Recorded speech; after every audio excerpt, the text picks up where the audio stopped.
Hello, hello. Happy Sunday. We are back at it again with Utawarerumono, Mask of Truth. I was just going through the glossary here and thinking like, dang, it's so nice that they put this together for the players, you know? There's like a lot of stuff in here. Like, you telling me I could have missed that? I could have missed that cool picture of Oboro right there?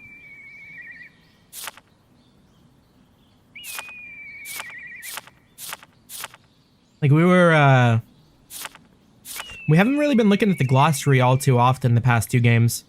I kind of like skimmed it a bit in Prelude, but I feel like I mostly missed it there in Deception.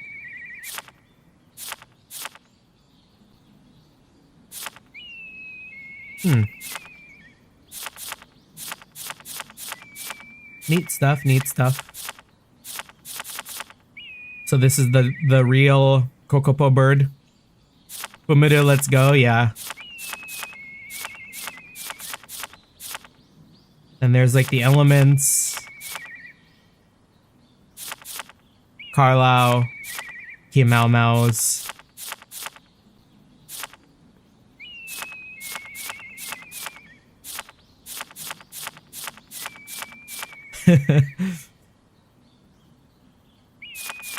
It's a shame. Well, it's a shame that so many of these. How come no city has like a special glossary page for her clothing?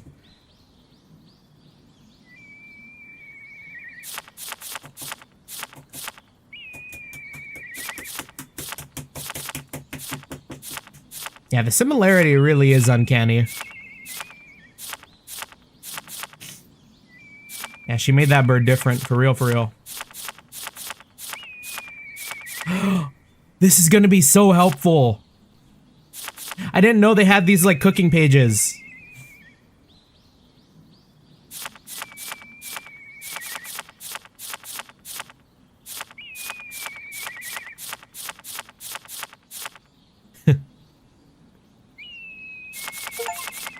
Oh, cool. Achievement for that too.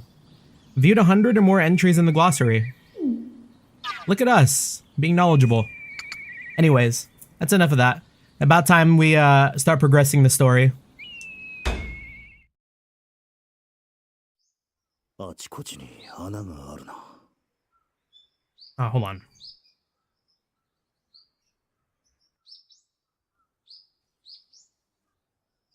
Good. There are more gaps than I'm comfortable with. Looking at the map of Enakamu, I check our defenses.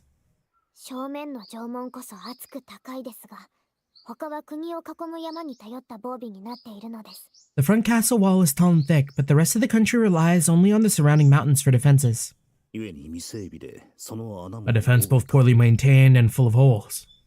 Fortunately, it doesn't look like the enemy has noticed those undefended points yet. Still, we can imagine it's only a matter of time.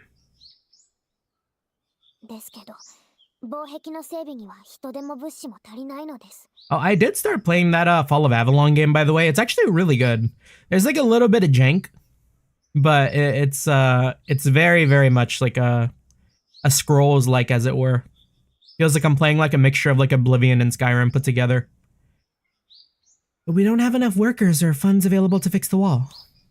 The country's financial situation is tough enough as it is. If we devote too much to military costs, the people will fall into poverty.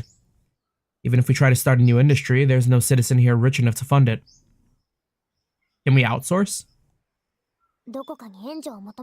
I propose we seek aid from another country. Oh? Is that Udatia? But you mustn't. You still need to rest. Oh?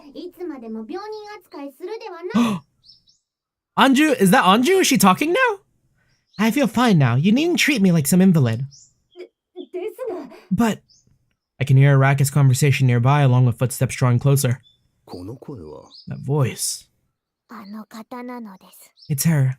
The sliding door slams open. Yeah! The crowd applauses. Haku, I demand to know where Haku is.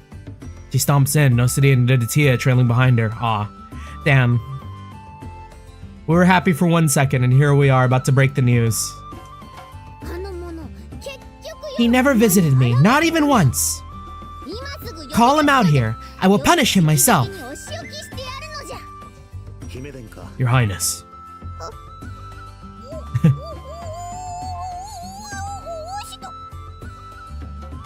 We love this low gremlin. Oshito! She turns red as she finally realizes. If you're here, then announce yourself. I apologize. You entered the room before I could warn you. It brings me great joy to see you well again, but you're still recovering. Please remember to take care of yourself. Yeah, ignorance is bliss. Yeah, she's still living in Mask of Deception. Maybe like the first part. She has not reached Mask of Truth just yet. Thanks to Kuon's medicine, Anju's recovered at an incredible pace. Still, isn't this a bit too fast? And she seems even more energetic than before. There might have been some other stuff tucked into that, like throat medicine, huh? I guess that's being too picky. Anyways, it's about Haku. Where is Haku? Out on some errand?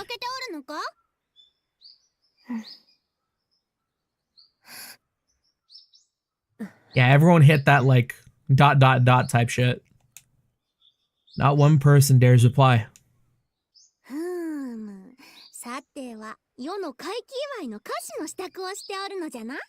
I understand. He's preparing another of his little confections to celebrate my recovery? I see. Yes, well, under the circumstances, I suppose I could forgive him. His creations are quite tasty after all. What's wrong? Summon Haku at once. The silence persists. Anju doesn't seem to realize why. What now? Was I unclear? I demand that Haku prepare me an apology dessert. Diditia, you helped out, right? I know. The light in Diditia's eyes is gone too, like, ooh. Diditia turns her face away, avoiding Anju's innocent stare.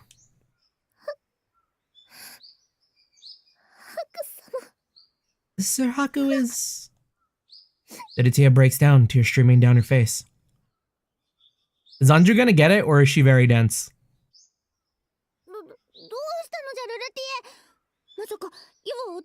What's wrong, Diditia? Did I ruin the surprise? Seeing the two struggle, Nekonade looks to me with a troubled expression. Yeah, I know. She needs to hear it from me. Otherwise, the princess will be stuck in the past. Your Highness, there's something you must know.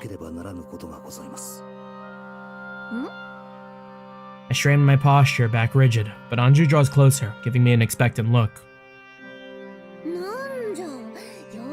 What is it? Are you finally going to call Haku now? During the escape from the Imperial capital, Haku fought alongside me against General Vodai. We managed to defeat him, but Haku perished. My phrasing is blunt, but there's no chance of her misunderstanding me now. For a moment, Anju's innocent smile remains fixed in place. But silence fills the room. Your Highness! Anju limply falls backwards, but Nosuri catches her just in time. Damn. There might have been some better way to say it, I feel, but... Yeah, we did get the point across, damn. Haku is... She calls out his name. You lie. He was weak and uncouth, but he was not a man to die so easily. No matter the situation, he would always come out smiling. Look, the twins are right there. They never would leave his side. But the twins bow their heads to Anju, faces serene and blank. We obey his final words. We were ordered to serve Oshtor as our new master and help your highness. No words can convey an apology great enough. If only I hadn't fallen into that situation. Each word is like a knife in my own heart. I thought I finally left some of this pain behind.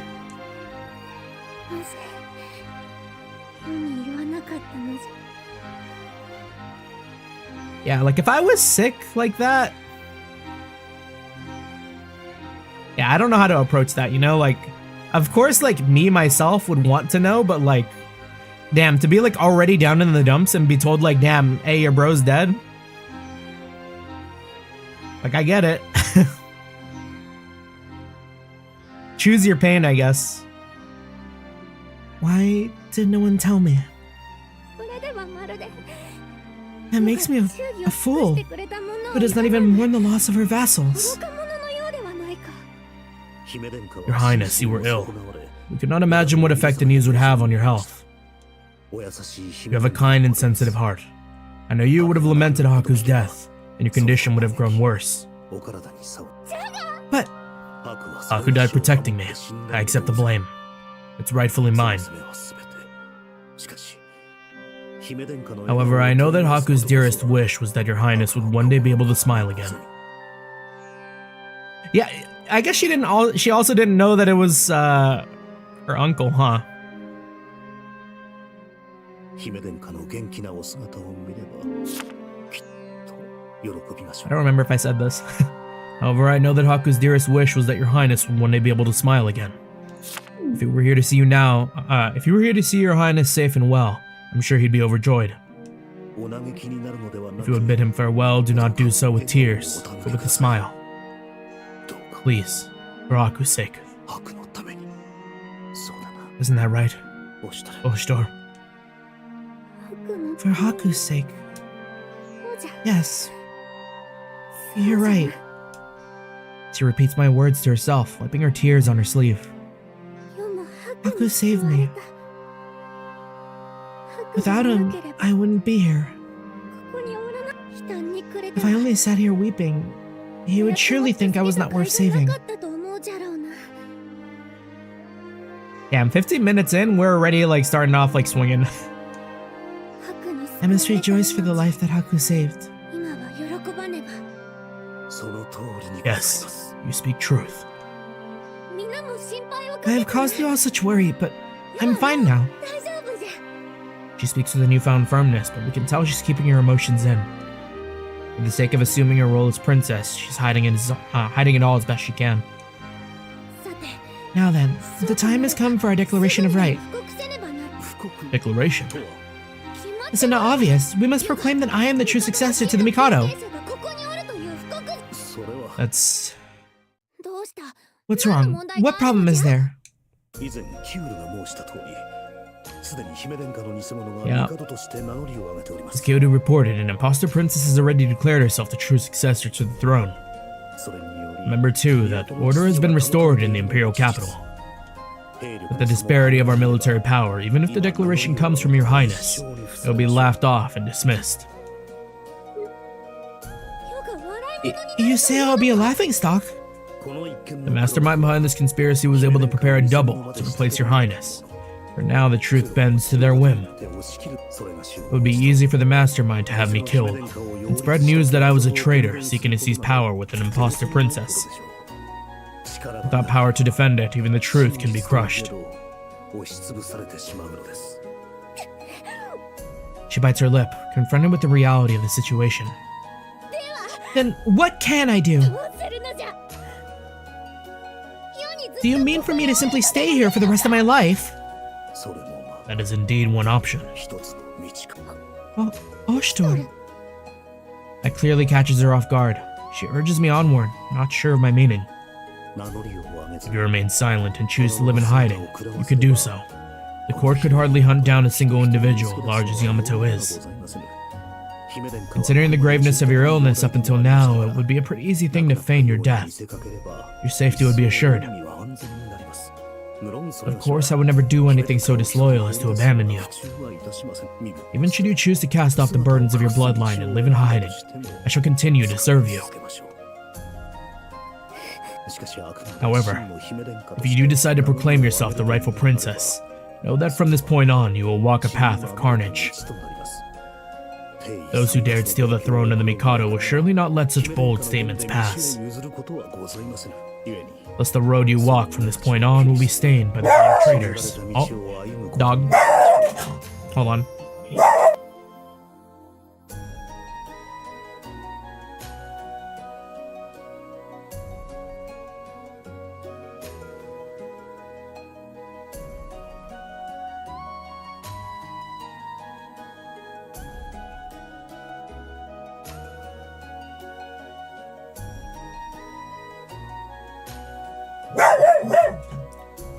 Come here. Come here.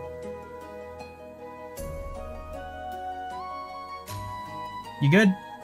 He's good.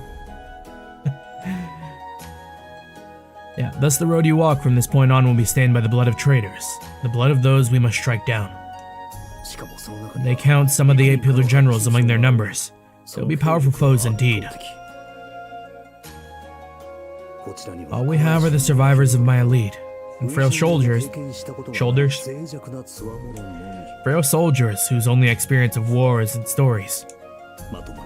If we fought a true battle, no, it would hardly even be a battle. On top of that, regardless of which princess is legitimate, the citizens will resent anything that threatens to change the peaceful lives they know. Ultimately, they may rise to oppose you as well. What is his deal? Come here. Give me your paw. Give me a good handshake. You promise not to bark.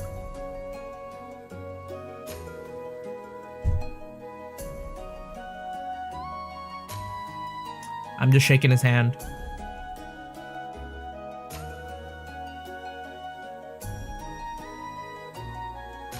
Is that enough? You're confused yet? He's confused. We're good to go. The subjects will be cut down, one after another. By the end of this war, blood will be on all our hands. Countless lives hang in the balance at your decree. Are you prepared to command their end? Feels more like a warning than a summary, but it's all harsh truth. I can't let myself sugarcoat any of this.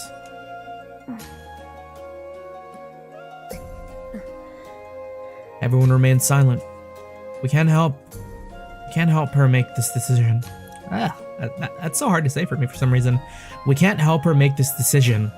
The only one who can determine Anju's fate is Anju herself. Decision. I need to get better at enunciating. After several moments in anxious thought, Anju lifts her head to determinedly face me. She shakes her head. You say all this, but I don't know. I have no great desire for the title of Mikado. But I have nothing else left. Of all that my father left me, of all his gifts, the only thing I have left is my own form. And now, they would take that from me too? No. Anything but that. Anju trembles. Her tears leave faint trails down her cheek. Is it truly so selfish? To want to take back what my father left me? Is that being selfish? And give your order. My duty is to obey your word. If it is for the sake of your highness, I will gladly drench myself in the blood of your enemies. Damn. I kneel before her and bow my head deeply. Understood.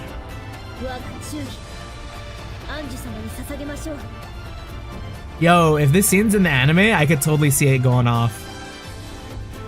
I hereby pledge my loyalty to Your Highness, Princess Anju. I shall be with Princess Anju until the end. City, Nakune and Udatia follow suit. You three. Are you sure? Are you certain? Please, Your Highness, wipe your tears away. Here, Princess Anju. Udatia takes out a handkerchief, gently helping to dry the princess's tears. I understand. I am Anju, the only child of the Mikado and his successor, the divine scion Anju. Let the world hear my name. This is an imperial order. As you wish, my liege. Until the day we take back Yamato, I shall stand by your side. I bow my head deeply. Everyone gathers in front of Anju. I can feel the ripples spreading outward from our gathering. Political ripples that may grow strong enough to move nations. And so they shall surge, until the day that Anju sits once again on the throne of Yamato. Until the day that Anju truly becomes my liege. That's right. When that day comes,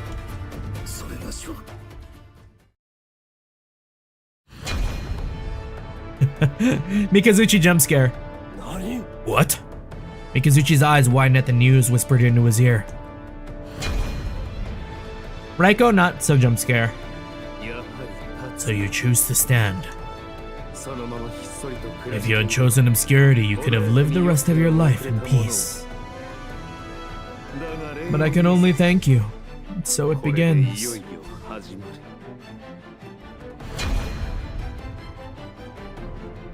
Echo Pompo, hello. Again.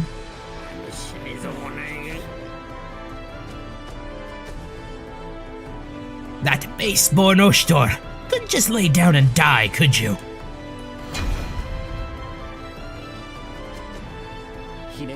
Your Highness, I'm glad you're safe. But now Yamato will be consumed by the fires of war. Why? Why did you choose this? So Woshi knows that's the real princess then, because why else would he say that? If the Mikado still lived, surely his only wish would be for you to live in peace, even if you must sacrifice everything else.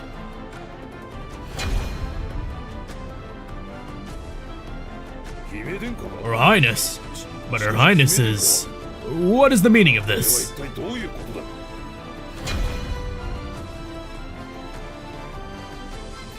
What a mess. This whole sorry affair just got a lot more complicated.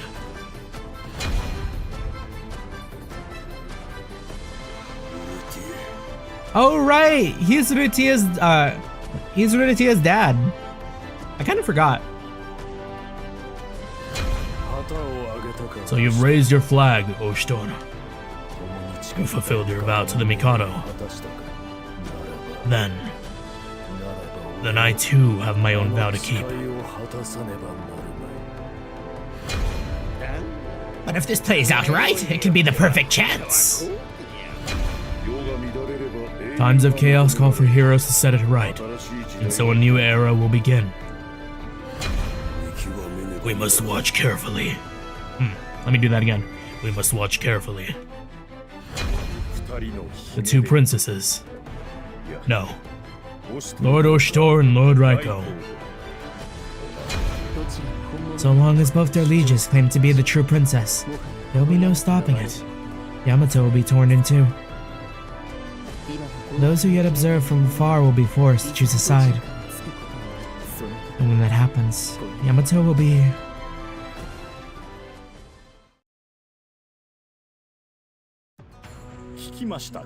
did you hear about the declaration? I dare say I couldn't have avoided it, even if I covered my ears. They say Her Highness escaped Tanda calmly, and now declares herself to be the true heir to the Mikado's legacy. But what does that make the princess in this palace? Enough. Enough of this folly. I'll hear no more of this ominous talk. But there were rumors that Lord Vodai was holding Her Highness captive. But nothing more than rumors, correct? In the first place, Lord Oshtor's with her, knowing him. I hear some of Her Highness's closest attendants are having their doubts now. Lord Vodai committed treason, chased after Lord Oshtor vanished. It is unprecedented, and none have come forward to explain. We will have silence. The high officials bow their heads hurriedly as Anju appears in the audience chamber with no warning. She surveys the assembled nobles with a cold stare and sits upon the throne. A silent ripple goes through the assembled dignitaries at the sight. Strange defiance in her actions. Though their heads remain bowed, the suspicion in the air is palpable. Many questions have yet to be answered. The Highness is in front of us. The Highness in front of us carries herself with too much dignity. She acts with the grace of a royal successor. Some say the death of her father has made her strong. Even now, Her Highness was a bright girl, but still quite childish. We do not recall our city being so noisy. So some countryside wench calls herself the true Anju, does she? Well, do you think the same? I feel like a good twist to this would be, this Anju is also real, maybe implanted with the memories of the current Anju. And it is actually just like a hardened Anju. But like a clone from like a Tatari or something, you know? Maybe like some advanced type of Tatari.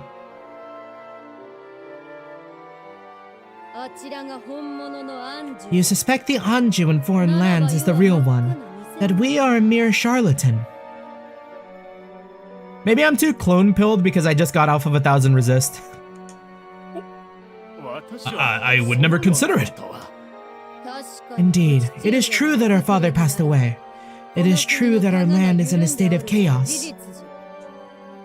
And though it shames us to say it, we do not yet have the power to control it.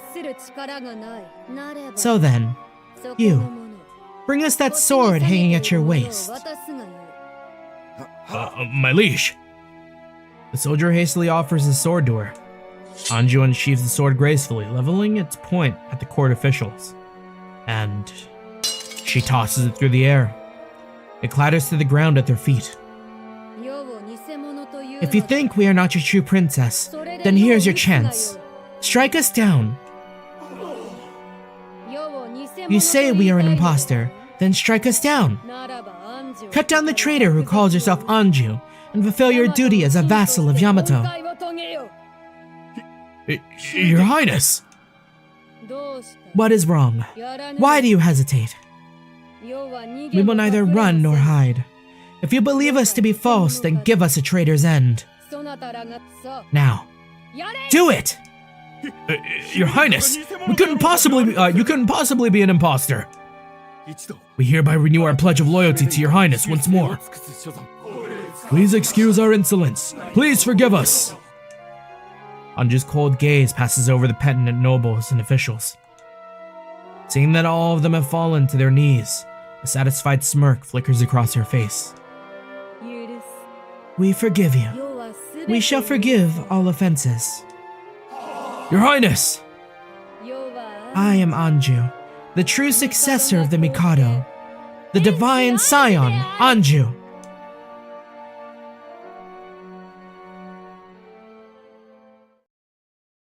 How's Master Truth been going? We've been getting kind of spicy the past 30 minutes. And there you have it. Quite the spectacle, it seems. What? How? Anyways, how you doing? Happy Sunday. Hope you're having a good one. Anju's mug shatters in her palm, prompting a yelp of pain and surprise. She shakes her hand, hot tea spattering from her fingers. My liege, you're not alone. Please maintain your composure. But... The Datia waiting by Anju's side checks over her hand, wiping it free from tea and shards. She turns Anju's hand one way, then the other, but it doesn't seem like she suffered any burns or cuts.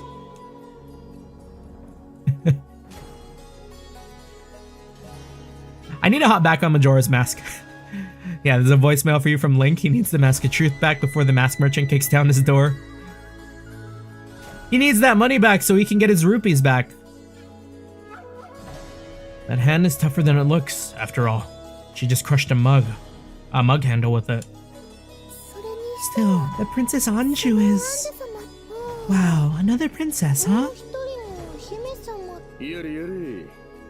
Sounds like she's a little more uptight than our princess, yeah?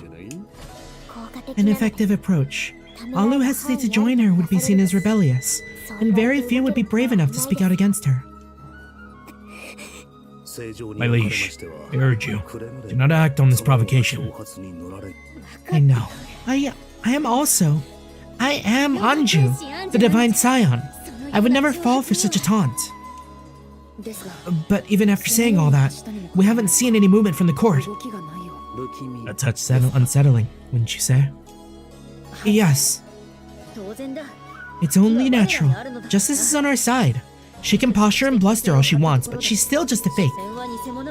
She'll be found out soon enough. That may well be the case. You suppose they are waiting for us to make the first move? They have the advantage, even if they do nothing. Yeah, they technically got high ground here, you know?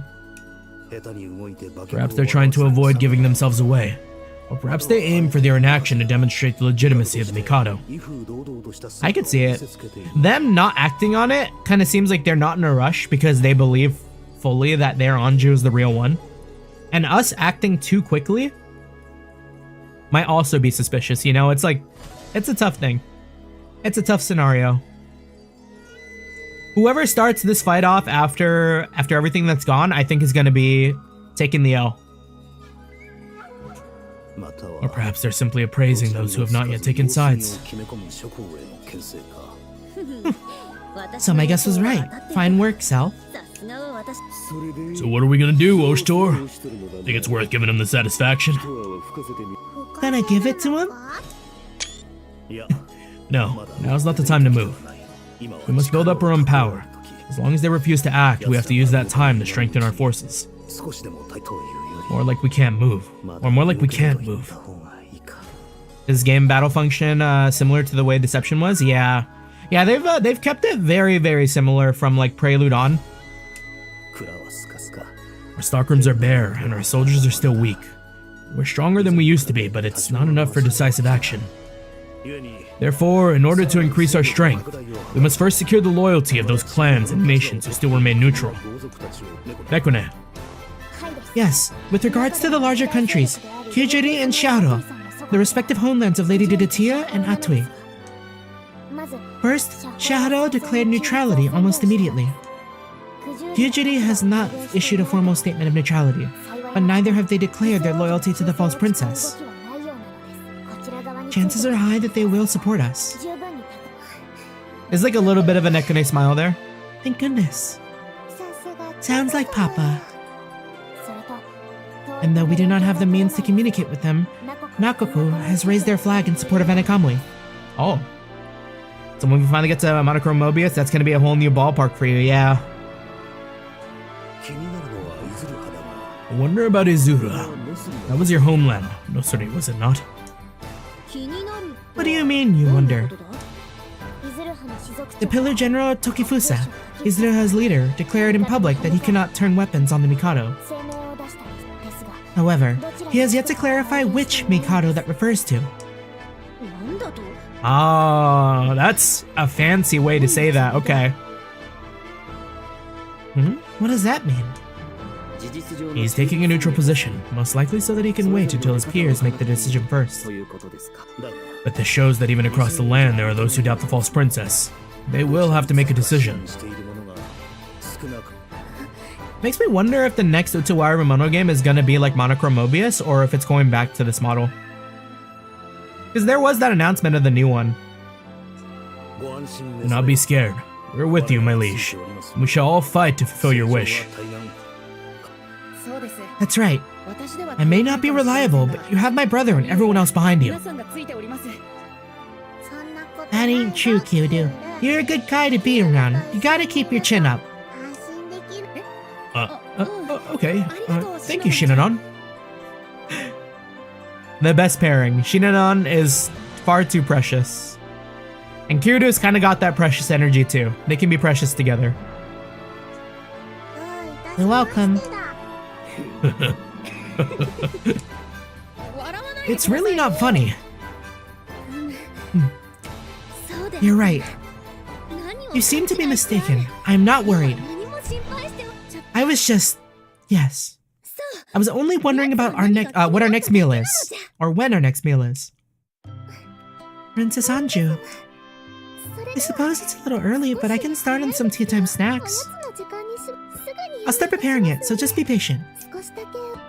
Wait, Diditia, let me help. Oh, please do. We're back! We're so back!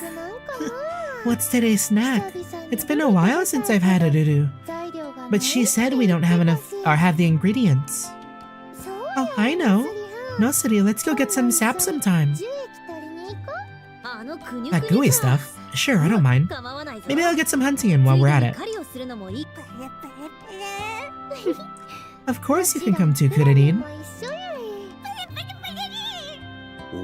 Was it premature to announce the true princess? No.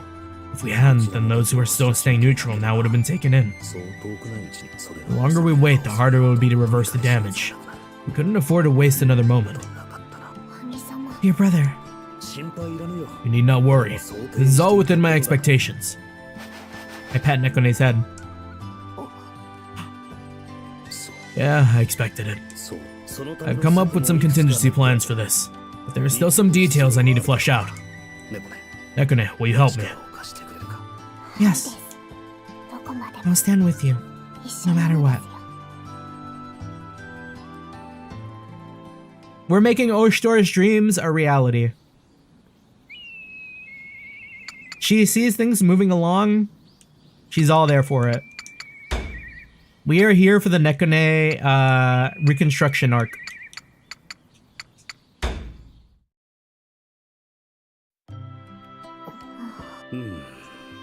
It's like a summary of all the food we currently have in our stores. And this is an estimate of our next harvest. All right, she's reading. We're teaching her how to read. I see.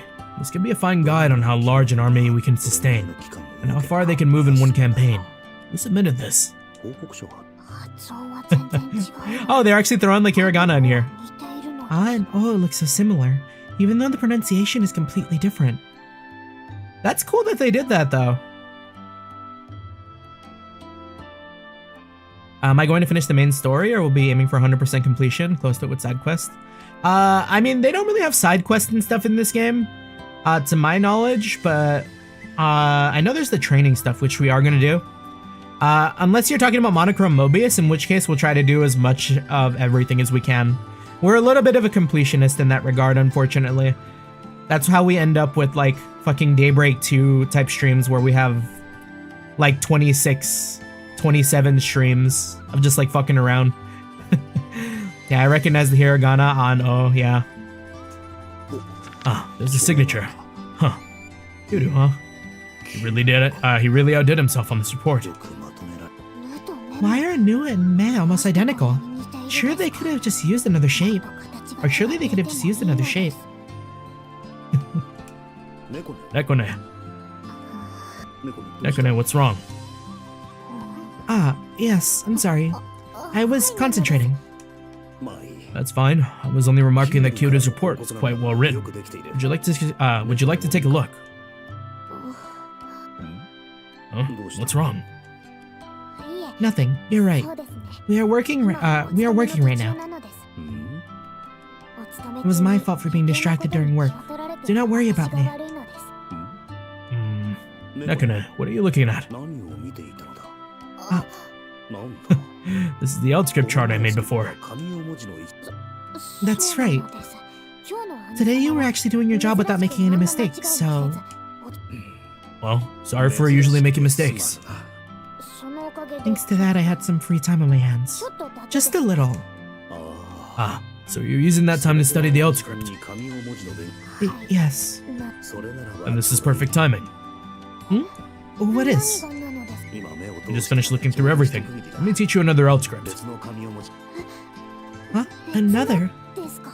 Is he gonna start teaching... is he gonna start teaching... kanji? My brain was blanking between katakana and kanji for a second. Yes, this blank should do. You write it like this. A, I, U, E, O. Then comes Ka, Ki, Ku, Ke, Ko. Your brother. What is it? What were the symbols you taught me last time? Well, that's the Eldscript known as hiragana. And what's this? Katakana? Yep. This Eldscript as well. It's called katakana. But the pronunciation is the same. And the shapes and letters are almost all different. This is not just your handwriting, is it? Yeah, it's all borrowed language, yeah. It's not. Hiragana and katakana are two different things. They're different, but they have the same pronunciation? That's right. That makes it easier to remember, doesn't it? Why are there two sets of characters for the same catalog of sounds? Well, you see, having two types allows for variety in expression, and making language more versatile, I think. That's not quite an explanation, but I think I understand. It follows that time and necessity influence the script's divergence. But even then, some of the characters I've seen are not here. Perhaps hiragana and katakana are exclusively syllabary characters, and are intended for use in tandem with logograms. I'm amazed you figured that out. Perhaps I should have expected that. I have been entertaining my own hypotheses. By my calculations, there are a great many logograms in Eldscript. Symbols denoting entire words or ideas. Do you know how much? Oh, somewhere around 2,000? But since they're used with hiragana, not all of them see much practical application. That's already plenty. Dear brother, you know that much Eldscript? Of course. How much kanji does like the normal like Japanese guy know? That's incredible, dear brother. This may be the first time. I mean, you never cease to impress me. Oh, well, right. I look forward to learning them all, but until I learn them, until I can remember them all, will you continue to teach me? Nekone. Well, certainly, of course. I'm your brother after all. That is all I wanted to hear. Is it me or does Nekone look a little happier? We're getting some of that bonding in.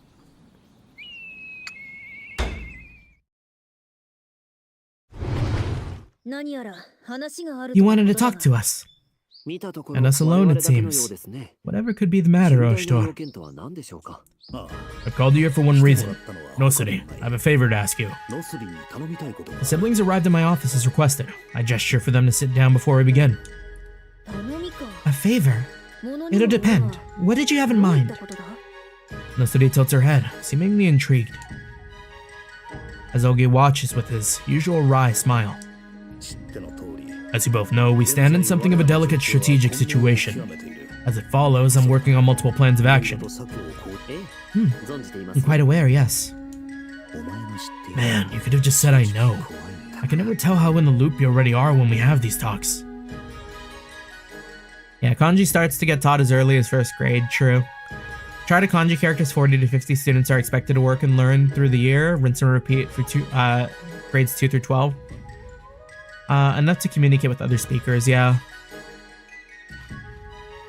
Maybe, I mean, who knows? Because I have heard that, like, the average literacy rate in, like, the United States is, like, what, like a 6th grade level or 5th grade level or something?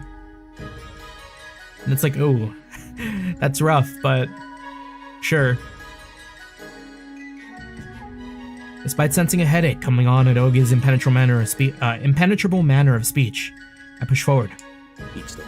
It'd be nice to know what he's really thinking, but that might be more trouble than it's worth. I straighten myself and regard the pair of them evenly. Given our manpower problem, and any significant rise in our troop count would be a welcome one. But right now, I need loyalty, and I need training. Yeah, you only remember what you need to communicate, true. You speak of my sister's subordinates. That is not a bad idea. You want me to gather my men? I know it's a selfish request, seeing as I was the one who asked you to disband. But if you can still reach any of them. If memory serves, native Japanese speakers are required to learn about 2,000 kanji characters, with the total number of kanji is somewhere around 50k. Crazy. Yeah, so far Aquaplus News is on 2 hearts. Yeah, that figures. There's no way she'd be able to gather so many people after they've been scattered to the wind like that. Wait, what? Wait, actually, wait, what? I can put out the call. You can do it. Scarcely believing how quick she was to nod her assent, I ask again, just to be sure. Seemingly bemused by my confusion, Nosuri tilts her head to one side and continues. Of course I can. The Nosuri Thieves' bond is unbreakable. If I call, no answer. Period. Yes, my sister's quite right. They're a rather hot-blooded bunch. Besides, Oshito, they all feel somewhat indebted to you. You'll be pleased to learn. They'll fall in line for you quite readily. Indebted? What does that even mean? Sure, they've cooperated with Oshito some, but I don't remember that being a particularly deep relationship. Off of my visible confusion, Ogi gives a smile, then continues. Ogi 100% knows that we're not the same Oshito. There's no way he'd give us this recap if he didn't know. You may recall it was your own goodwill that spared them prison cells, or worse, Oshito. An action I now recognize as an investment for possible futures. This exact future, in fact. Yes, that's right. Ogi's words produce a bead of sweat, which slides uncomfortably down inside my mask. And average literacy rate in 6th grade. Average literacy is 6th grade. President's education is on 4th.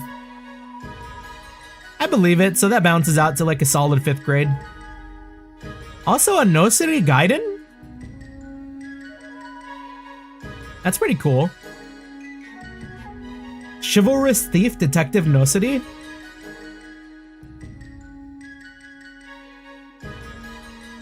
Does this have a does this have an English localization?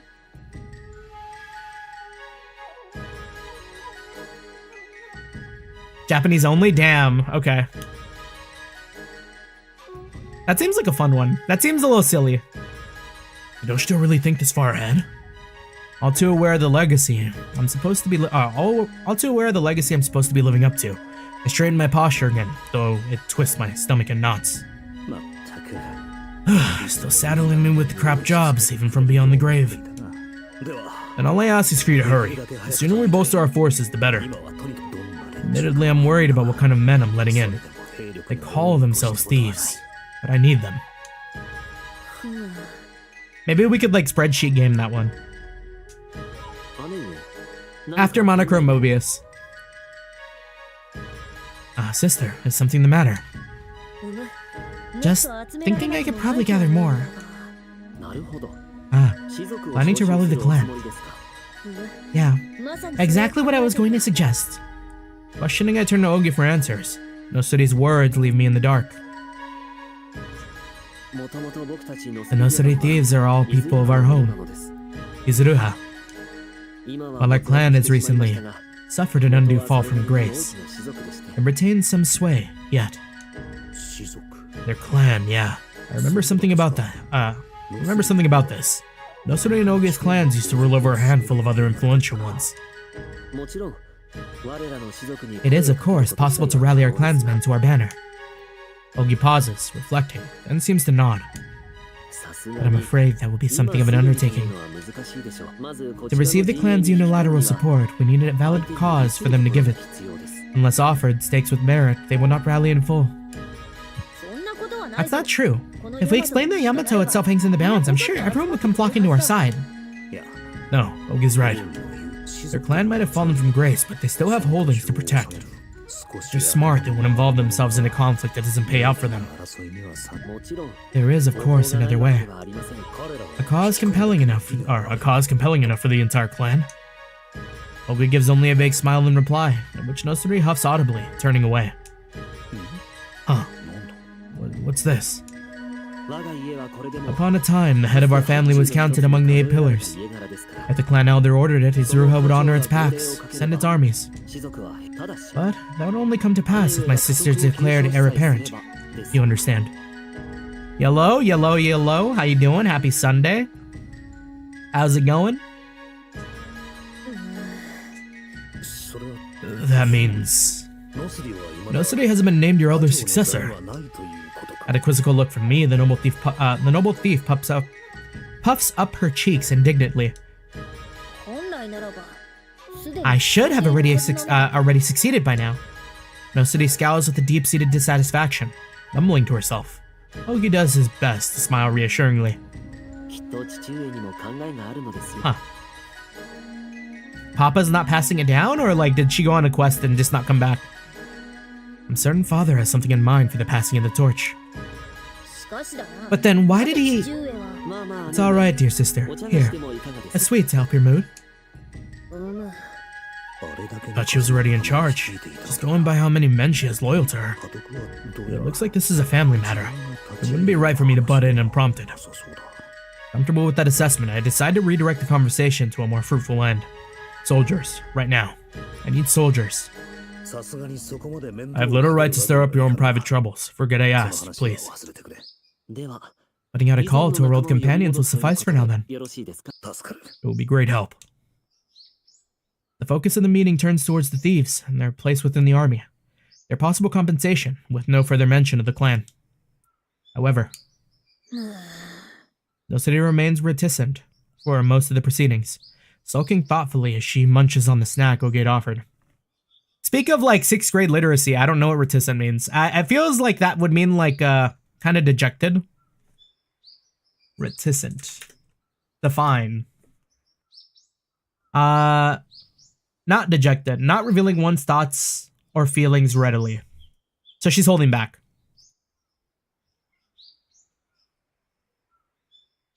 Is it reticent or reticent? I think it's reticent. I think I've heard reticent.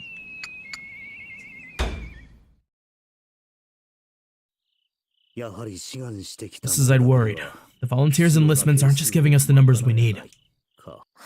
Yes, we tried posting advertisements on local bulletin boards, but the result wasn't to your liking, I gather. Placing a little advertisement. Hey guys, join the resistance. It'll be fun. We may have honor and justice and all that on our side, but at the end of the day, convincing people to go to war for you isn't an easy thing. We could try spreading rumors at the grassroots level, build up their will to fight, get more volunteers, but we don't have the luxury of time. Getting enough bodies in one place is just the first step.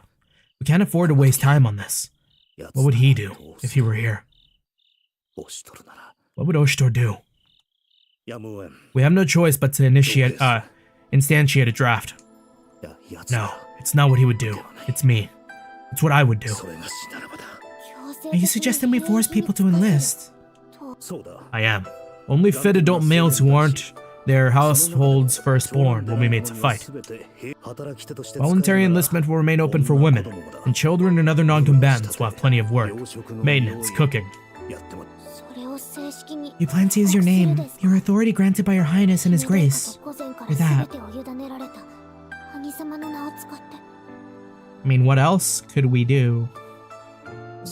I do. It's gotta be tough for her, seeing Oshitor's name used to advance a war. I'm sorry. It is alright. I do not believe you're incorrect. Surprisingly, Nekune gives her assent to the draft plan without much complaint. I do believe that repurposing that much of the people's workforce will cause strife. What are you going to do about that? They will be paid well, and the injured will receive compensation.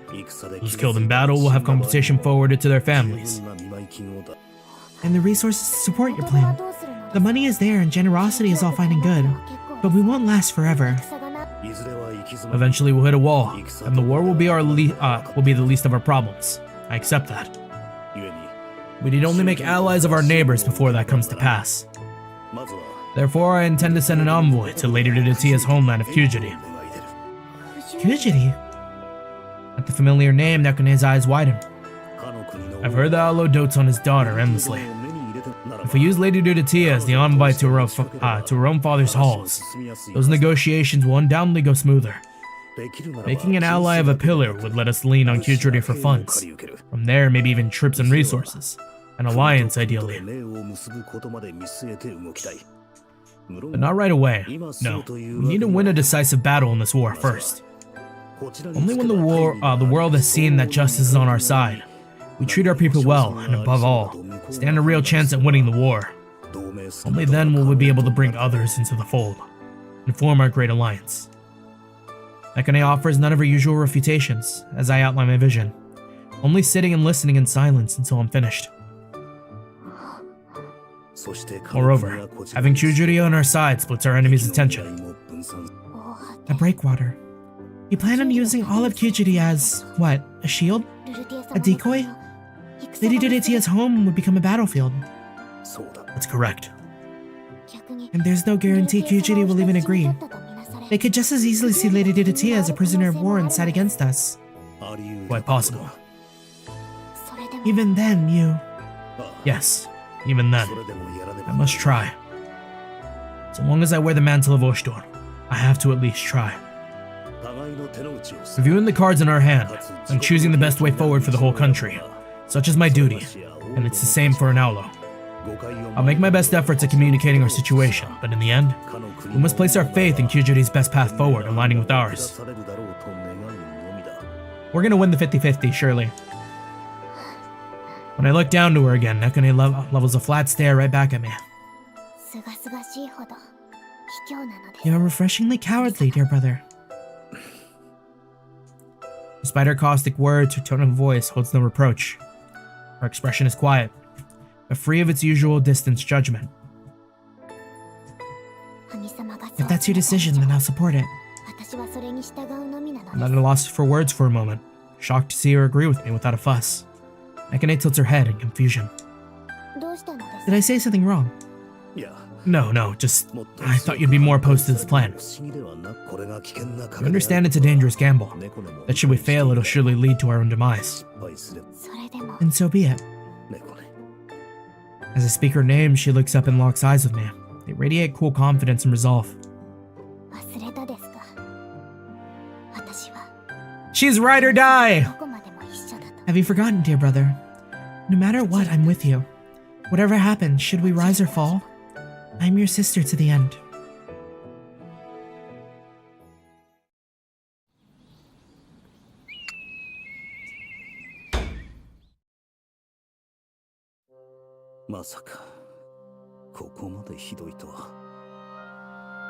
Nekone's loyalty? And kind of crazy. We love it. I didn't think it'd be this bad. As I slide the door to my room shut behind me, I can't help but mutter my frustrations to the empty air. That was my honest impression of attending the troop's latest training session. I accounted for low skill levels in my estimates, but this... The problem is our officers aren't really much better than our raw recruits. Training sessions are just ingraining bad habits further. Oh, I forgot to mention. Oh, thank you. I forgot to post that. We usually link that.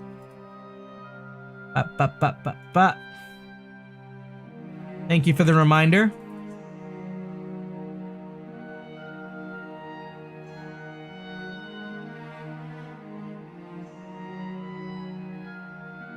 Should be good.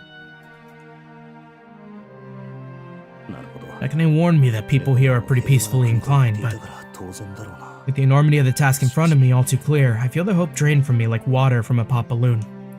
A Yamaton assault on our position, so long as we remain loyal to Anju, is a foregone conclusion. So the quicker we knuckle down on this stuff, the more we'll be ready for it. But with the rate we're going at, readiness is looking unlikely. Dear brother, I understand your anxiety, but you're making a harsh face. You will worry everyone. Yeah, you're right. Only after Nekone's observation do I realize my sour expression. I rapidly adjust, restoring my typical placid mask. Wait here, I'll bring you tea. Nekone turns to do exactly that, only to find the twins already preparing the tea set. Feeling a pang of guilt at being served hand and foot, I call Nekone back. Twins, I can't do much about. No, it's alright. I'm fine right now. I appreciate the gesture, but there's still too much to do before I can allow myself to take a break. At all costs, I need to have the soldiers in good enough shape to respond to an attack. That's the bare minimum of readiness. The only problem is how to outfit them. Their mediocre equipment still worries me, but my options are slim. I can't give them heavy arms or armor. They're not strong enough for it. I try to conjure a solution to the problem, but my head fuzzes, and the thoughts simply don't come. Seeing me lost in thought, Nekone begins to speak. Spears are the greatest weapon. A spear and a shield, even better. Spears. I have reasons to believe spears would be the optimal choice. You can tell what I was thinking. Dear brother, you were mumbling the entire time. Oh. As I was saying, long-haft weapons have classically seen deployment in the hands of the unskilled, or so my strategy texts claim. Nekane makes her declaration with self-assured certainty, briefly showing just a sliver of her old scholarly self. Yes, I've thought about that, but... Is there a problem? Spears are effective and inexpensive, yes, but they're best deployed in great numbers and only in certain troop formations. With our troop count the way it is, we wouldn't really be able to flex their full potential. Seeing as our most likely strategies are guerrilla warfare and siege-breaking tactics. To those ends, what few troops we have will be split between defensive positions and mobile hit-and-run assaults. Moreover, look around you. The choke points the natural geography creates are valleys. The men wouldn't be able to swing long weapons around. You don't swing a spear though, you plunge it. No, I don't think spears are going to be viable. I see. Honestly, a valley is kind of like the perfect place for a spear, I feel. I don't know what Oshtor's on. Like, narrow corridor, spear to keep the distance?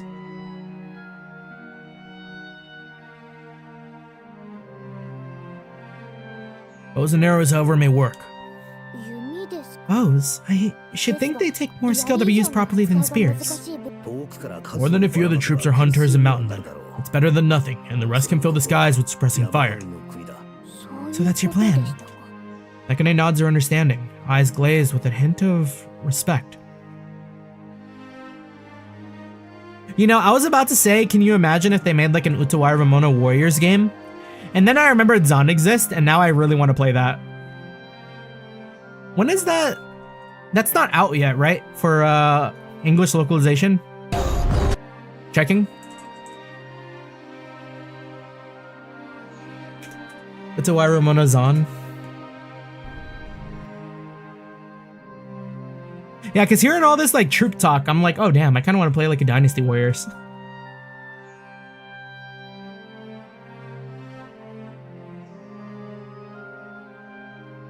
Yeah, we might have to hop on. It might be fun.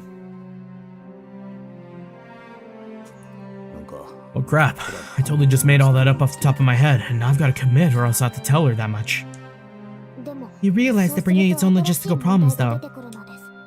I do. We're gonna need an astronomical number of arrows. What? Trailer jump scare. And I'll have to refactor my squad organizations again. Already I can feel myself going into calculation mode, mentally totaling the sum cost of war's worth of arrows. But Nekane stops me with a look. No, not that. I meant who will train them, not you, surely.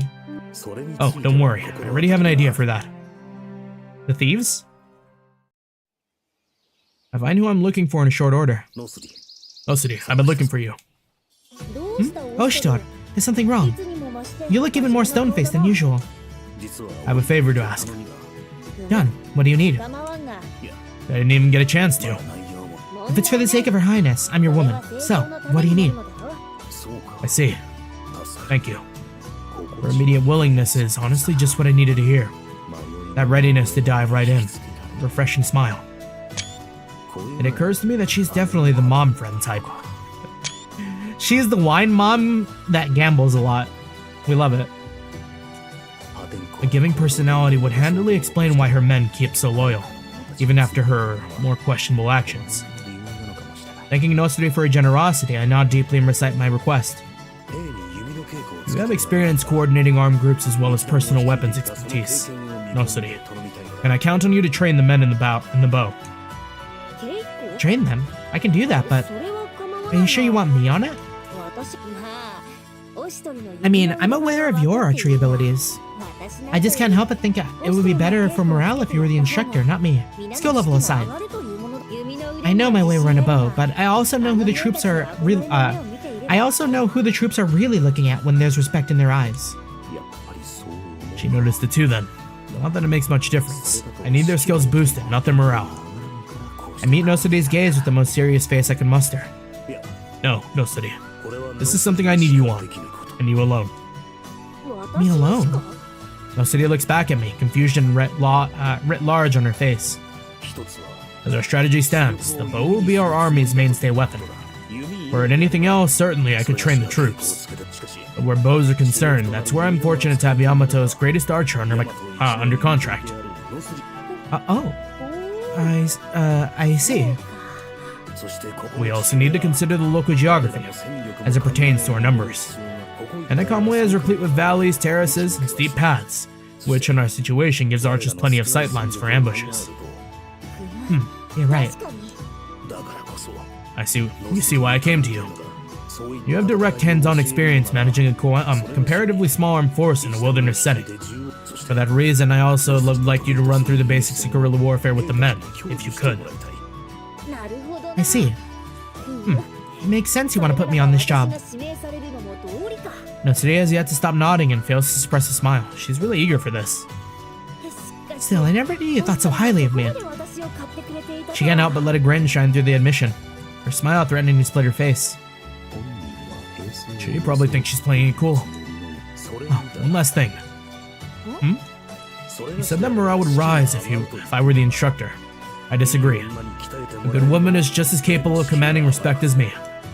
In that sense, you're the only person for this, Notsuri. Notsuri blush. We're feeding into her ego heavy. I see. Yes, well, when you put it like that. Notsuri abruptly brightened, straightening her posture to stand at attention. You can count on me. By the time I'm done with them, those rookies will be full-fledged Mononofu. I expect good things. Yep, just leave it to me. Notsuri nods with a degree of finality and turns to leave. A good woman, am I? She retreats down the hall, muttering to herself as she goes. It occurs to me she's probably going to find trainees to start on right away. I guess I'll follow up on that later. That ought to take care of the soldier skills, though. Unfair. Master, you never speak to us like that. The twins lying in wait seize upon their chance and cling to me as soon as Notsuri disappears from sight. Speak of you like what? You just want praise? Yes, you're both very good women. And as I consider it, your master could use some tea and a snack. Understood. We will retrieve these things, Master. I only put a half-hearted effort forward, but it seems to have satisfied them. For they shuffle off back to my room to get the tea set. Still, I mean, I didn't help matters by egging her wrong, but man, Notsuri gets taken in way too easily. If anyone took advantage of that to hurt her. As long as Ogi sticks by her, she should be okay. I still worry about her, but not quite the same way I worry about Atsui. That's more, dread. Feeling her eyes on my back, I turn to find a silent Nekone leveling an icy stare at me. Is something the matter? How long, I wonder, has the dear brother I thought I knew been such a womanizer? Okay, she's got me. That one hurts. Oshtor got that Riz. 20 charisma. Got that +5 modifier. Ain't no use. This here blade's just too dang heavy to lift. It's rough work. I don't think I can take much more of this before I collapse. Should've signed up for the Penadai. You there, no chit-chat. Take your stance. Yes, sir. Well, I guess I shouldn't expect miracles from soldiers with heavier gear than they're used to. I briefly recall the time Kuon made me haul sacks of a mom grain. The beginning of deception. Hydration check.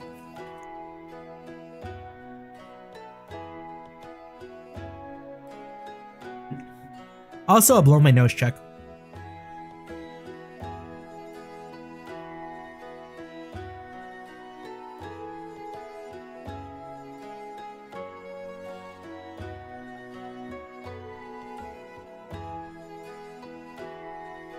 I briefly recall the time Kuon made me haul sacks of a mom grain. Never mind, I've had it worse. Still, I guess the only reason I'm as strong as I am now is because of Kuon and Oshtor. If they were here, they'd probably be doing a better job of training the recruits. Smell that? That's smelling tasty. So hungry. What are we having today? Anyone know? That time already. Should we end it here for today, brother? I reply with a nod. Judy looks dissatisfied with the answer, but overworking the men when they're this worn out won't get us anywhere, unfortunately. Line up! Yes, sir. The troops sluggishly line up to be dismissed. Some can barely stand through the exhaustion. And the formation sloppy, with wobbly sides and misaligned columns. You there. Third from the front, second from the right.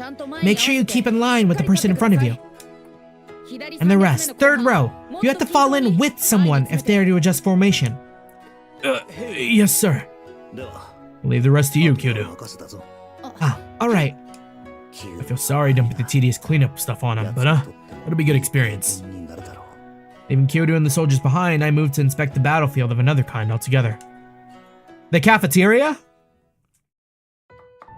The kitchen. The kitchens, which have seen massive expansion to meet the influx of recruits, bustle with 10 or so of the castle's chambermaids. Carefully diced vegetables are piled up in a heap on one table, and the air is filled with the homely smell of baking a mom. A cauldron of soup simmers over a fire on the other side of the room. It's big enough to hold several full-grown people if they squeezed in. I feel like cooking. At the center of the storm, Nuditia stands firm, giving orders and managing the chambermaids' dishes, on top of tending to her own preparations. Please season this one a little more when you can. I'm sure everyone's been sweating, so don't be afraid to go heavy on the salt. Yes, ma'am. Lady Nuditia, we don't have enough plates. Did you try the third cabinet in the back? I think I saw some extras. Oh, here they are.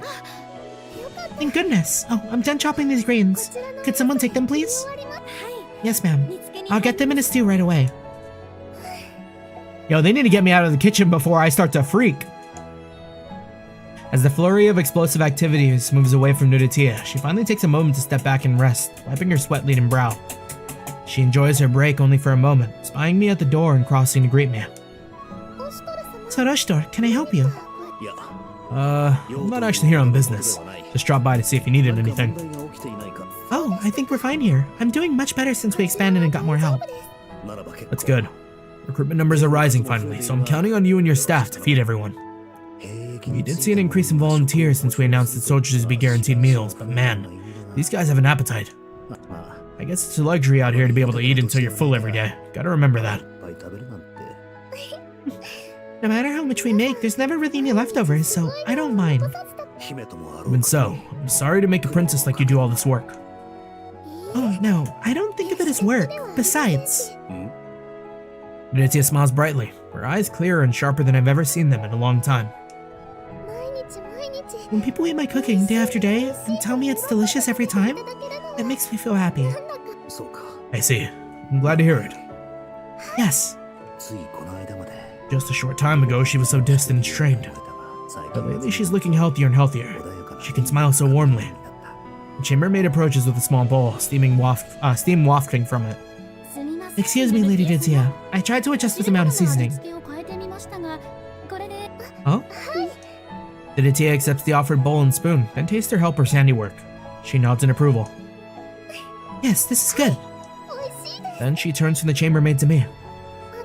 Sir Oshitor, would you care for a taste? Peering into the bowl, the soup seems to be fairly light, translucent, with a simple cut of fish floating in it. Nuditia dips the spoon and transfers it to my hand. If you insist. I sip the spoon between my lips and close them. Or I slip the spoon between my lips and close them. Along with the pleasant heat of the soup, the scent and salty taste of the stock permeate my senses. Nuditia lingers, awaiting my judgment, and I nodded my approval. Delicious. The salt flavor will be a hit with tired soldiers, I'm sure. Thank goodness, that's good to hear. Let's begin serving if everyone's ready. Yes, ma'am. The waiting maid bows deeply to Nuditia, then shuffles back to the enormous cauldron. Other chambermaids and ladies of the court help her pour the soup into other containers to serve from, while the rest gather up the amam and less preparation-heavy foodstuffs. With the meal prepared, Nuditia and her staff set out to serve the hungry soldiers. So I've always seen foodstuffs come up, but why is it called that? Like, why would they use foodstuffs instead of just food? Is foodstuffs like also implying like condiments and dressings and like everything? Just everything related to food? Foodstuff definition. A substance suitable for consumption is food. Any material that can be consumed, such as sugar, cooking oil, and cheeses.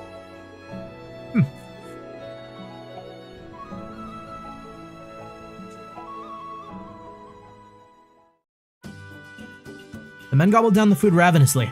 Those who finish quickly take their place in line again, empty bowls in hand, ready for seconds. Hard to believe these guys were barely standing upright. What, an hour ago? There doesn't seem to be a maximum stomach limit involved here. They really chowing down. You know what this kind of makes me want to do? So I have this season pass to Knott's Berry Farm over here, right? And they have this unlimited like food pass that you can buy for like 30 bucks. I kind of want to just like go there and eat for like the whole day. There's plenty for a second course, so please, there's no need to rush. If the next person in line could... At Aditya's gentle invitation, a smiling soldier steps forward to receive another helping. Behind him stands another man, empty bowl clutched impatiently, and behind him another, and another. Why are they all lining up in front of Aditya's station? The woman next to her is serving exactly the same dish. It's because Aditya is cute. Lady Nosede not too great in their own ways, but Lady Aditya, she's on a whole nother level, even above them twins. I hear ya, Lady Aditya, she's got this like aura to her, you know? Sure wish Lady Nekone would serve meals. Huh? Deciding that's quite enough of that, I clear my throat to make my presence known, and the men flustered, quickly dispersed to find another line. Almost as if they planned it. Fast, clean, orderly. Okay, what the hell gives? That was a better column maneuver than they've been able to do all morning. Aditya giggles at the near comical sight. Guess she doesn't need my help here. Training's done for the day. The commanding officer sticking around would probably just make the troops uneasy. Thinking that, I turn to go. I make it only a few steps before Aditya's laughter tinkles through the air again. When I turn to look, the enormous queue has returned. Already? Despite my exasperation, Aditya at least seems only to be amused by the whole affair. She got that big meet and greet line. Putting on her gentle warm smile once more, she begins serving a third course to the soldiers in front of her. Here you are. Please eat as much as you like. Plus there's the whole like getting served by a princess thing. Surely has its demands.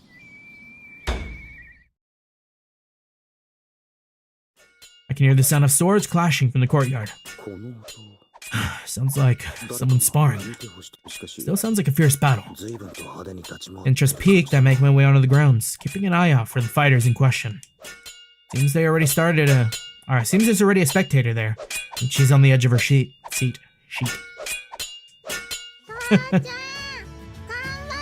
The world's greatest spectator.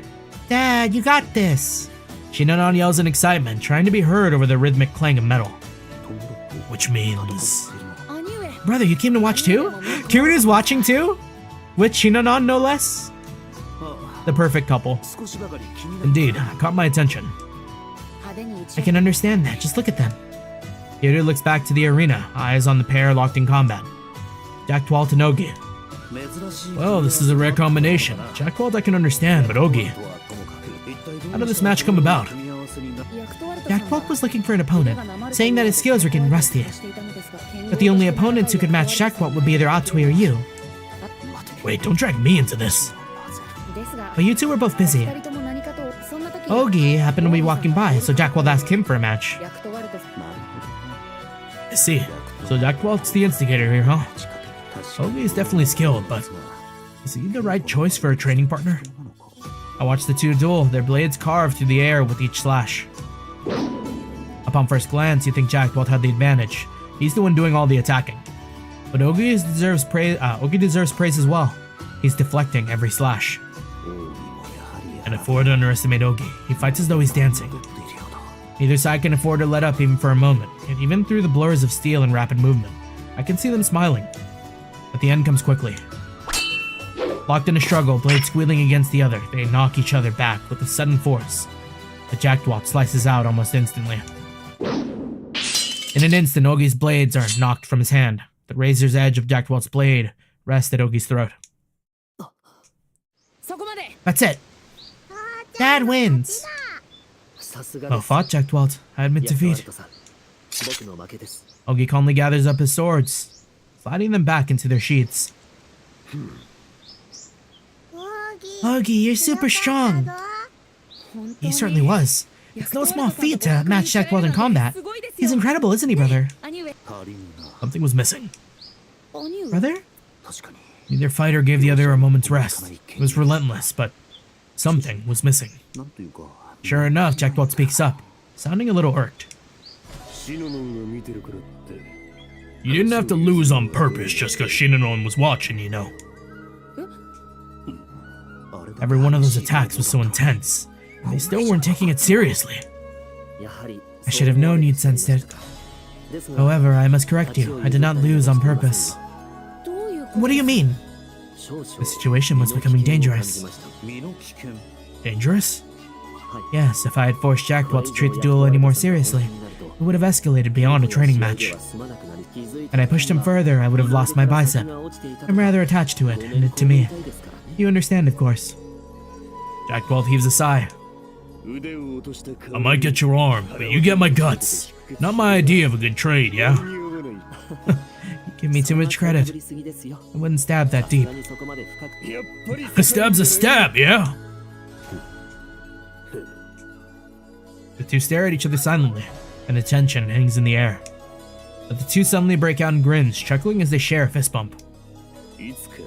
One of these days, I'm gonna make you get serious. Well, I certainly can't have that.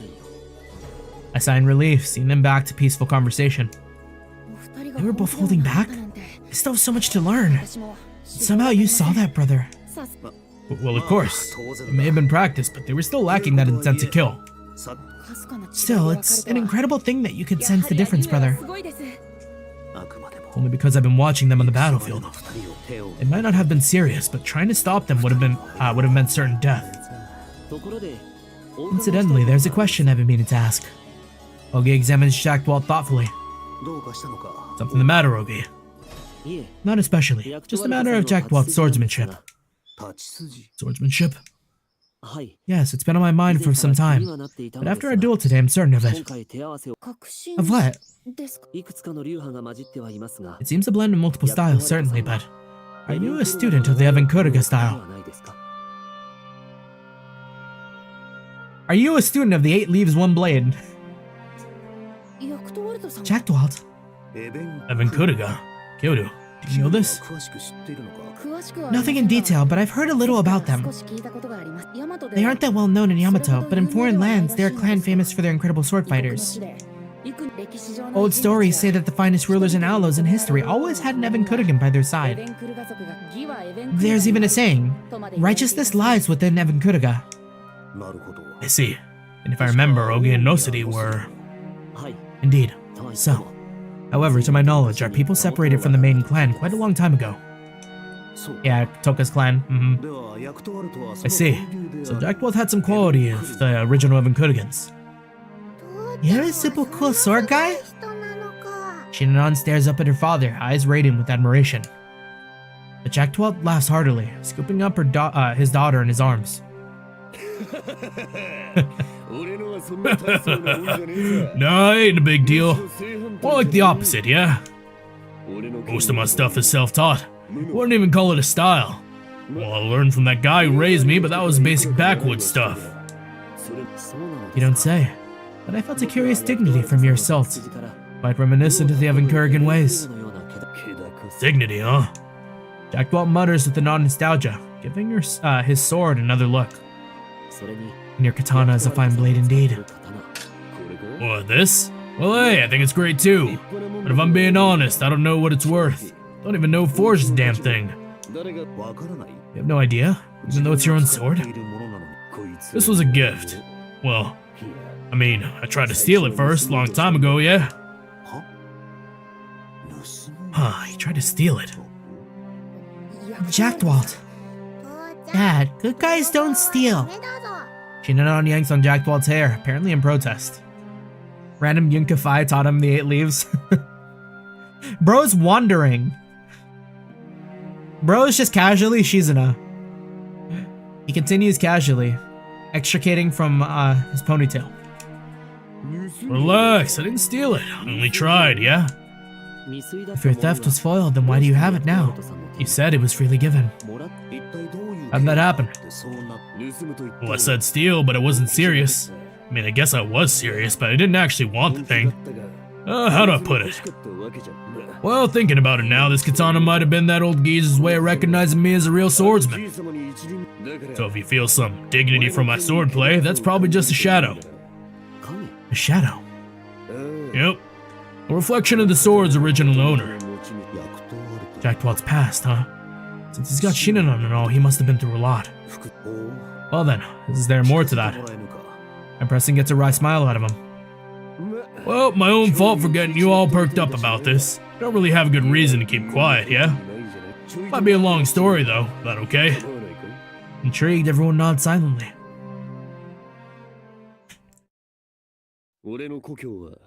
Story time. So if you guys thought Azurusha was backwater, oh boy, you should see my homeland. Tiny little country called Utawarerumono. Wait, Utawarerumono. Let me hear him say that. Utawarerumono. Bunch of little clans working together. We decided on a clan leader to represent all of us. Kinda like an outlaw, I guess. They kept us all in line. I don't remember my parents, but they were friends or lackeys or whatever for the clan leader at the time. Something like that. So when they died, I had nowhere to return. The clan leader, I called him uncle, took me in. That'd make him my foster parent, I guess. Real strict guy, but he was the clan leader, so that's kind of what you'd expect. He was more considerate at home, though. He had himself 2 sons. The older one was way older than me, but he really took care of me through the years. Like we were real brothers, yeah? But you know how it is with small communities. Folks start getting riled up about uncle and his son paying me too much attention. So, I didn't end up staying in the house much. Back then, I was kind of a punk. Didn't think I could lose to anyone. I basically went around being a general pain in the ass, yeah? I was just a dumb kid. Real pathetic stuff. And before long, I figured I was the boss around town. Strongest in the country. That kind of crap. Yeah? Makes me turn red just thinking about it. We got some other punks together and we went around fighting and raising denbok shitty all over the place, everywhere we went. And that's about when this old geezer showed up in this tiny village. I didn't know where he was from, but he dressed real funny. See, we didn't get a lot of foreigners coming in, so they really stuck out. But he had this weird sorta dignity to him. The boys saw me as the boss around town, though, and this old fella rubbed them the wrong way. Yeah, the old man, he kind of looks like the, gosh, what was his name? The other Evan Kudigan who worked for, it's so long, it's been so long from now, but I know exactly, the kingdom with the mechs. And then the girl who got, like, entirely, like, what's the word? Mind broken? It's Papa. Just like wandering around, I guess. Oh, they did say that Evan Kudigans tend to like wander when they're not like tied to like a principality or something, right?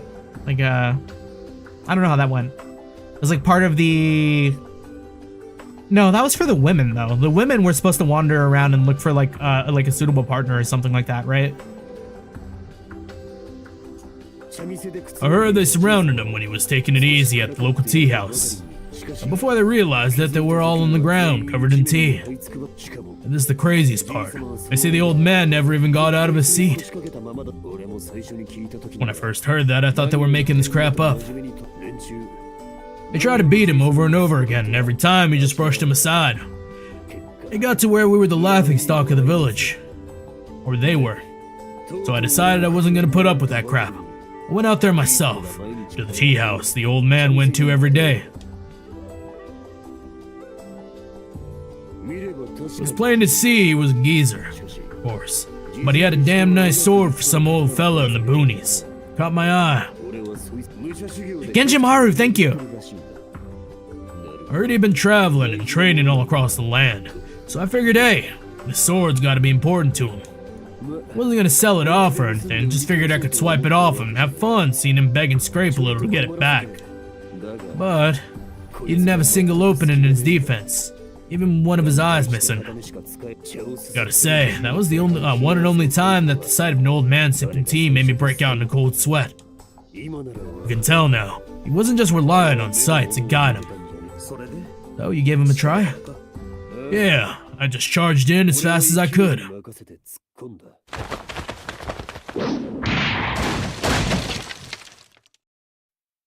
Didn't stand a chance. It all happened in seconds.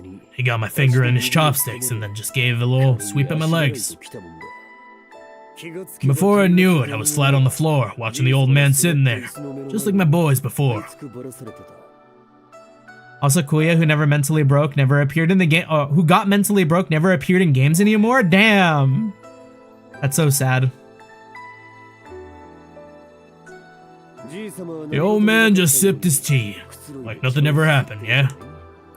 He beat me good, sure. I was sour at that, I lost. What really ate me up was that the old man never even looked at me, not once. So every day after that, I followed him around, attacking at night, ambushing from the trees. It was like my way of saying hi after a while. Never landed a single damn hit. Even then, I wanted to show up the old man, so I'd attack every day. I even forgot to hang out with my boys.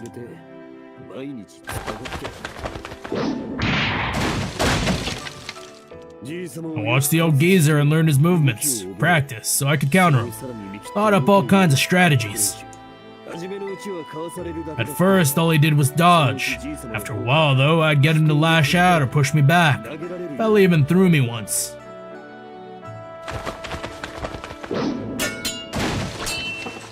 So I swung around this piece of wood to get some range on him, and finally the old man started blocking me with a sheet, yeah?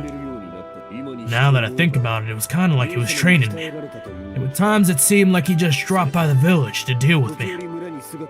That lasted about a year or two, then one day he suddenly talked to me, yeah?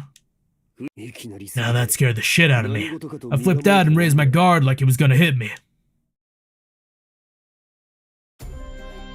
The old man pulled out his katana, sheath and all, and held it out to me, and all he said was this: "The time has come for me to return home.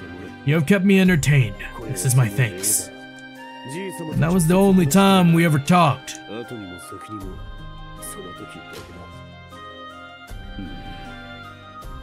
You can imagine an H scene with Hakulo and Kuya? Hakulo would never. That's how I got this katana, see? That's probably why you're seeing the old man's shadow in my moves. I trained myself by watching him. I completely forgotten it, but now I think it's on. Now that I think on it, I bet you anything he was an Evan Kurigan, born and bred. I didn't know your past held such a story. And where's this man now? You can find him in the, you can find him spread across the floor.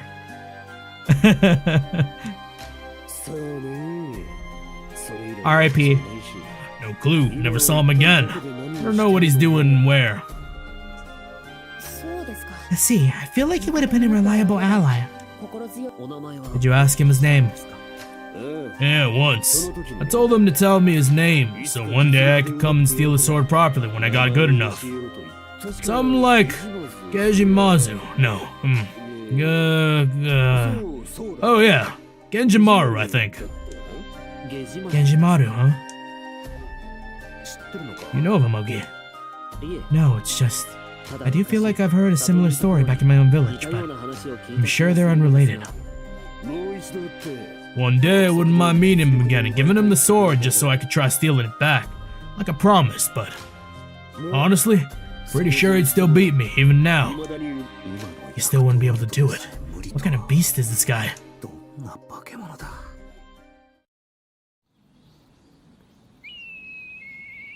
Rest in peace, Genjimaru.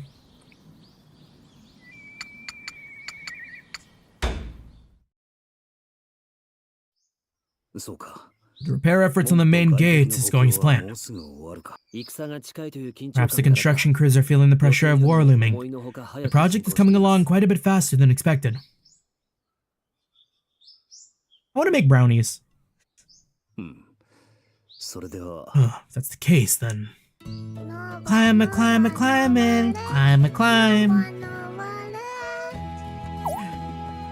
Shinonon's too cute. The horrors of war will do numbers. And the troops, what are your assessments on their skill level? Training sessions remain on schedule, but as ever, we could use more time. At our current pace, we have not the skill to stand against the Imperial Court combined force. There will be an anxiety on the field.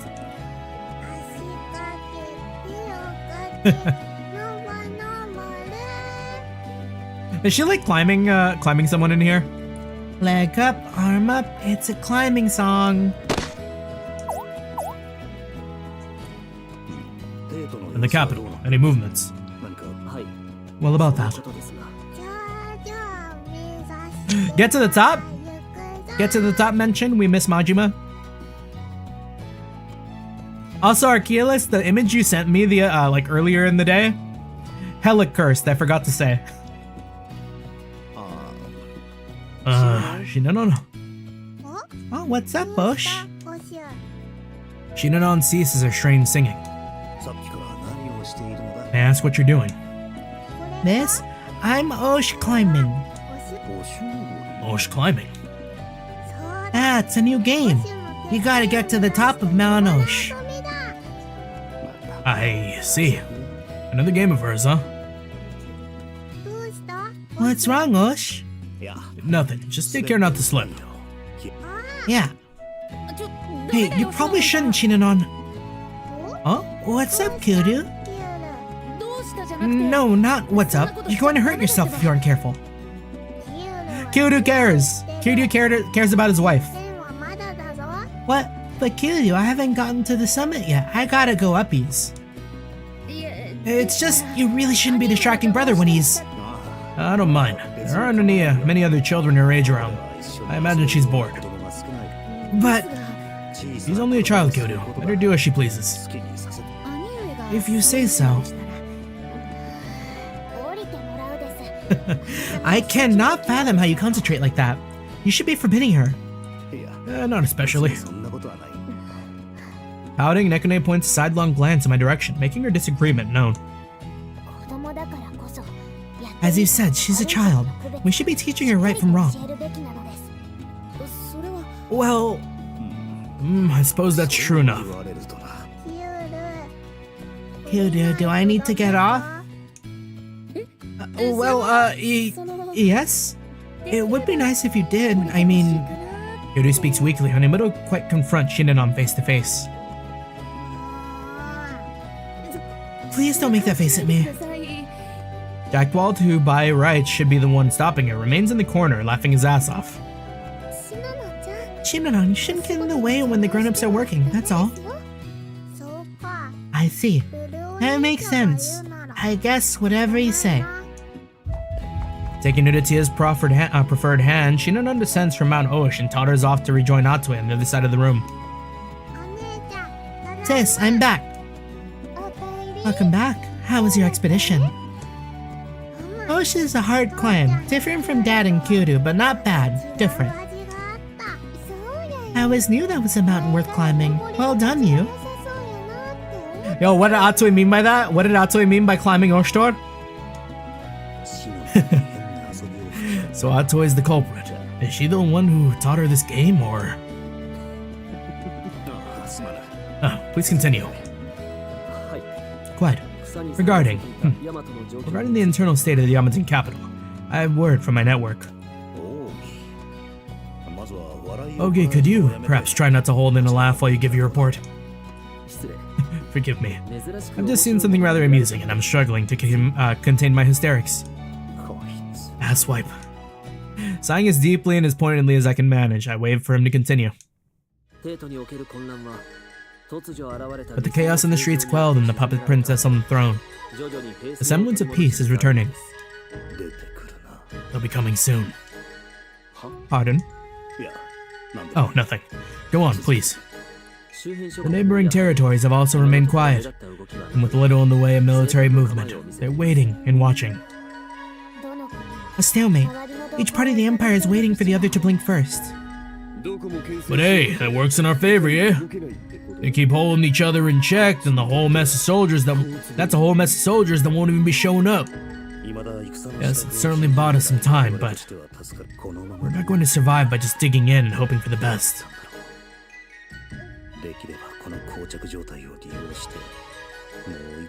I'd like it if we could leverage this stalemate to our advantage somehow, but... Anju? Oh. Sir, report from the border. An organized force bearing Imperial insignia has been spotted inside Itakamui. They already overrun the first border forts. They're storming them with overwhelming numbers. Oh, they're fast. Is it Deco Pompo? They're already moving. This is sooner than I expected. Okay, slow down. I need information. Who's breaking the stalemate? What kind of plan do they have? I'd assume no one would move aggressively for some time yet. Our expectations were off. Is it the Imperial Court army already? The Imperial Court would not be roused to action so quickly. Sir, scouts report approaching force is flying General Decapompo's banner. Oh, we got this. That's easy. We beat his ass. Let's kill him. Decapompo. That man. I can see his greasy face now, split long ways by a smile even emptier than his brain. That would explain it. He made his move independent of the court, without pausing for forethought. Jumped the gun to get his mitts on the princess before anyone else, if I had to guess. One supposes that man doesn't, put a great deal of planning into his actions. Ogi, how's Her Highness? She's not yet completely back in good health. Resting in her chambers at the moment, I believe. I see. Oshtor, maybe we don't have to tell her about this. No. We're going to have her address the troops and raise morale. Don't tell me you plan on asking her to stand on the battlefield, are you? It's a path we can't avoid. She has agreed to volunteer to become our living banner, the very symbol of our cause. Those who pledge loyalty to her name will have blood on their hands. Many will die. Her Highness must know and accept that. Brother, you expect her to bear the entire empire on her shoulders? You can't. She's too young. It's too much for her. Then who else would you have take her place? No matter the trial, she is our liege. To lead her people is her purpose, her calling. All we can do as her retainers is to remain at her side, through thick and thin. Oshtor, you're...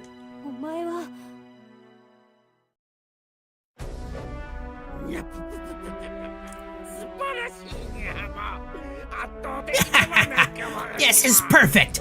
Magnificent with an army this large! Or, magnificent! With an army this large, this damnable country will fall in no time! We've already secured the second pass. We push forward with all haste into Anakamwe, my lord. That's what happens when you put Decapompo's elite on the job, Oshtor. He's nothing, not even a thorn in my army's side. The mountain fortress falls as sandcastles before you, Lord Decapompo. So, the others, are they on to us yet? Nothing of the sort, my lord. On paper, we are leading a training expedition, preparing for the inevitable assault on our beloved city. Lord Raiko hardly even blinked at the suggestion. I believe we have indeed given him the slip. I, Boko Inante, can hardly contain my excitement at the thought of Lord Raiko's face when he discovers the fruits of our labors. Indeed. Those simpletons in the Imperial Court haven't realized the Princess Raiko propped up in the chair is a dupe. A fake. I alone have gleaned this truth, and I alone march on Anakamwe to secure the true princess. And with her, my legacy. You know, broken clock is right twice a day, as they say. Raiko's simpering fraud will have no claim to the throne, and I'll be there to pick up the pieces. And soon after that, I'll be the next. Yes, excellent. It's all coming together. His ambitions laid bare, Decapompo chortles and snorts to himself, reveling in visions of a glowing future. Even so, my lord, is Anakamwe not supremely difficult to siege? Impossible, so it is said. Yeah. But how long has it been since anyone even tried to invade this do-nothing backwater? Hasn't been done doesn't mean can't be done. Consider, Oshtor's wounds from the battle with Vodai won't heal so easily, am I right? Yes, sir. But I have reason to believe, sir. Reason to believe he is well enough to take the field again, sir. Don't worry about that. As long as he keeps refusing to use his Akuraka, it's all for show, a bluff, nothing more. You're exactly right, my lord. When I, Bokuinante, led my valiant assault on the traitor elites, Oshtor hung back and just talked. The demonic intensity that once gripped him is gone. I'm certain you are correct, my lord. He must be injured. Now that you mention it, my lord, I haven't heard anything of Vodai since that night either. Oshtar probably gave him gave that lumbering oaf what was coming to him. At least there's one less ugly face to endure at court now. But I'll give this hound this. He never let go of a bone. Even Oshtar wouldn't have escaped that man unscathed. Sleep well, Varai, knowing your labors are done. Your grave will be the very cornerstone of my grand conquest. And I, the survivor, the pillar fit to rule, I will succeed where you failed, Vodai. Here I am, come to take his head and his lands. You're absolutely correct. With this enormous army at our command, none will stand a chance against us. Bokuinante can't help but smirk along with Decapompo's raucous self-congratulating glare, or laughter. Besides, I have an ace up my sleeve. Should anyone dare defy me, my secret weapon will see to them. Yes. All opposition, all challengers, swept away like leaves in the wind. Marano! I don't want to kill you, man. An ill omen. A terrible, terrible omen. As Decapompo and his lieutenant indulge in their foregone victory, Maruto rides alongside them, muttering to himself. This path I cannot tread, lest I be made to meet Master Haku as mine enemy. Oh, woe! How did it come to this? Try as he may to search his memories, Maruto is unable to produce a satisfying answer. He lapses into silence, quietly stewing in misery. I don't want to be here for the Maruto villain arc. If aught's to be done, 'tis I who would speak the dread words. Call off thine assault, but no such thing will come to pass. Recalling the decision to march on Anakamwe, Maruto remembers all too clearly how Decapompo rebuked his suggestion, refusing to listen. Maruto, something wrong over there. You're shaking even more than usual, scholar man. 'Tis merely... Look at him. He's probably frightened to the core, like the time we struck down those barbarians. I brought him along because I thought he'd be of use, but the guy's a sob story, all brains and no guts. But our victory is certain. I, Bokuinante, declare that no scholar's word shall dissuade us now. Exactly. You just sit back and watch your general seize this victory himself, tactician. And rejoice. You'll get to witness the birth of a legend as you rest. Methinks I shall do just that. Maruto holds his head in misery as the pair burst into fresh laughter. May madness take me. I had to abandon all and flee into Sir Haku's bosom. No, duty hath poor Maruto yet. Oh, Maruto, wherefore art thy family and this pillar so entwined? Should thou flee, what becometh of thy kin at Decapompo's hand? Alas, Master Haku, I entreat thee, what should I do? Your Maruto fears for himself.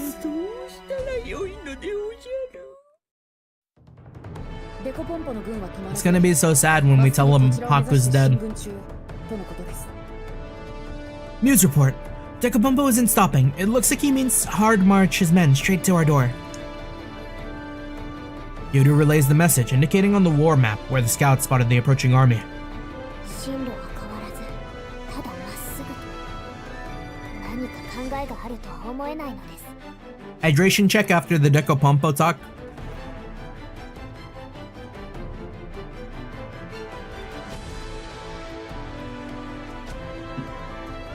Marching directly on the castle. I can't imagine he has a plan beyond that. Agreed. This is an impulsive show of force, not a true siege. I don't believe he has a plan either. He's just going to try to crush us with a frontal assault. That takes some confidence in his ability, I'll give him that. Recall that Marudo is Decapompo's man these days, and I find it very hard to believe he would advise a tactic so reckless or so costly in lives. Come to think of it, Marudo's complained before about his tactical advice getting rebuffed. I think it's reasonable to conclude that he isn't listening to Marudo's suggestions. So what? He just keeps Marudo around like an expensive pet or something, just to look good? He probably doesn't even realize what he has. His peculiar looks aside, Marudo has serious skills as a tactician. Directing an enemy force, he'd be a genuine threat, but we have no obligation to play fair in this scenario. If they have a shoot-in advantage, we will exploit that mistake. Yeah, ain't no tomorrow for folks who don't bring their all. Besides, if we show mercy to this goon, he's liable to make us regret it later, yeah? Agreed. We'll seize upon this chance and show the Empire what happens to those who march against the true throne. This will be the first battle for the trainees. I look forward to witnessing the skills you've all taught them. Yes, brother. They've all withstood hell for this day already. You can look forward to watching my boys work. Sounds like a fun time, yeah? Alright, everyone. To arms. What a good fight for the world stage. Crush them! Charge!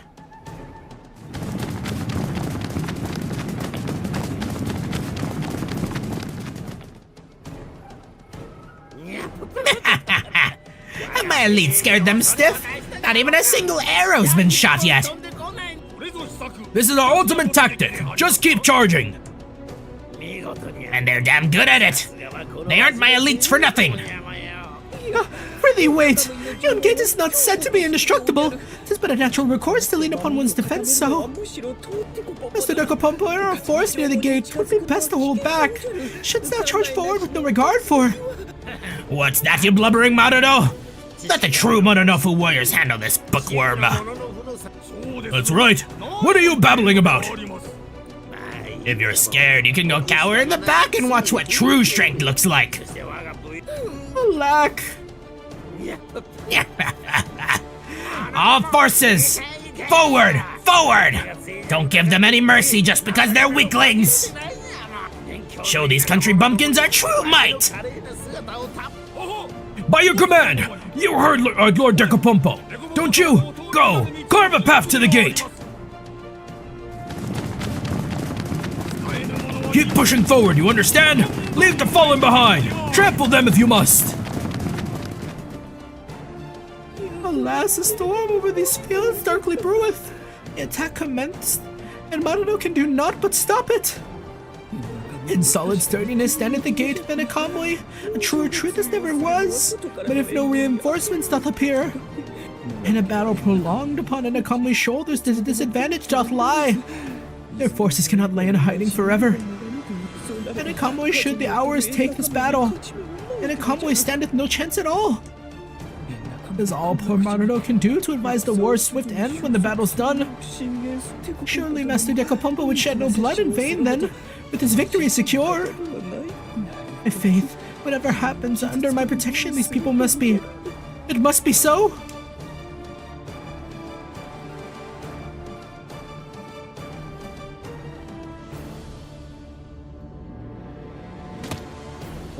Oshito, I've brought the flash grenade Kuon left behind. It appears to be the last of her cache. Good. One is still better than none. The modifications to the area near the gate have been carried out as well. So we're able to prepare everything in time? Very good.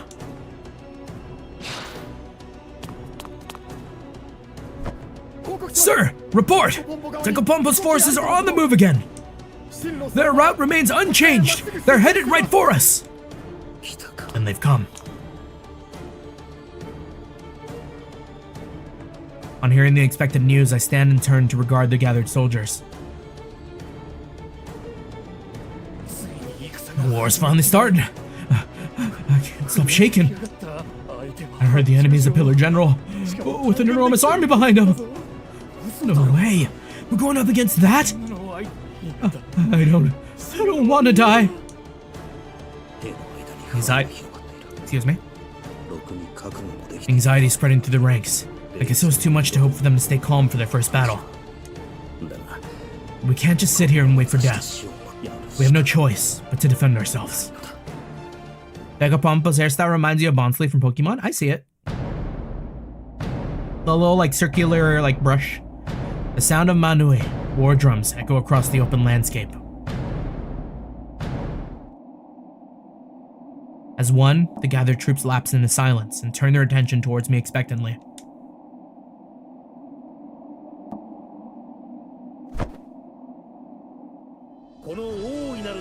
Brave warriors, for gathering under your liege's banner in this time of strife, I commend you. I know, my kinsmen. I know you are a gentle people who love peace. The shadow of Enakamoi's first war is an age. The shadow of Enakamoi's first war in an age hangs over you, and the coming bloodshed scares you.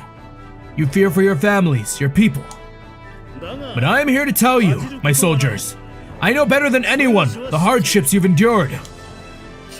The strenuous, painful training that forged you. The stones you've laid, even giving up sleep to make these walls all the stronger. All the burning will that smolders in the soul of each man and woman here. Now, stand tall, O brave warriors of Enakamui. Your nation's very existence rides on the outcome of this battle. If we lose here, our beloved basin will be laid waste, our families slaughtered, our homes turned to ash. But so long as this army stands, that will not come to pass. We will not allow it. Thanks to our efforts, Enakamui has become an impregnable fortress once again. And we are the steel that protects it. We will not lose to anyone. This is an essential truth, a fact that no man can rightly deny. Therefore, people of Enakamui, here and now, I promise you this. I will give you total, complete victory. I will protect your lands, your families. And I promise you, we will grind these greedy invaders into the dirt until nothing remains of them but dust.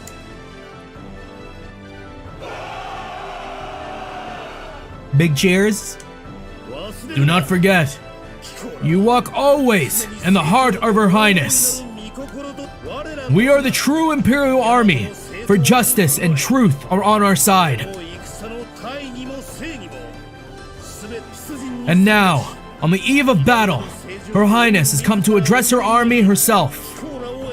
Humbly accept her gracious words. What was that? Our liege, she... The sovereign herself, talking to us? Can't believe it. It's us country folk. Yeah, they needed a big victory. Our Highness has arrived.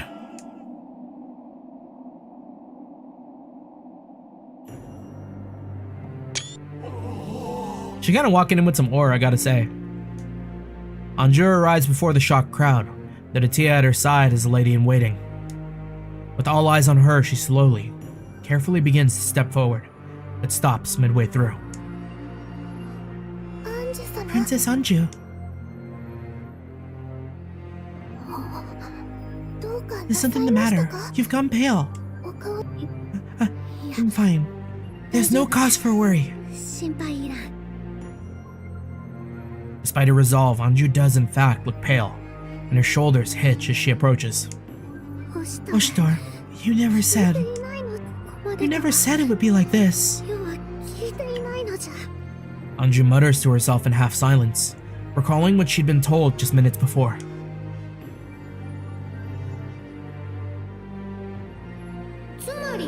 wish for me to address the soldiers, in other words? Yes, Inakamu will be facing a great deal of conflict on your behalf. I would like you to say a few words to the front. That's all. It would greatly boost troop morale. If you, our leash yourself, were to cheer them on and be seen advocating the cause, they would fight for you without hesitation. That seems right and just. Very well. When shall I speak to them? It reassures me to hear you say that. But it may not be enough. There is one more thing I wish for you to be aware of. First. What more? From here on, our work will no longer be peaceful administrations and governance. I want you to understand. If you speak to these men, you must do so with the knowledge that each is about to bloodily murder his fellow in your name. Consider yourself a spotless banner on the field. You are their hope, their object of faith. You cannot let fear take you, or so too goes the army. There can be no running, no crying. Most of all, you cannot, must not look away. No matter the atrocities that happened today, Ah, please. You think me so cowardly? Your Highness, have you ever stood on a battlefield, watched an armed conflict? I've not. What of it?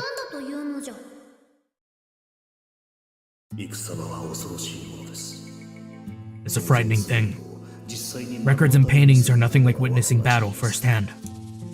Even the most seasoned soldier, with the right impetus, can be made to break and flee in terror.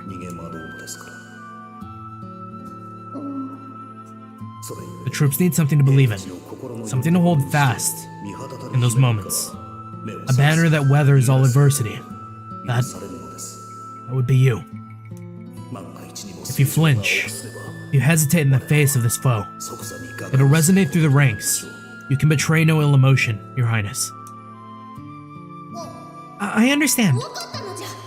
You may leave it to me, and worry not. I will inspire courage in this army yet.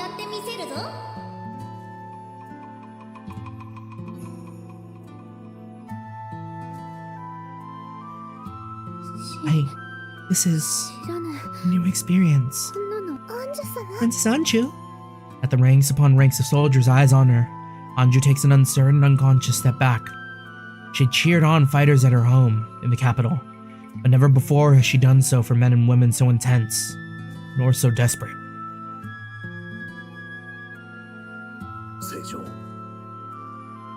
My liege. Anju twitches at my call. Oshtor. Still pale, she looks to me for guidance. Remember what I told you. There can be no running. No flinching. I whisper just loudly enough for Anju to hear, well out of earshot of the soldiers. But Will you give up and hide in the back lines, or will you fight? Only you can decide, princess. Would you see Anna Kamui in the capital fall into the hands of that impostor on your throne? Even your father's very grave. No, anything but that. Princess Anju. Delitia steps forward to comfort Anju, but the Imperial Princess stops her, standing firm. It's alright. I am Anju, Mikado of the Empire. Of this empire.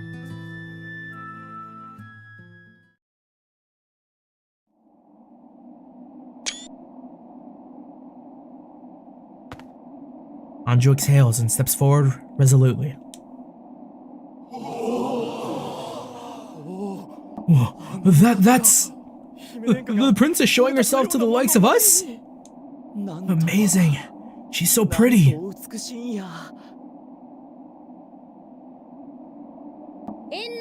Beloved children of Enakamwe, you have done well to gather under my banner.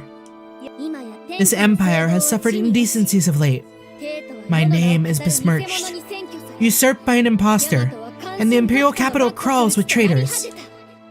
And the true-born heir to the line of Yamato, or as the true-born heir to the line of Yamato, as the divine scion, I must correct this. These disloyal rebels wreak havoc wherever they tread, and soon they will be upon you.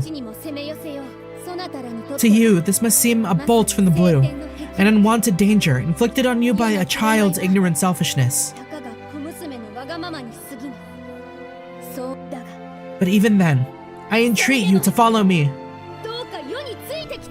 Yeah, you can really see the difference, the difference between the speeches they gave, because, yeah, Imposter Anju was, like, very cold, very, like, not caring about, like, the individual, and here we are with, like, an Anju that cares. I need your strength, in order to bring peace to a corrupt world. With your combined power, we will cast out these traitors, take back our capital, reclaim our stolen throne. And if you aid me in these things, I swear to you, I will see order and justice return to this empire. Brave warriors of Enakamwe, I entreat you, become as my spear, my shield, and lend me your strength. Where you march, you go with the blessings of the heavens themselves. Fate is forever on the side of the just. You will learn that firsthand. Through the countless victories fate will bestow upon us.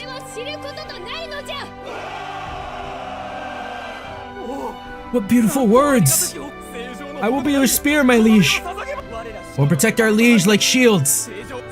For our liege! For our liege! Victory! We shall witness your triumph.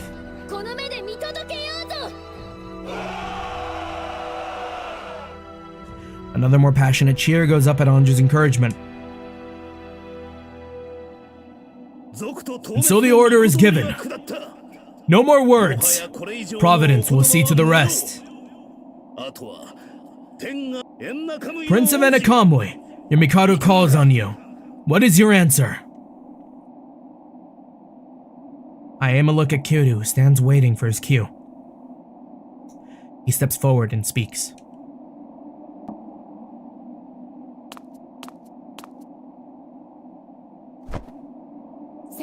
I have received my liege's orders, and Enakamwe will unite behind you.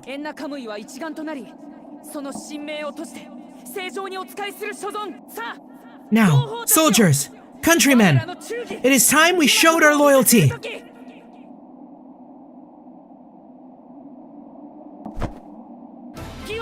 Justice is on our side. Everyone to arms!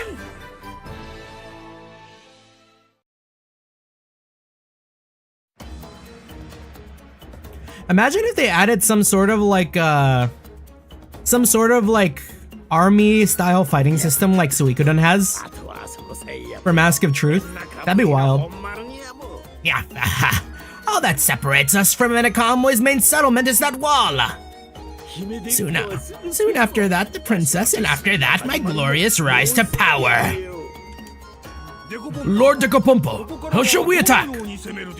Nah, we don't need tricks or tactics against these Hickville simpletons. Trample them underfoot. Dekapumpo's rounder than I thought.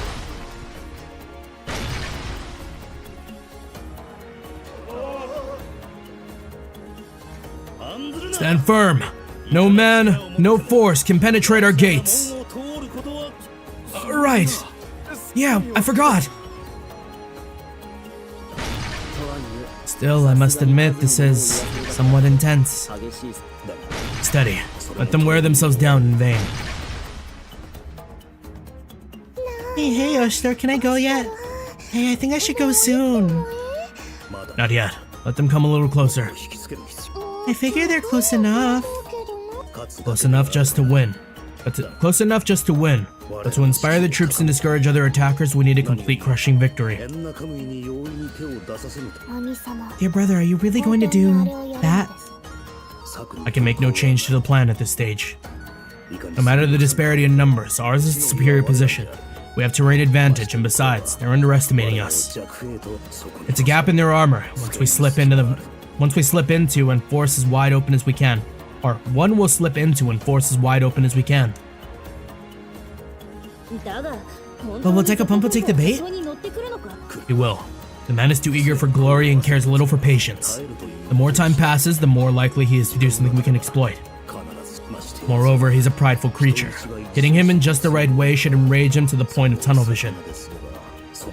And as he loses awareness of his surroundings, this is when our trap will ensnare him. I see. Still, I'm not totally sure I can know where this plan came from. It seems a little, different from your usual. Agreed. I'd have thought the Imperial Guard of the Right fight with a touch more grace. Inserting myself with my image on the field is a good way to get us all killed. We do what brings us victory, unless you disagree. Not at all, I actually like it. We just need to hit him hard. Just hearing you say that takes some of the edge off my worries, Nosuri. That's nice and all, but there's a whole lot of fun to be had right there. And I'm getting none of it. Come on. Just a little more patience, Hatsue. Soon enough, you'll be feeling nostalgic for this boredom. Look forward to that.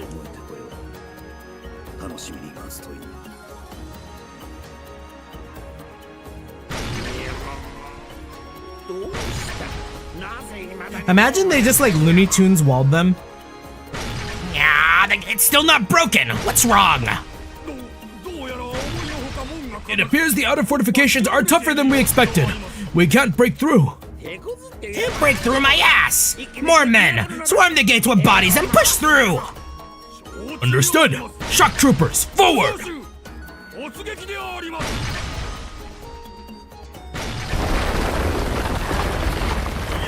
We did it! Ha! Excellent! Now!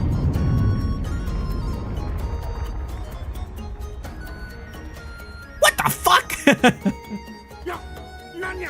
What is this? The gate is blocked by boulders. We can't get into the castle like that! Yeah! Damn you, Oshtor! No Dekapumpo over there. Huh?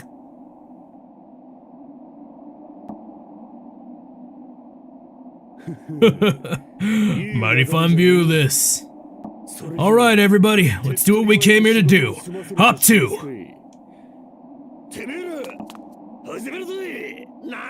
Who are these clowns?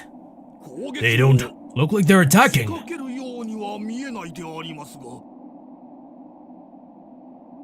They put on a show?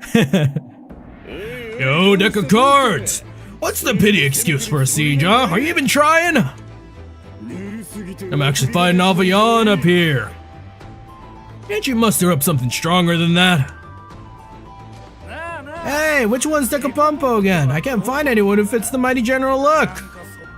What, please? You think he looks anything like Lord Oshtor? Yeah, I heard he's some kind of dumpy loser. Word is, he only got where he is because of his dad.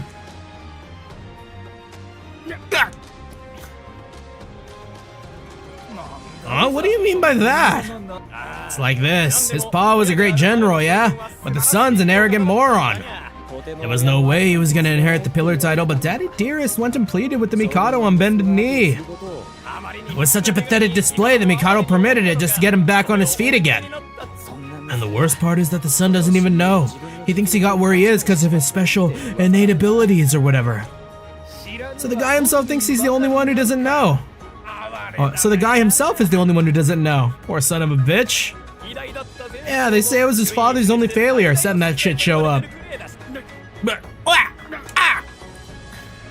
Hey, come on, guys. Let's not talk about the dead like that, yeah? Even if it's true, man. Especially because it's true. You shouldn't go trumpeting that kind of stuff from the rooftops. Nah, that's not the way to go about it at all. You gotta go find the guy himself and tell the bastard to his face.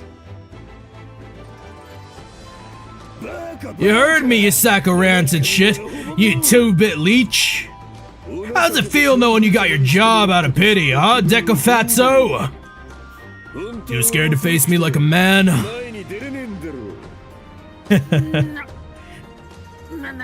Even Matado's kind of shocked.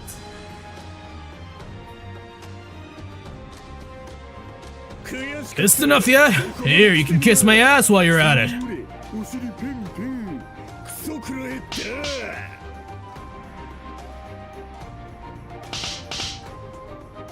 Yeah, kiss our asses! What tomfoolery is this? If they continue... You! Why you?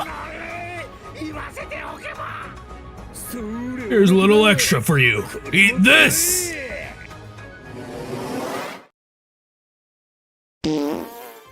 Ah. Fun. It's impressive they went out of the way to make that animation for the characters. Would they even hear that? Does the tunnel got like crazy acoustics? What are you idiots doing? Hurry up and kill those buffoons! Pull them down and cut them to pieces!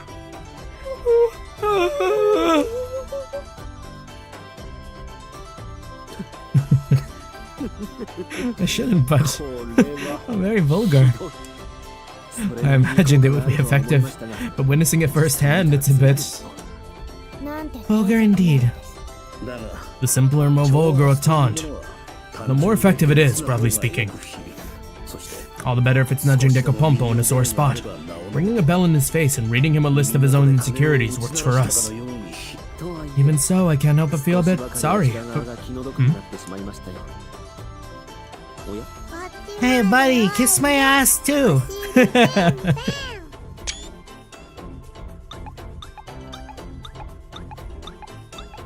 Shinonon! The goat.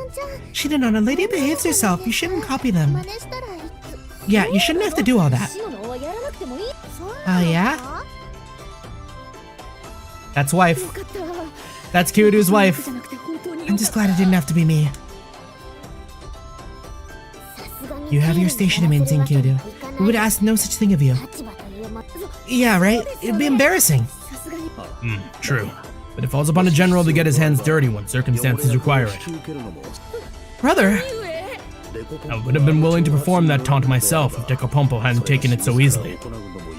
Can you imagine the enemy commander taunting you with his own rear end? I could see the man trying to scramble up the wall in fury himself.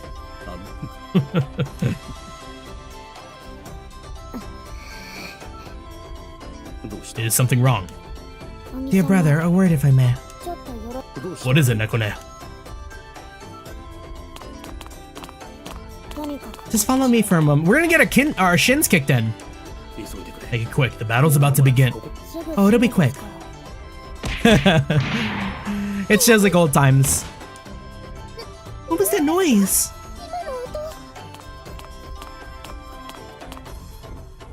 Where's brother? I encouraged him to rest as the battle is starting soon. Is that so? Yes, I'll wake him with a restorative when he is needed. My, as close as sibling bonds ever are. As close as sibling bonds as ever. What, we don't get to use them? What do you mean you can't smash the boulder? Get a demolition crew together and pulverize the thing! But it would be impossible to clear a boulder of that size! The man speaketh true. There's such a band draw near enough to take the thing to pieces. Fiery oil would rain upon their numbers. The petty store and his damnable tricks! I've had enough of this! Ridiculing me like that, oh, he'll pay! I'll crush him with all the military might I've got! Roll up the siege towers! If we can't invade from the bottom, we'll tear it all down from the top! Now go! A fat reward to the man who claims Oshidor's head!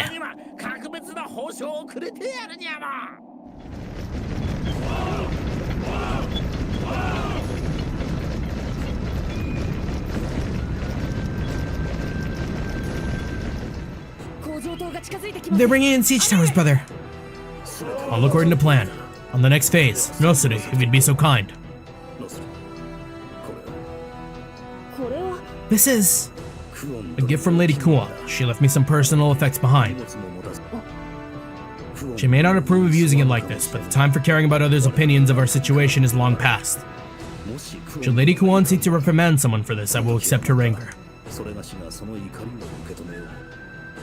Don't worry, Oshidor. I'll have your back if it comes to that. Same here. Me too. I too stand with you. Yup. Well, one supposes we should start concocting excuses. All this as you commanded it, Master. Brother. Thank you. Your convictions bolster me. Now, let's begin the festivities.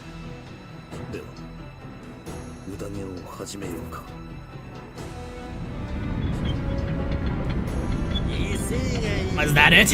With that attitude, I thought he had something up his sleeve, but it looks like he's just all talk.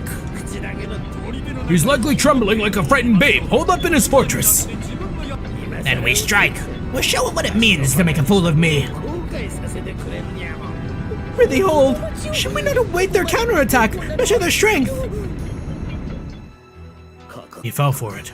I knew he'd turn to his siege weapons as the first recourse. A giant slow-moving contraption is easier to read than a block of troops. It's a perfect target, and there'll be men around the bottom. That should be the last one, Nosiri. Remember, we only have one shot at this. Right. Take aim!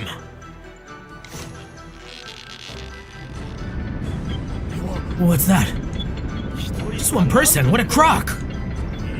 It's too late to start putting up a fight now. We'll crush you all! Did they convert the flash grenade into some sort of incendiary bomb? Good. Release!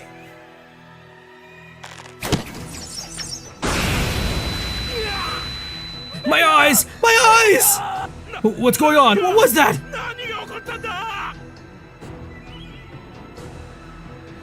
Oh, they're still rolling around down there. How's it feel to get a flash grenade to the face?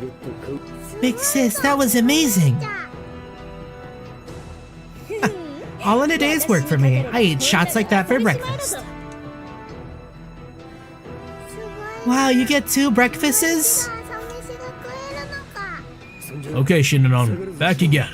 Be a good girl and stay out of everyone's way, yeah? You got it.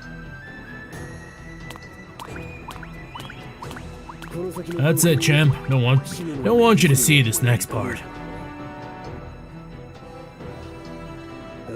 Man, maybe it's because of what happened to Haku, but the boss has been getting more and more serious every day. Push a man enough and the brutality he can find himself capable of. Makes my spine shiver, it does. Oshito, is it okay? Is it okay now? Everybody's trigger fingers are getting itchier by the second. It's time. Sorry to keep you waiting so long, Atsue. All troops, draw weapons. Be as our liege's spear and deal a blow of justice to those who would defy her. The way back to the throne is paved in our enemy's blood.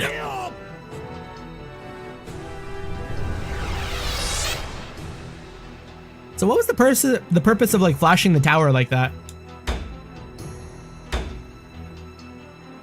We haven't done our BP allocations in a little bit. I think we're sitting on like a lot of points probably. Not really. We'll push one. We'll push one. We'll push one. We'll push one. Never mind, you know what? We haven't actually done a lot of fights in this game. I think I'm getting like flashbacks to like Mask of Deception.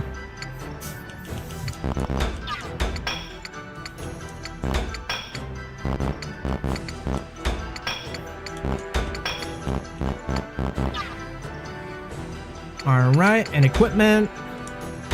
We have nothing on Oshito right now, so...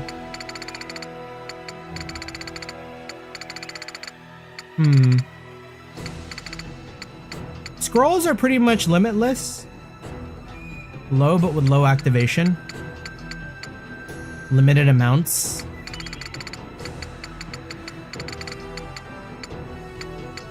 I think we should give Oshtor lightning speed too. I don't think he has that like survival thing yet, so we'll give him survival too. Anything else that helps other people around him?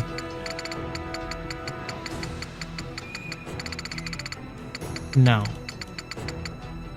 So we'll just do like physical defense too. And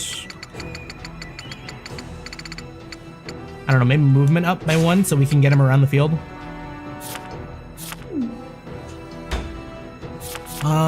Kyudu.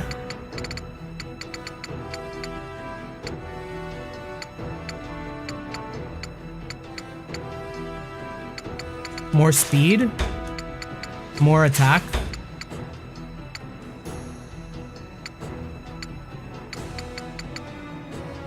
And stealth. Atsui.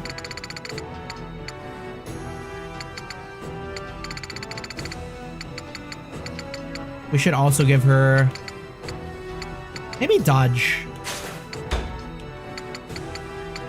Dodge and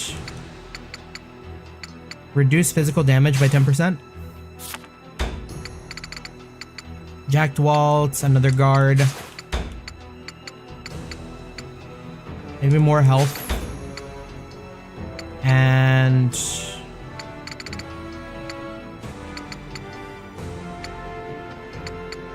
speed 1. I feel like we're missing a lot, yeah. Ogi here.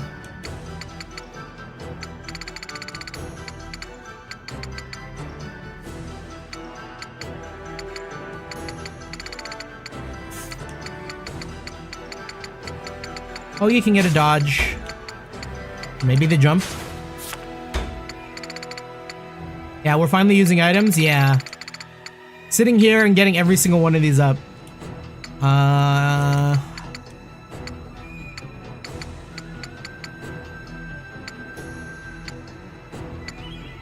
Active metabolism.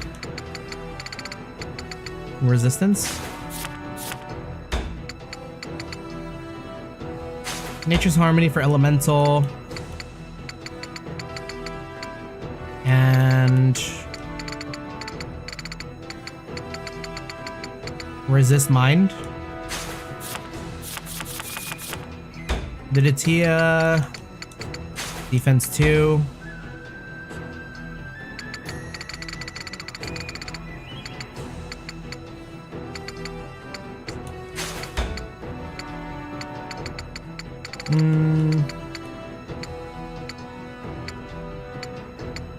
Increased likelihood of being attacked. And resistance. And then one more. Gonna go to the restrooms and get some drinks. Sounds good, sounds good.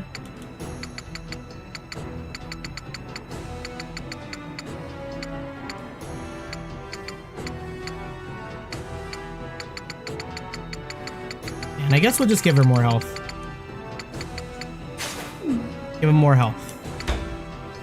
Alright, and it looks like we can't have everyone, so of course, Atsui is one of my go-tos, so Kyudo, same with Dudu Sanana. Nosuri is another range, and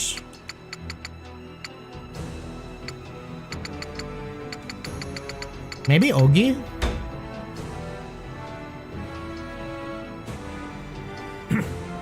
Alright.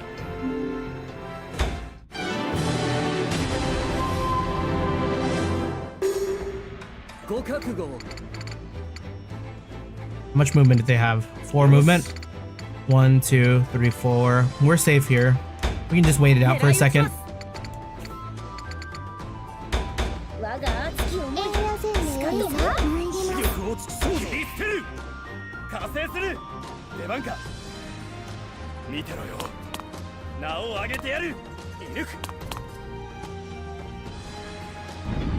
Oh, this is giving me like Helm's Deep vibes.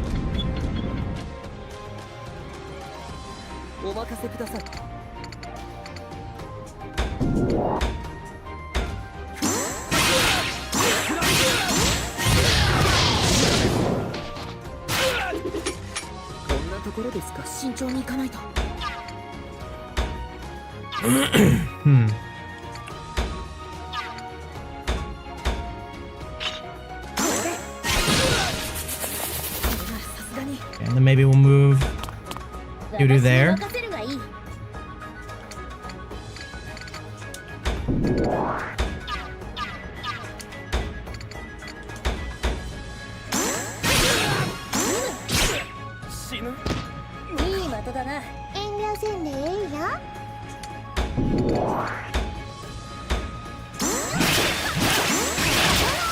Ooh, that was terrible.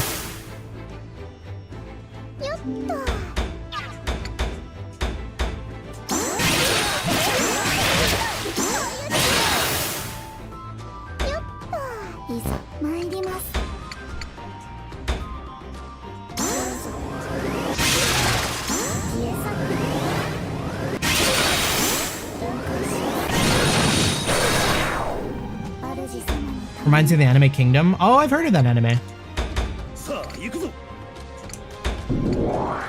Alright, Haku, get in there. Or push door. We're still calling him Haku sometimes.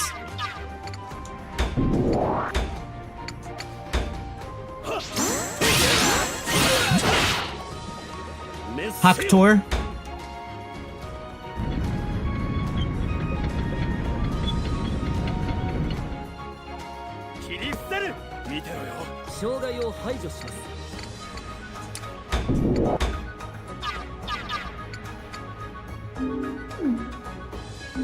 This is the button. I was looking for this the whole time. It always bugged me that I couldn't see the turn order.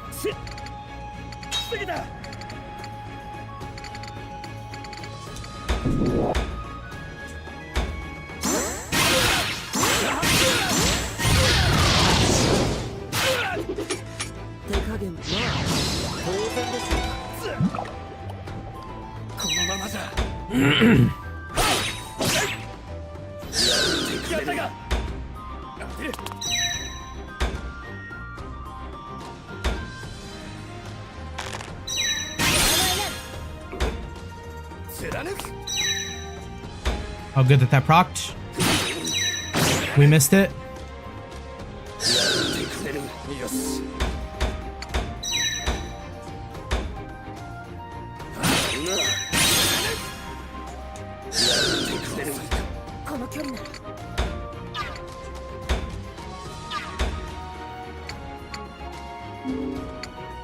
Why would we do this over this?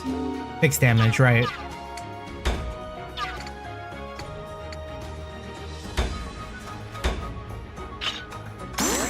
Someone else can kill the one in front of Atue.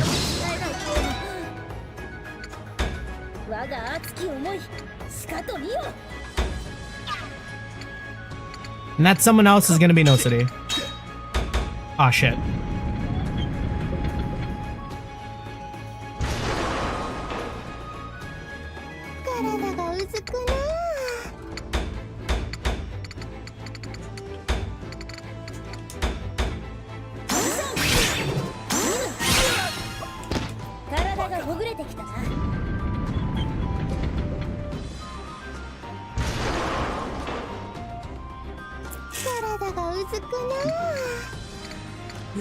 Hmm. 71. We can get rid of this guy before his turn.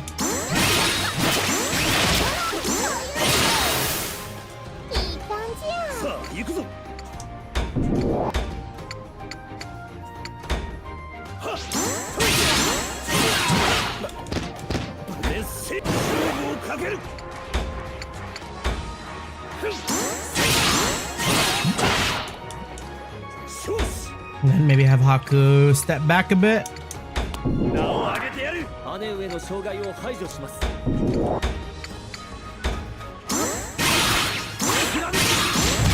Ah, shit, I didn't see that third attack.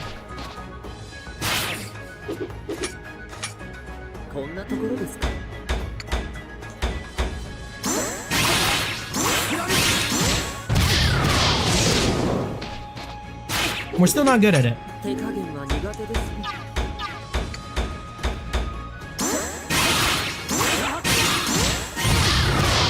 There we go. You remember this battle pretty well? Had Atui blocking the path and one man soloed everything. Yeah, Atui would probably be really nuts for that. We kind of don't want them to come in because we want them to be funneled into one channel.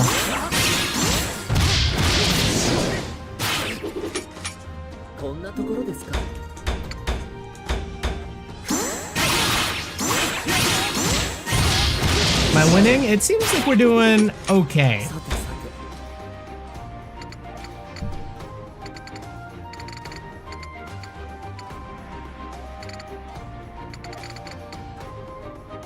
And we'll step back so we're near Oshtor.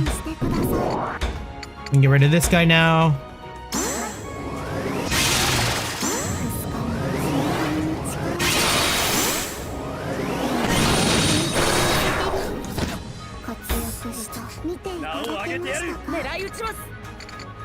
Ooh, unfortunate that we can't do anything with Kyudu here.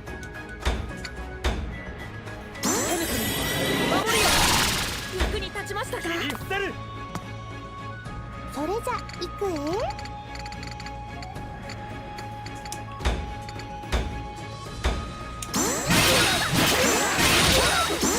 At least for us, these second wave guys are like way weaker than the first.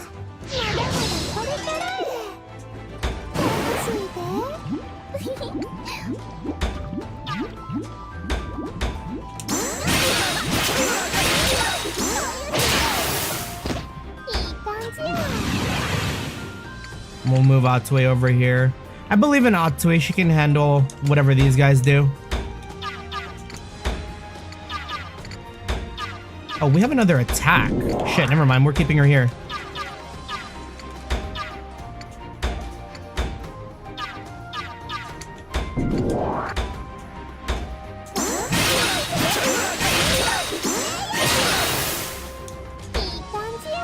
We forgot she was like that.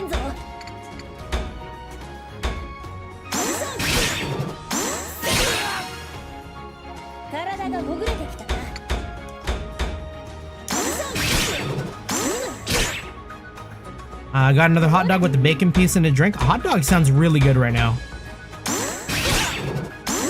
So would being able to land my hits.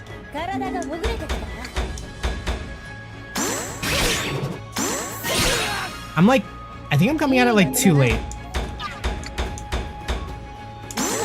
Too early.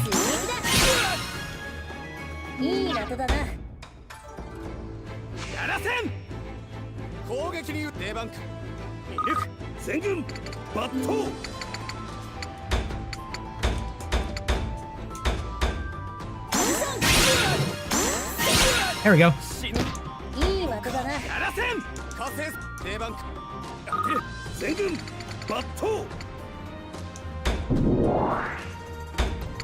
We have her heal back.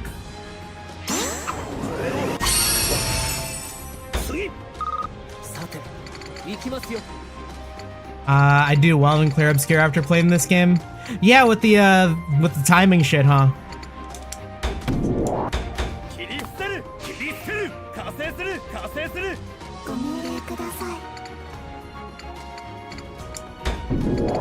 All right, 44.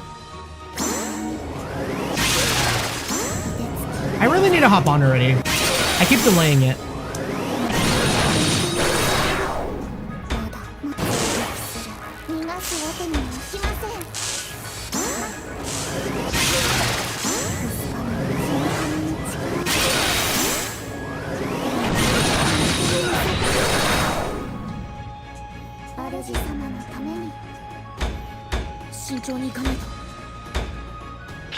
Get deleted. We can probably move Kyudu like here. I don't want to get too close because the archer is up top.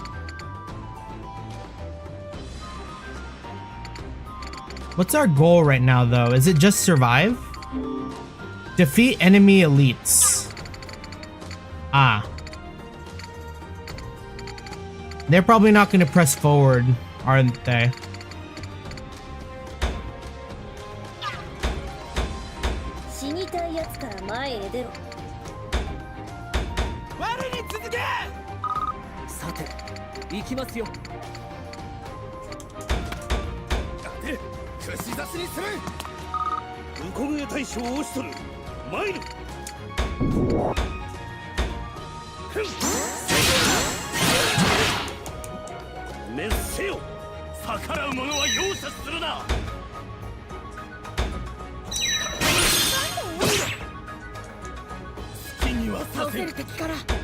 We're big believers in Atsue here.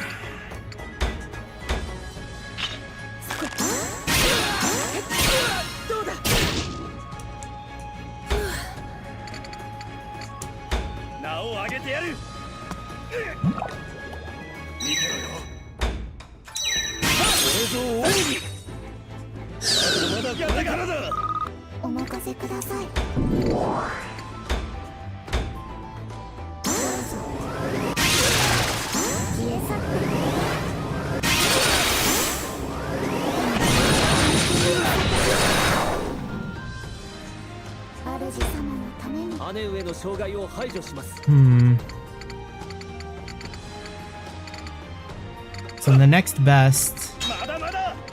Well, the elite is here.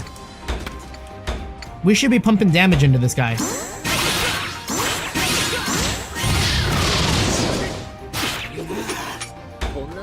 我が弓からは逃れられんぞ。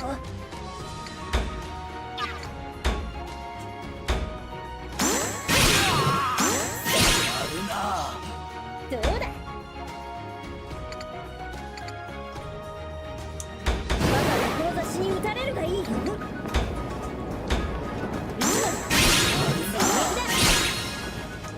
どうだ。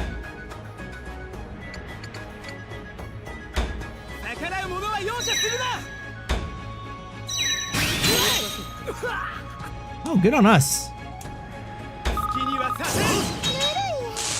それじゃ行く？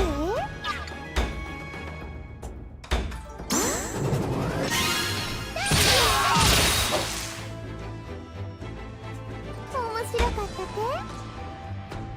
Oh, and we closed some distance by doing that. That's kind of cool.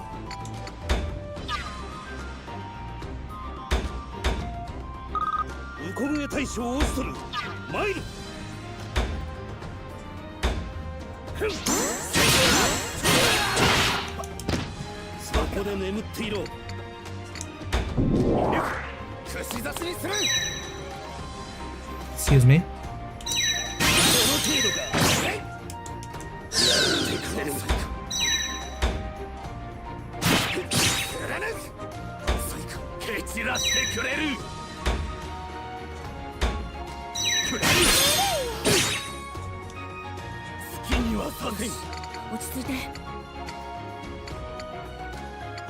Okay, who's the one that's advantaged on? Is it this one? It is. 90 damage? We love to see it. We don't love to see that.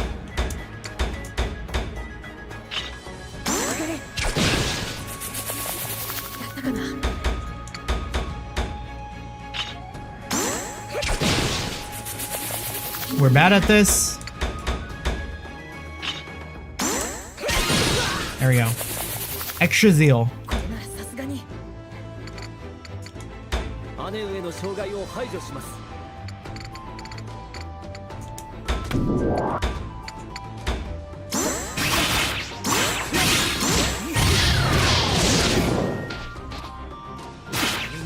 He really does fight like he's dancing.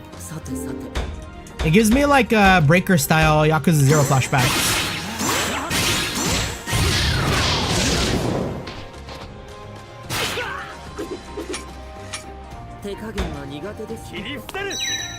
Watch out, Atoi!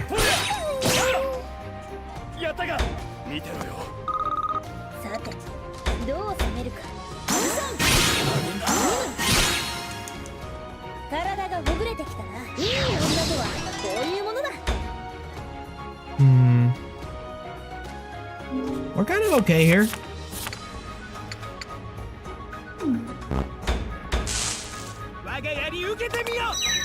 Oh no, not the twins! Oh no! What did I do with the twins last time?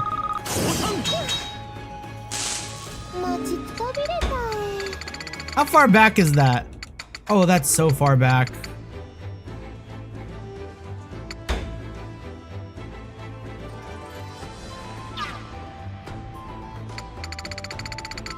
Maybe I can put someone in front of the twins?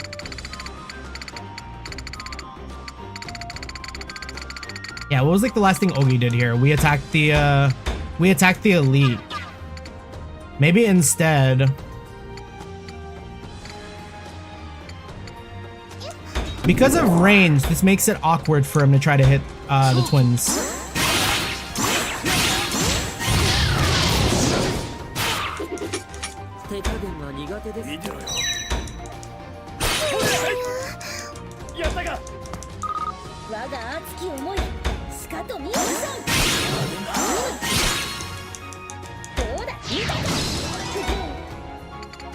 Then maybe we'll run him down here.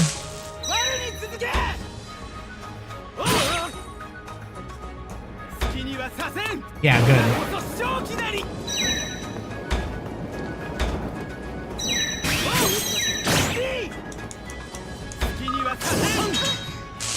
体がうずくな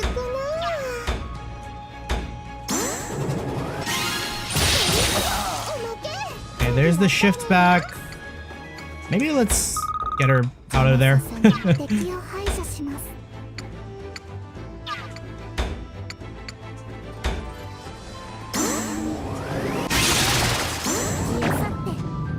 Oops. 活躍した見ていただけましたかどうぞ凍てつき焼き上がれて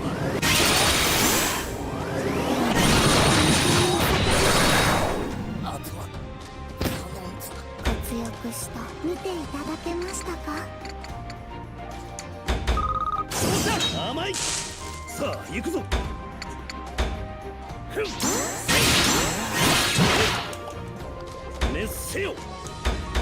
Nowhere to go. Atsui is still in trouble. Oh, especially in trouble with that zeal.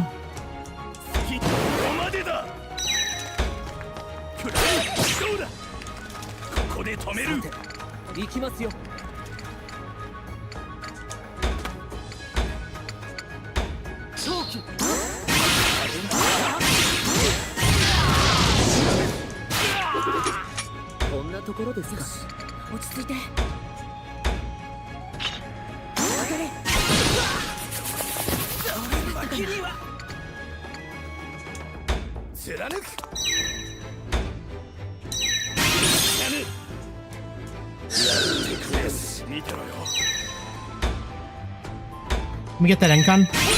Good. Ogi is a survivor.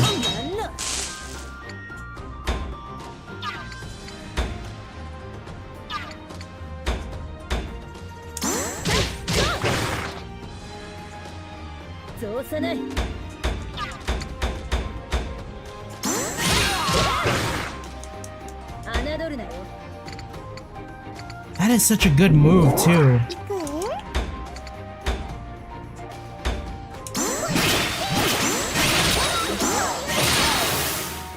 いい感じや視力を尽きそうぞ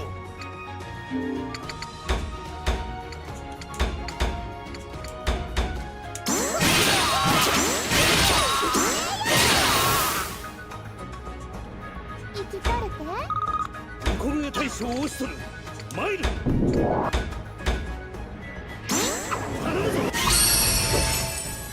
次 邪魔させない敵を排除しますモデルこちらへどうぞ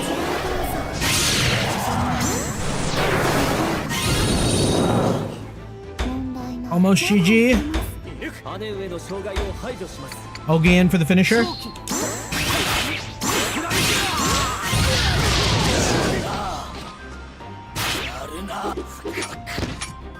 こんなところですか良い感じです GG's.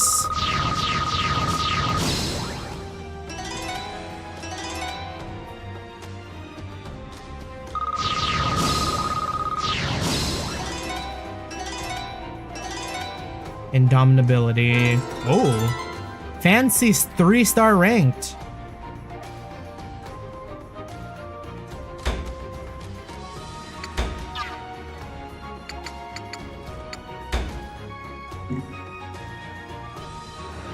Yeah, we didn't lose a single person. We did Decopumpo like that.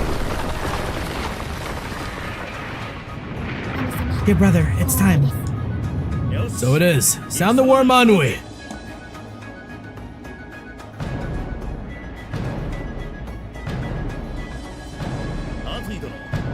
Lady Atsui, our guests are leaving. Would you mind sending some party favors with them? The oil? The way she's just one-handing it too. それじゃあ行く My pleasure. Here I go. そういや Heave ho.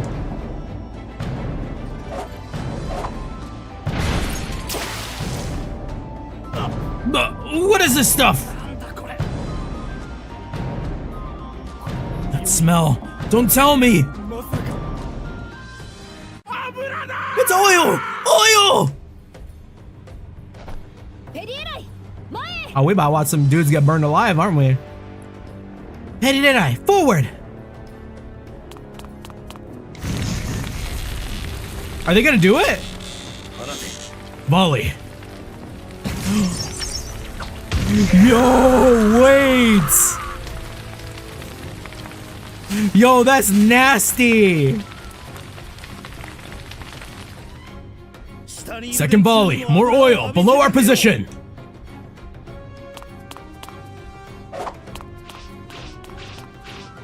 Yo, where's she getting them?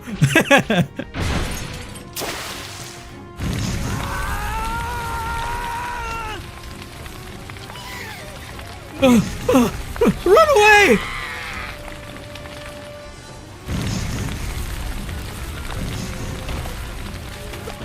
Out of my way! Move! Stop shoving! Damn. Zounds. What's happening? What's going on? The fire's not going out. It's spreading. Sound the retreat. Fall back. Fall back. Oh, he's moving finally. Wait, where are you going, cowards?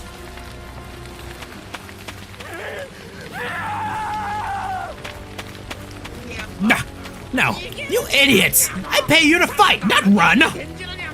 Every last man who deserts this army will be executed! Do you understand? Go! Fight! Out of the way!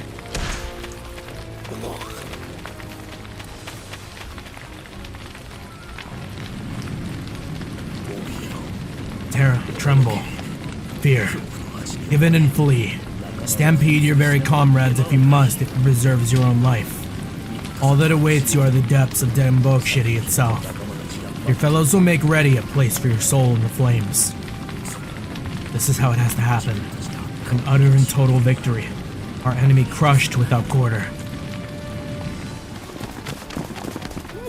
Run!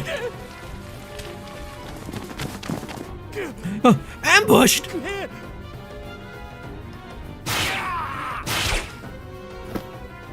You know, you really do feel bad for them now. My army! How good? My lord, what's happening? We assaulted with a massive force. All of our odds are in our favor. Whoa. Hello, Master Oshtor. What naked bloodthirst doth possess thee and frighten thy Marano so? Did thy loyal Marano ever truly know thee? Ere the fighting's done, 'twill have been no fair match at all. This is,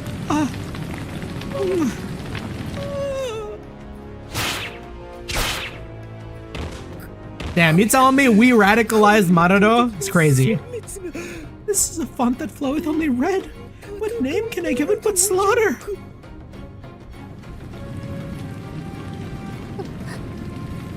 You can't look away. Yeah, don't look away. Oshtor. This army is your spear, your highness. The blood that stains it also stains your thrusting hand. If you are to lead these people, then you must learn a lesson. Some will call this battle your achievement, others your sin. My liege, you must watch every moment. Accept its totality, even the ugliest parts, and reflect. If these sights make you tremble, I understand. You may take my hand if you must, but you mustn't look away. Oshtor. I shall not falter. All that lies before me now, I will witness and accept.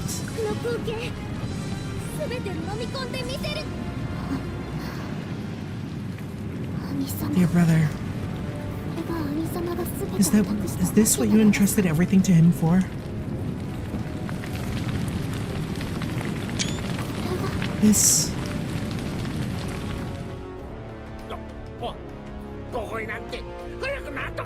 I mean, skill issue, but damn. Bokuinante, hurry up and do something! But you said... And Maruno, what are you doing? Fix this! This is why I hired you, you lackwit! It's impossible. What? Say it, Maruno. It's impossible. Positions less dire have been declared so. No matter the tactic I may contrive, the day is lost, and thine own soldiers know it. On enlisting there is doth not my wisdom fall. Not more is there that I nor thou mayst do. You useless imbecile! Do you have any idea how much money I've sunk into you? Ah, this is getting us nowhere! Sound the retreat! We're falling back to the capital! Roger, we'll make our escape. Fall back! Master Dekopompo, how would leave on soldiers entrapped? Of course I'm cutting and running! They're just grunts, aren't they? Worthless good-for-nothings! As long as I survive, I can raise an army this size again and again! Until we come back here and win! Yes, my lord.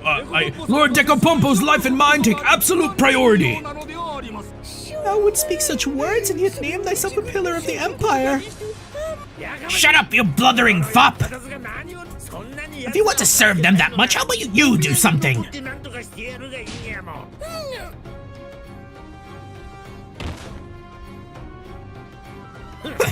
That's what I thought! I'll talk and no show! Now let's get moving! Good for nothing should know their place.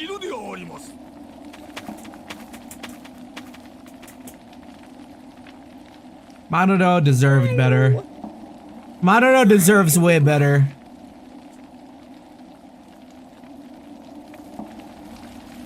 Oh dear, looks like the general is getting ready to run. Abandoning his men, how dare he? How did he ever think he deserved his title? People show their truest colors in times of stress, or so it's said. But we can't afford to let him go. Not this time. Ignore the foot soldiers. We descend. We push through their command unit. For our liege desires only one thing of this battle. The head of the Pillar General Dekopompo. Oh damn, okay, finally. But like, damn.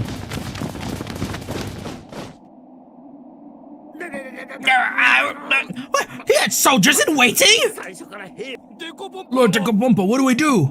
We're surrounded! Out of my way, blackguards! Don't you know who I am? Oh, we know, traitor Dekopompo.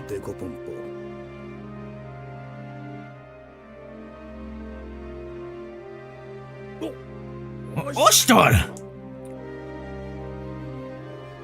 I believe that's checkmate. Care to repeat yourself, swine? I see. You contend with that choice of last words. I'm certain you know the punishment for raising levies against the Mikado herself. Once upon a time, too, you two served her father as I did. Out of respect for our mutual liege, I offer you this chance. Make amends and cut your own belly.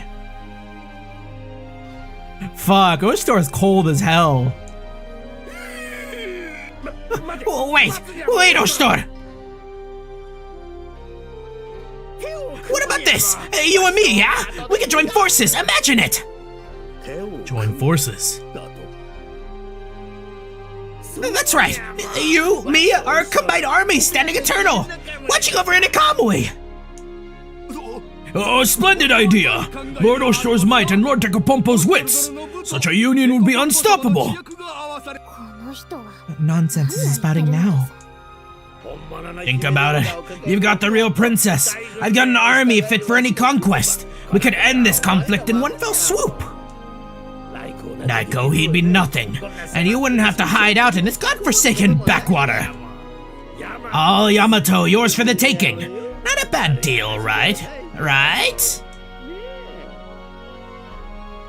Yikes, didn't he ever learn to die like a warrior? Or did his daddy skip that lesson too?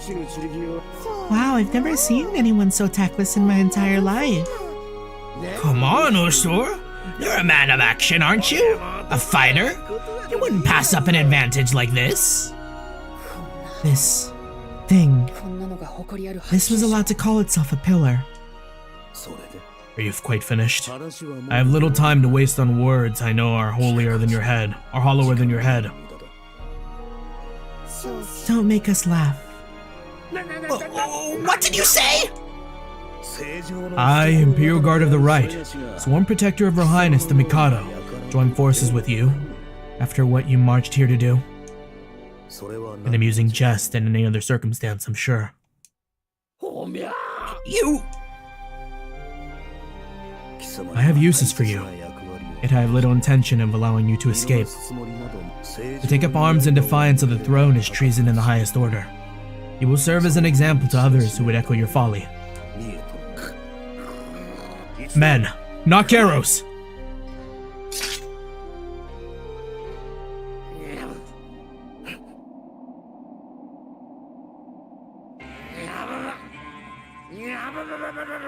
Has he been hiding some demons underneath that coat? Hey, is he finally snapping?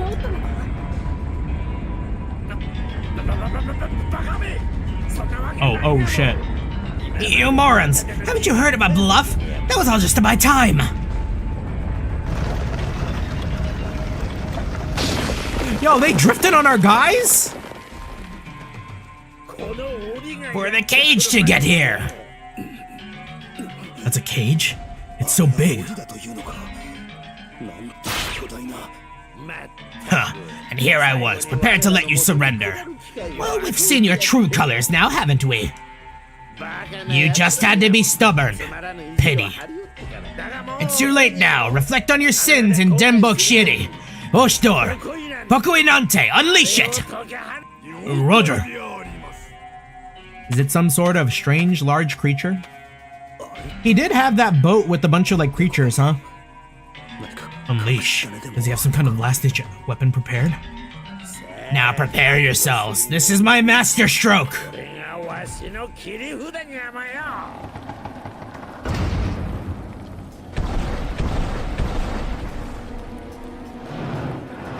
Ah.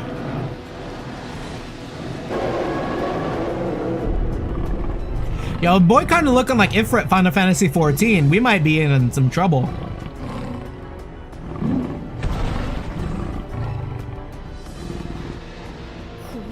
Is that a Ganji? Yep. That's an actual for real Ganji. Hey Oshito, this is gonna get ugly if we're sticking around. A Ganji? I've never seen a live specimen. Do you know what it is? Oh yeah, I know. Big Spiny over there is a local menace for his Russian folk. A nasty beast that roosts deep inside the wastes. They're big, they're brutal, they're damn near always hungry. We used to find settlements out by Ganji Roost, just a lot of blood. No bodies. Y'all remember Gundura? The bigwig Olo? Heard he was trying to raise one to use in the Yamato invasion. Just capturing one of them was just too much of a headache. He called the project quits.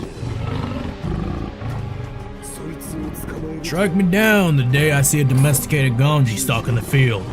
I guess this guy is one of the 8 pillars, but... That's incredible. Taming one of those. I'm actually a little impressed. Yeah. Yes. Witness and marvel. I laid my claim to her during that asinine campaign. Sure, some 100 men disappeared capturing her, but details. How awful. Bastard. The lives of those people were details to you? A great and necessary sacrifice. And one well worth the cost. Look at her, Oshtor.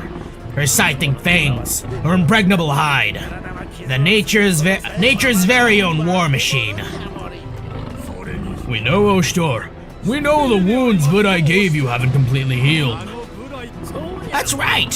How do you like that? See if you can overcome my ace in the hole in such a sorry state, Imperial Guard.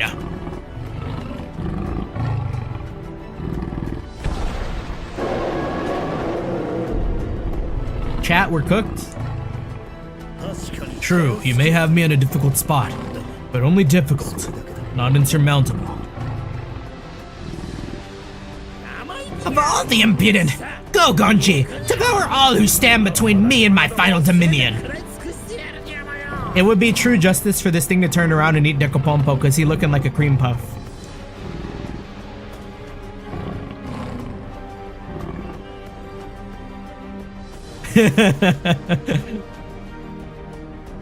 Yeah? I said go! Ravage them! Rip their flesh!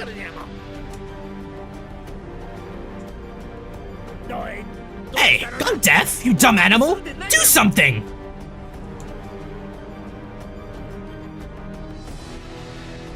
For the love of... Quit playing around! Go tear Ostor's throat from this traitor neck!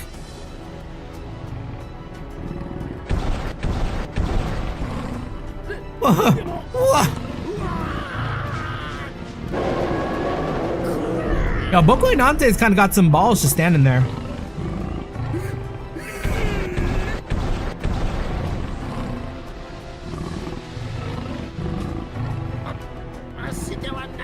No, not me, you spiny idiot!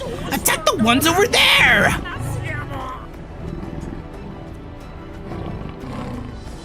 Oh.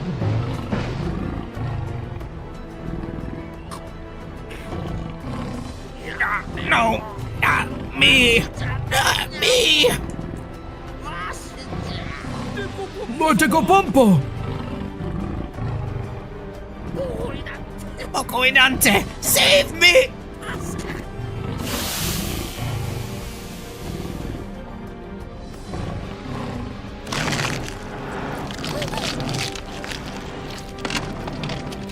One pillar down, y'all.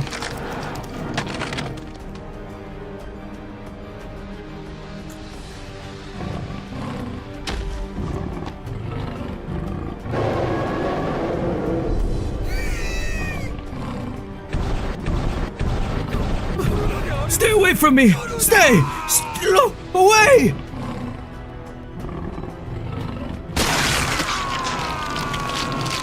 Bro got the whole buffet.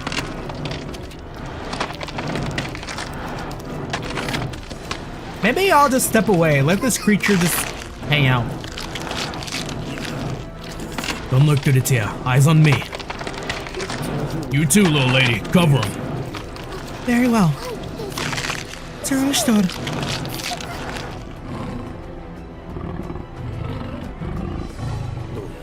You never truly tamed the creature then. Perhaps. Perhaps this is a fitting end for General Decopompo. Oh, how anticlimactic. I was actually ready to be impressed. Brother, if this continues... Peace, Kyoto. Stay calm and do not turn your back to the beast. I rather imagine it doesn't care which way its food is facing, nor do the late general and his lieutenants seem to have its bellies filled. Seems to have filled its belly.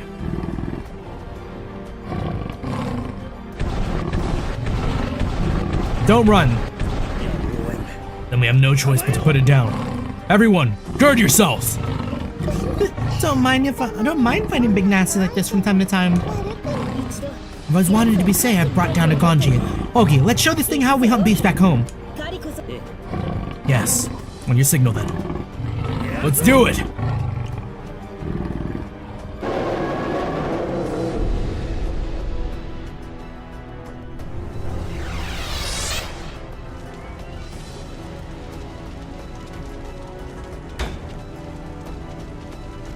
Conditions? I've never seen conditions before.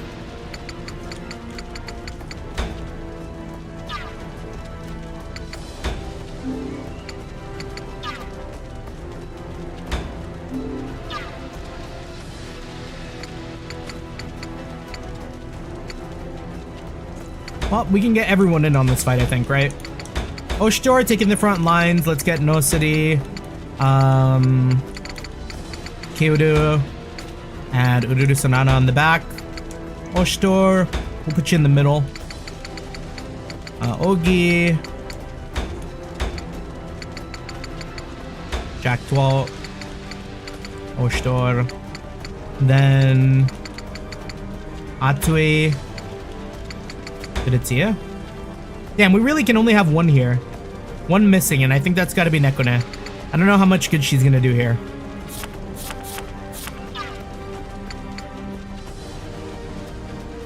She does have like these those buffs though, which aren't bad.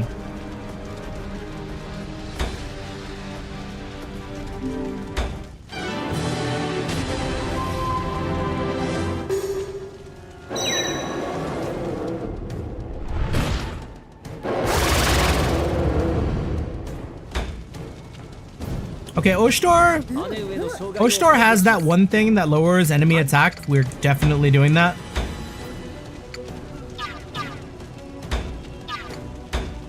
And I guess we'll just have to eat the counter.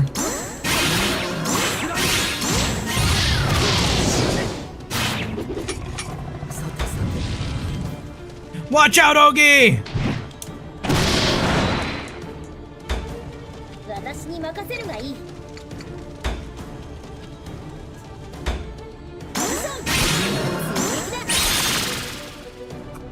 どうだ。君の努力の結果だな。どうだ。離れた敵なら私が。Oh, the fixed damage here is going to be really crucial. これならさすがに。もうちっとびれた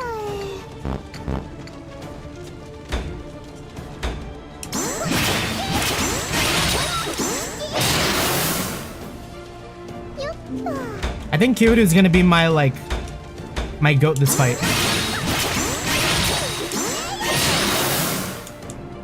We need to keep his ass alive.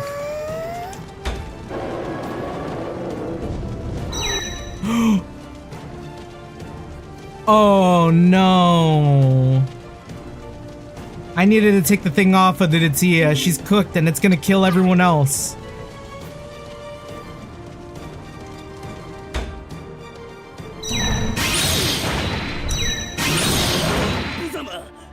Oh, we're fine. We know we're not gonna live.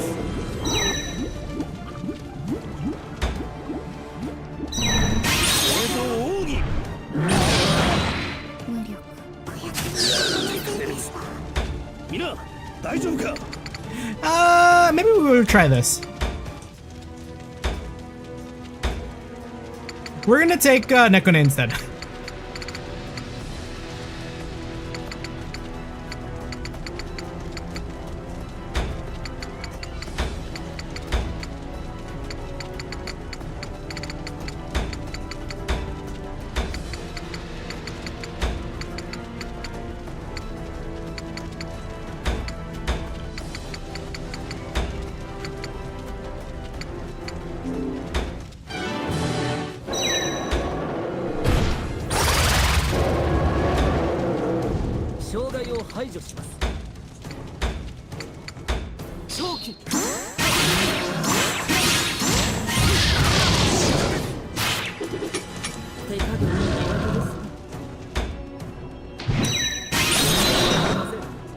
Okay, good defense. Really good defense.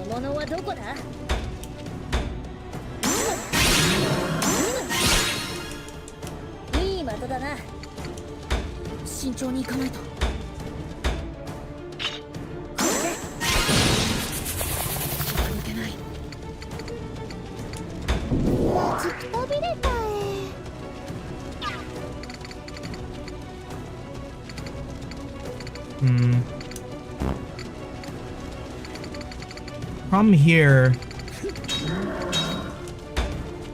Maybe doing the back launch thing here would be good. It's not damage, but it splits my forces, and he's got that 3 wide attack. Of course, it's still gonna fucking hit the twins.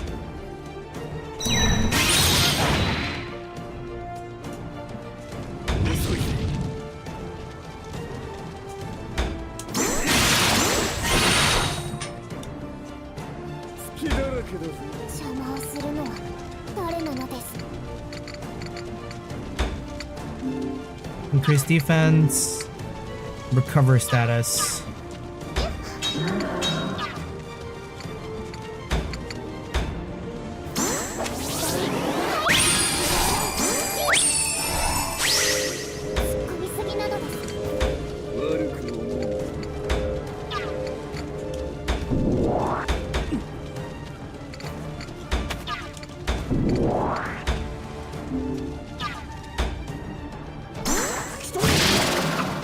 Okay, we're going from 96 to 59. That's a big decrease. くださ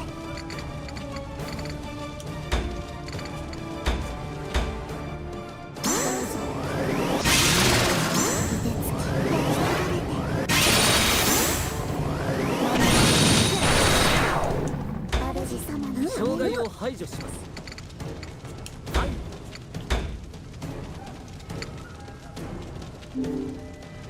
Can we daze?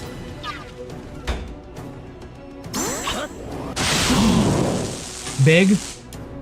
任務ですね。我が熱き思いしかと見よ。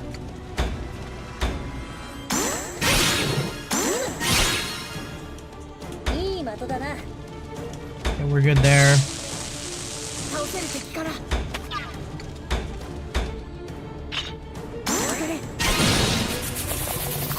すがに We're good here. あんたうちの出番や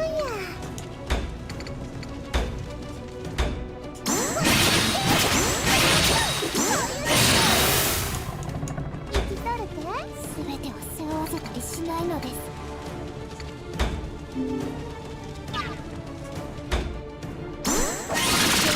安らぎを支えるです Can we drop it even more than 59? No. Okay, so it just stays down. That's fine. ドイツから行くかね。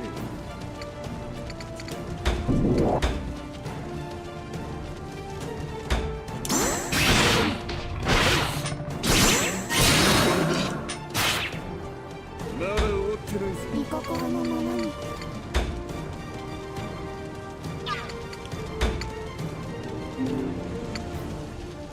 Drain health. Just keep decreasing luck.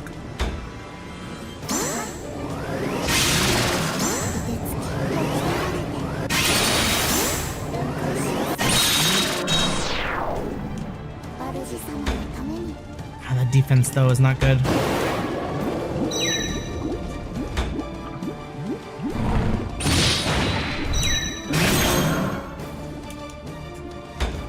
姉上の障害を排除します。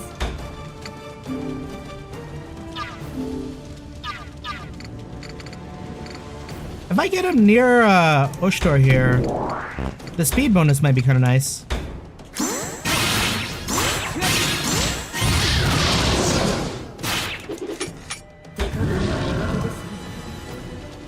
This is fun. I'm too weak to get up due to inebriation. Love to hear it. Sounds like a good time. 我が弓からは逃れられんぞ。体がほぐれてきたな。早く終わらせないと。 Yeah, we're chilling, I think. I don't think anything, unless there's like a crazy ass second stage. I'm pretty confident that we have this at this point. 生きとるて よ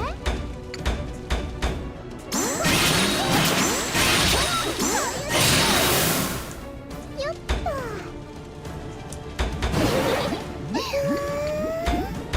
と 生きとるてちょっと待っておいて A lot of good stuff for us 姉上 there. の障害を排除します。 We could do another days.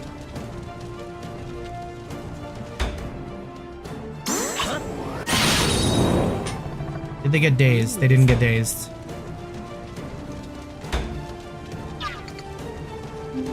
If they didn't get dazed, this is a better attack.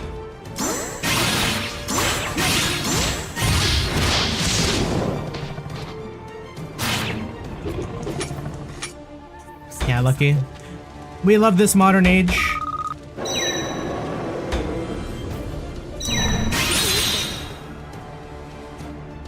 Damn, Ogi taking 0 damage from the Gonji there. That was kind of nuts.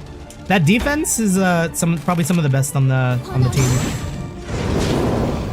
神様の敵は全て燃やすですはい Yeah, we're not hitting that. That's fine. です We live with our mistakes.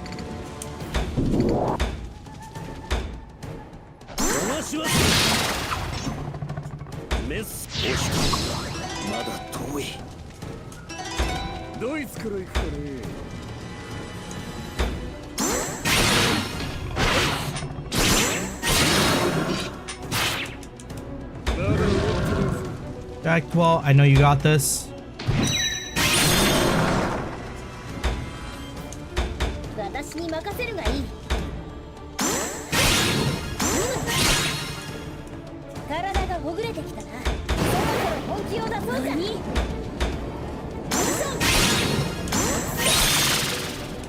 どうだ。邪魔させない。 The rhythm has been found.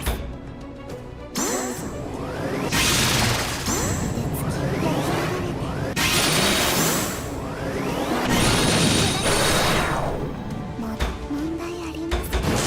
攻撃を続行します。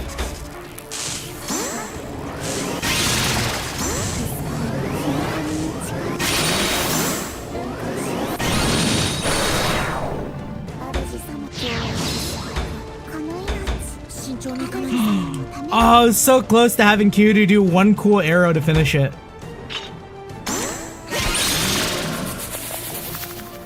This Ganji is actually 1 HP in a dream. Alright, Ogi gets to finish it.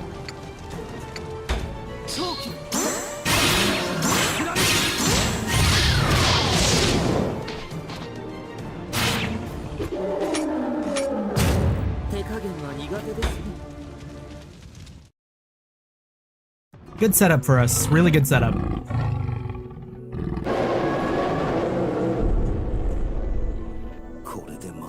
It still won't fall. She's a tough girl. Even after taking a beating, still full of all that energy. This is where it gets fun, though.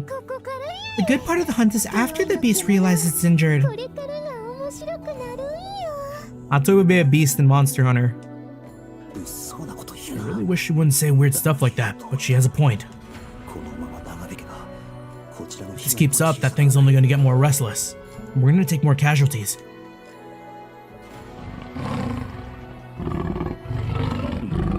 Are we gonna tame it ourselves?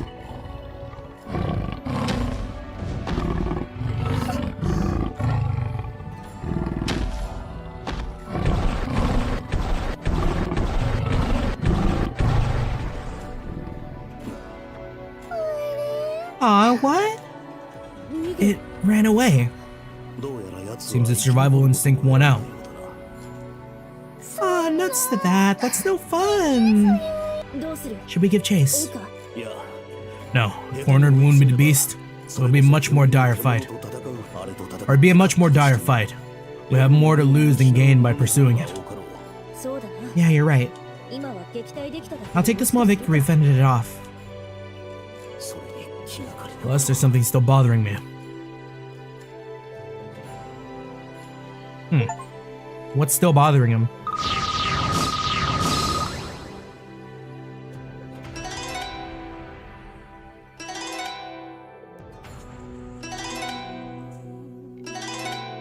Finally able to get up, let's go.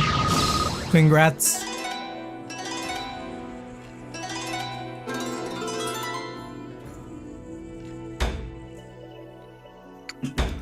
So, like, one thing I did see, though, is, like, if we killed it, we probably would have been able to get Decapumpo's head. But now we don't have, like, a trophy.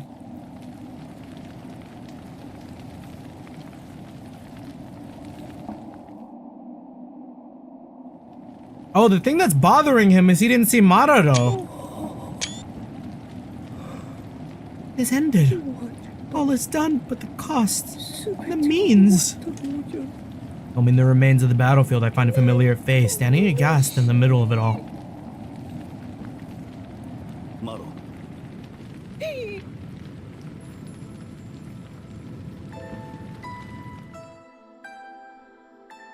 My voice elicits a shiver in Maruto as he turns. Master Hoshtor! You. You survived. On reflex, I begin to extend my hand in the kind of casual way I used to greet him as Haku. but I hold myself back. いや I'm not Haku, 今 not anymore. 白ではない I can't talk to him the same way I used to. ないんだだがそう What can I even say to him? 自分は I am Oshtor, General of Enakamwe, Imperial Guard, and Maruro's enemy in the conflict. そして I set my eyes on him, calm beneath my mask, and speak with as little emotion as I can manage. マロロよ忠義に熱いお前が何をしている Marudo, I know you to be a man of loyalty to your liege. Why don't you come and join our cause? Pledge yourself to Her Highness's banner again. Master Oshtor. We need you, Marudo. You of all people shouldn't let your talents go to waste at a time like this. Will you devote yourself once again to your liege and to Yamato? Come on, Marudo, say yes. I don't want to have to capture you by force. Marudo isn't like Tekopompo. He's the complete opposite of corrupt. Honest to a fault, even. I'd hoped he would make the right choice, but what he says next... Who art thou? Nakane pulls in a sharp inhale at Marudo's words. Shit, the disguise. Has he found me out?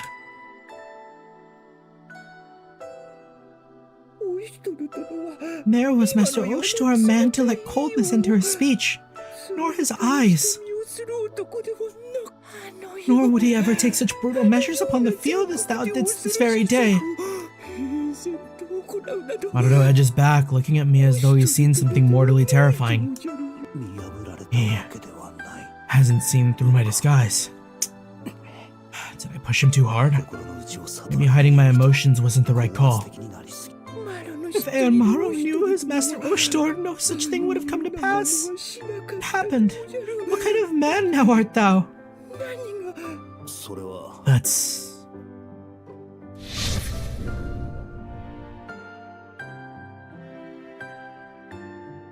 Maru desireth only truth. What? Silence. I said silence.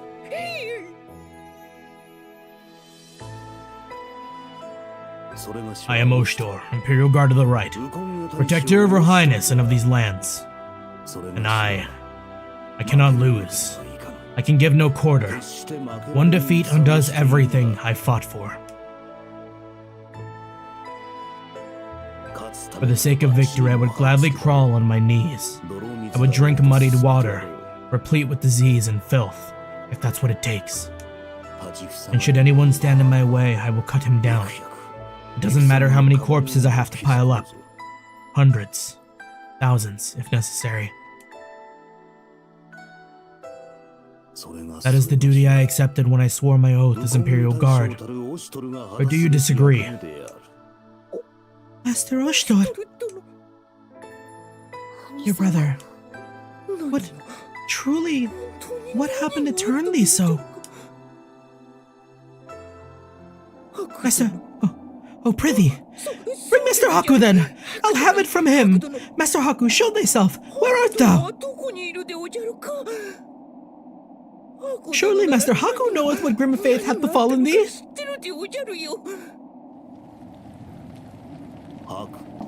Haku, huh? Haku is... Haku is...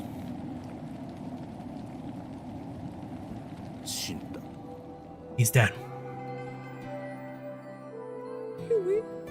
How now? What words are these that thou speakest? What lies? They can be naught else. Yes, thou surely liest. Master Haku, where art thou? It's no lie, Marudo. He died at General Vodai's hands. Lies and falsehoods!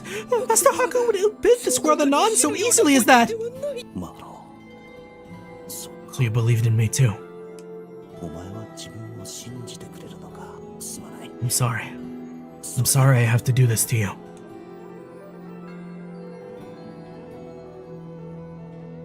It was during our fight from the capital. Our flight from the capital. General Vodai gave chase and struck him down. The battle between Akura Turika was no place for the likes of him. None save another Akura Turika could have escaped unscathed. No. Maruto falls to his knees as he wheezes the syllables, the last of his energy spent. I'm sorry.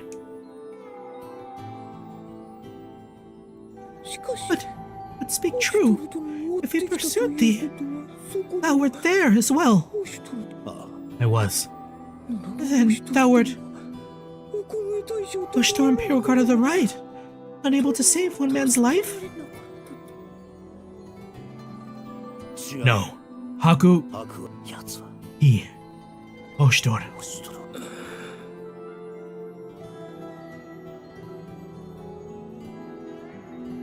He protected me.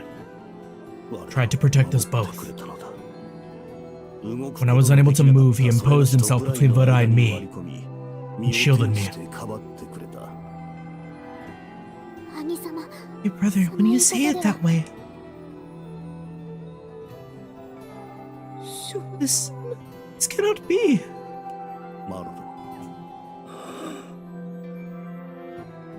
Come back with us. It wouldn't be so bad. We'll be able to avenge Haku soon enough.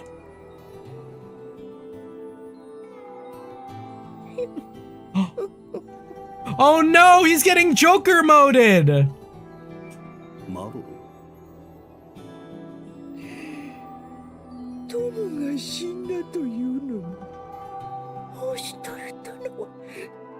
We live in a society. Thine own right hand, thy bosom friend, lieth grave bound, and yet thou find'st the will to fight on. Is that the shape of this new master Ushtor? Is that all he? I no longer. I wish no longer to fight. Me.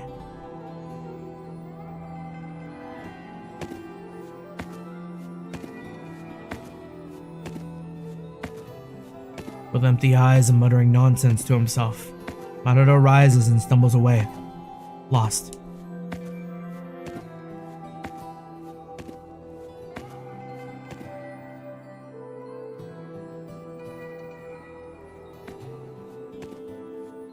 Find myself unable to call after him, watching his back grow smaller and smaller as he recedes. I recall that day. Exactly like Kuon. That fateful day when Kuon left us behind.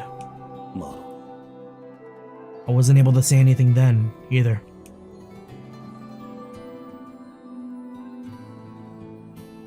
Brother, should we go after him? No. Akira looks ready to make a dash for Maruto. I stop him, shaking my head in resignation. Nothing we can say to Maruto right now will truly reach his ears. We must give him time. But Let's go back. We have a triumphant return to be making. dear brother, Nakane approaches me, worry writ large on her face, and I try to muster a reassuring pat. I believe Maruto will understand. Yes. I can only hope you're right.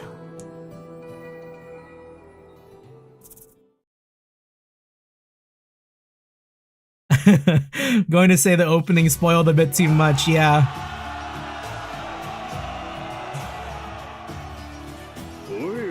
Oh, some welcome, yeah? Kokopo's happy too. Wow, feast night, feast night. Drinks are always better after a good tiring fight. My leash. I kneel before Anju as she approaches me. Both her eyes and her sleeves where she'd wiped them are wet with tears as she tries to compose herself enough to speak. You have done well. To think that you would take down one of the 8 pillar generals with such ease. You have pleased us. Truly, I should have expected no less from my most loyal retainer, my Ushtor. I'm unworthy of such words, my liege. Victory, huh? We only pulled out a win because the enemy underestimated us. At least the world knows now. That anomaly is not a pushover, which means they'll be coming back in full force next time. When that happens, we won't be able to fall back on cheap smoke and mirror tricks like we did today. We need to strengthen ourselves. Something troubles you? It's nothing. As you say. Let us return to the castle proper then. For tonight we feast.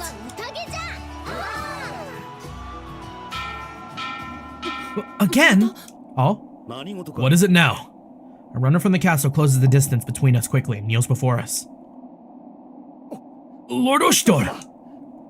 New report, sir! Another army approaches the outer wall! I hope it's good. A new... What did you just say? They're flying Imperial insignias. It's Yamato! Oshtor. Even if they anticipated Dekopompo screwing up, this is way too quick on his heel. Something's off. Scramble the troops again and quickly. We make for the gate.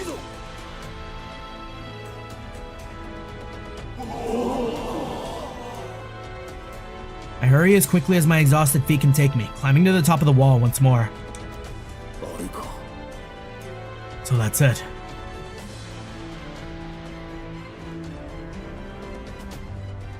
The army in question stands at a far more tactical distance than Dekopompo's, well out of bowshot. My sister, or perhaps Kyoryu, might be able to make that distance, but the soldiers will have difficulties. Any movements? None yet. They're just sitting there, sir. Like they're waiting on something. Is this We'll give it some time. What are they planning? Basic siege tactics? Do they even have enough soldiers to surround us in full? It doesn't look like a war party. As I stare at the new arrivals down, trying to puzzle out their intents, movements in the ranks grabs my attention. Two figures on Waptor back, one bearing aloft an enormous white flag, break from the path and ride forward. That's... Yeah. I knew it would be Mikazuchi. I knew it would be Mikazuchi. I am Mikazuchi, Imperial Guard of the left. Oshtor, are you up there? Oshtor! What madness is this? Is that man truly Mikazuchi? It's definitely him. That's Lord Mikazuchi. Is he here to join us, maybe? Yeah, Mikazuchi and, well, Sakon and I are close. We even got nicknames for each other, Nosy and Sach. He's here to lend a helping hand to his friends in need, obviously. He may have something of imposing presence, but Mikazuchi is a good man. If he's here to help, we should go out and welcome him. I don't think he's here on good terms. Well, it's not like he's the type of guy who'd mistake the real princess for the faker, yeah? Oh, I wanted to fight him. Oh well. Lord Mikazuchi. Brother, we should go and welcome Lord Mikazuchi. Wait. As Kyoryu heads towards the hidden passage that leads beyond the gates, I grab him by the arm, stopping him in his tracks. He fixes me with a confused look. Brother?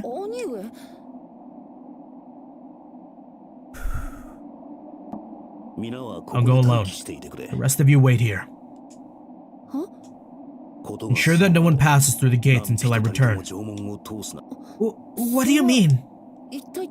We will escort you. Never should our master be made to walk alone. No, you two stay. That's an order. If you can't bring yourselves to follow it, then consider me master no longer. Nakune, take care of our liege, and the rest. Dear brother. I give no heed to Nakune's call as I stride out to meet our visitor.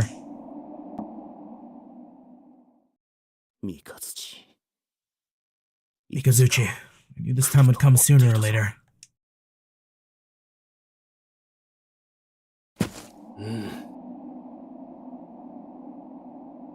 Sorry to keep you waiting, Mikazuchi.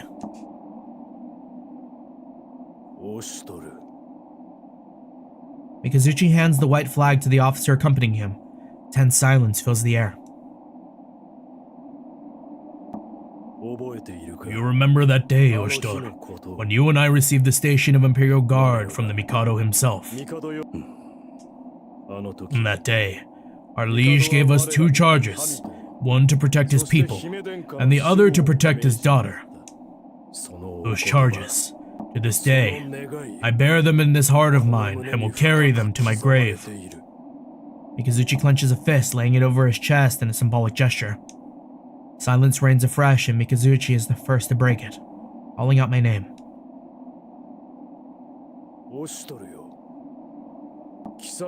Live out your days here in peace. By the order of our late liege, it falls to me to protect the people he loved. In that capacity, should a force attack the imperial capital, any force, it is my duty to annihilate them no matter whose banner they fly. In this empire, the silent are the same as the dead. They don't attack my city, but if you yet dare to raise your voice in defiance, Oshtor. Mikazuchi brandishes his massive blade, leveling it at me. I have spoken the words I came to speak. How will you respond, Oshtor? Answer! Looks like they're about to start slugging it out. That's maybe not a good thing, yeah? Your Highness! Your Highness!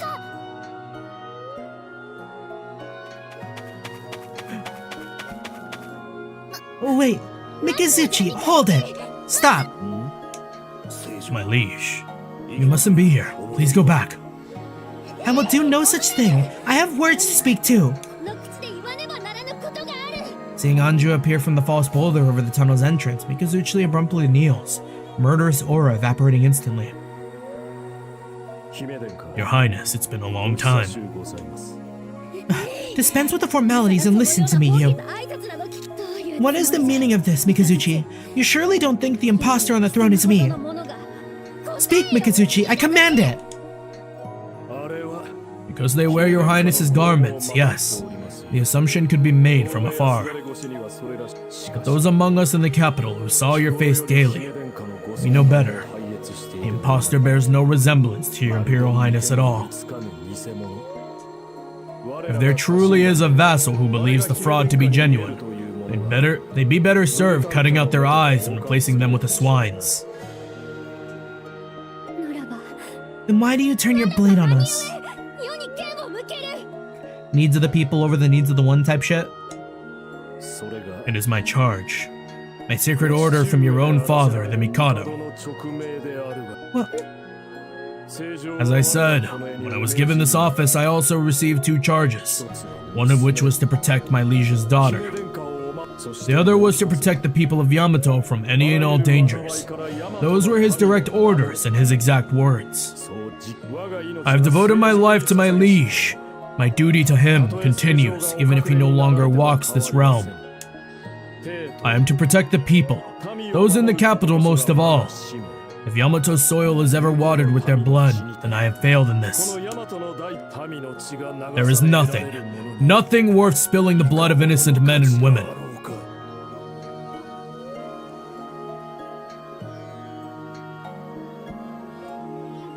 I got like thousand resist flashbacks just now. I was like, is there anything? There's nothing worth getting incinerated for type beat.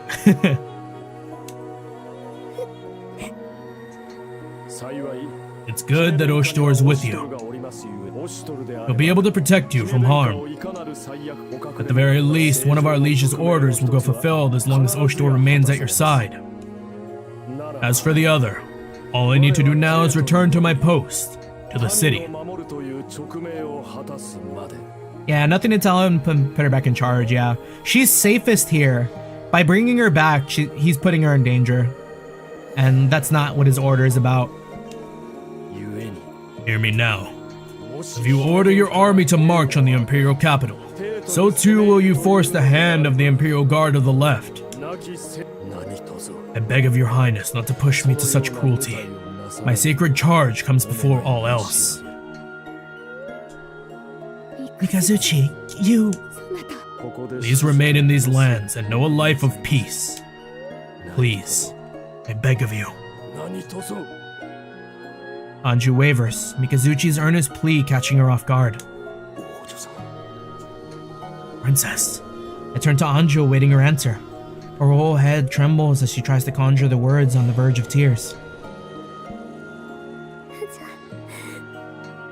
Hmm? No. No. My liege? No. I am Anju, Imperial Princess of Yamato, the Divine Scion and the next Mikado of the Empire. Is that so? Mikazuchi whispers almost to himself as he rises. Our liege has passed from this realm, and in his wake Yamato has torn itself in two. Do you understand why that is? That is... I see. You have learned then. It is due to your own inexperience, your weakness. Then you should also already understand that invading the capital on a mere whim would bring only chaos. But even then, I am Anju. I am. This name, Anju, is the only gift my father gave me that I still have. I will not give it up. Is it so wrong that I want that? everyone has something they wish to protect. But without power, protection means nothing. The weak lose what's precious to them and see it crushed before their eyes. You are not exempt. I shall do what I must, even by force. I would have you retire here to a life untroubled. Mikazuchi turns his sword on Anju. どうしても And that is your answer. My liege, please stand back. I take a decisive step in front of Mikazuchi as he raises the weapon, shielding Anju from the tip of the blade. Oshtor, do you think there'd come a day when you and I would call each other enemies? Just hear me out, Just hear me out? Since when do you fall back on lines like that? I will not say it again. This will be the last time. If you swear to remain here and live in peace, then I too shall take my peaceful leave. But if you plan on invading the capital, that is something I cannot allow. If I must, I'll deem you all guilty of treason and dispense my liege's justice, here and now. Mikazuchi. Come, Oshtor. We duel to the death, and you bear witness. In the future, there will be few chances for us to fight like this. As men unsullied, each in his peak condition. I would have us settle things here and now, rather than upon the field of battle, where wounds might befall us and befoul the odds. I see. He intends to break the princess's will by killing Oshito in front of her. If I fall, neither side would have reason to shed any more blood. That'd be the end of it.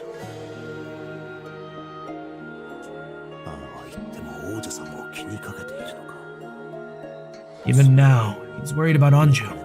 Despite all the evidence to the contrary, he was the same way with Nekone too.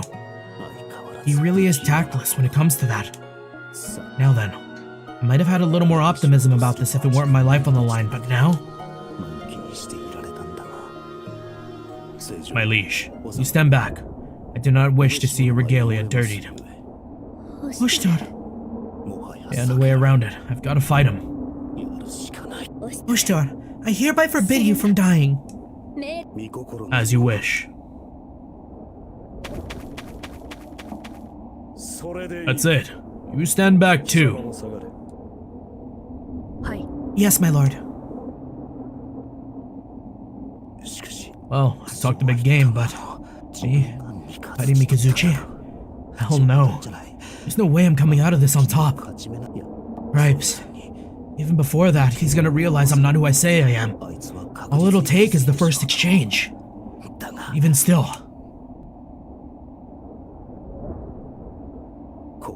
We can't back down now. Oshtor is no man to back down from something like this.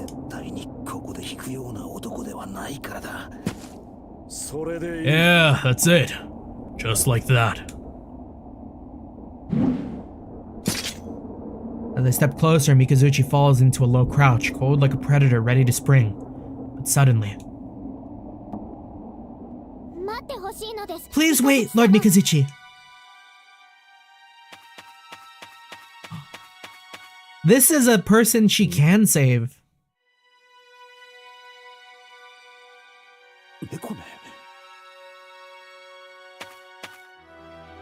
Nekone, who descended from the wall without my noticing, thrust herself between me and Mikazuchi. It's been some time, Nekone, and I need you to stand back. I'll listen to what you have to say after this is done. No, I will not. My dear brother, he has yet to recover from the injuries Vodai gave him. He can barely stand, let alone fight. Even if you defeat him, can you really call that a victory?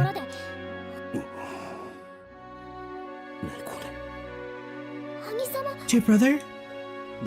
You tried, Nekone, but I can't pull out of this now. Everyone's watching. I have to show them. I have to remind them who Oshtor is. Nekone, this is something that can't be avoided.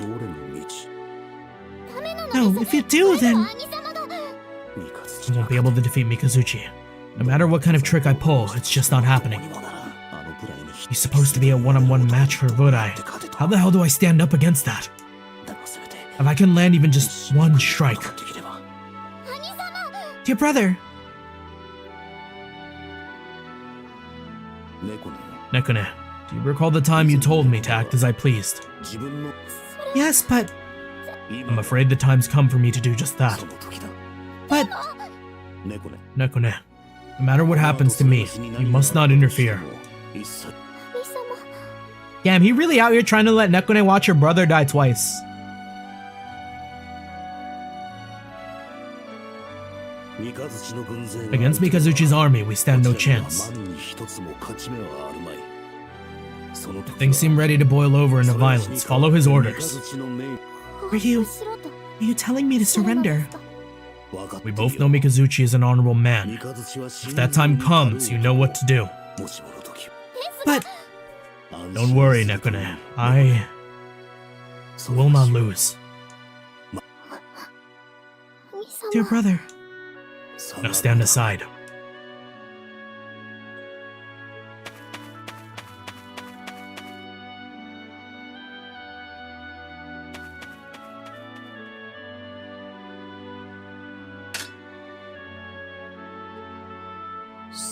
That weapon. Why do you have it? Fine. Whatever. It matters none.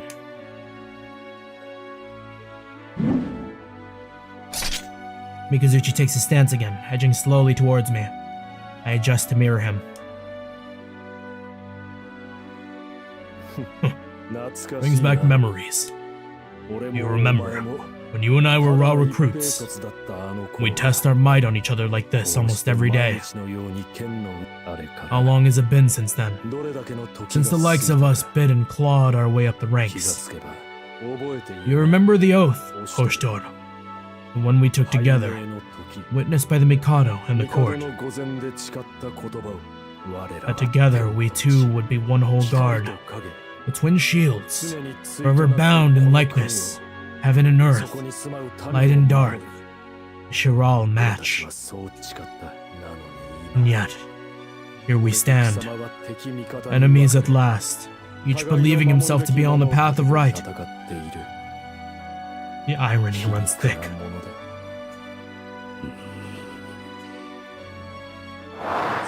But enough! Now, Oshtor, show me your resolve! Mikazuchi aims a kick at the ground, lifts his sword, and begins his assault. I only barely managed to block with the iron fan.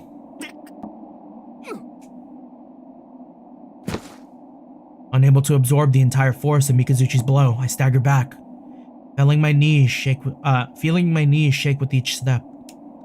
I couldn't get a counterattack in, and for some reason, Mikazuchi's just standing there, his face a mask of shock and betrayal. What was that?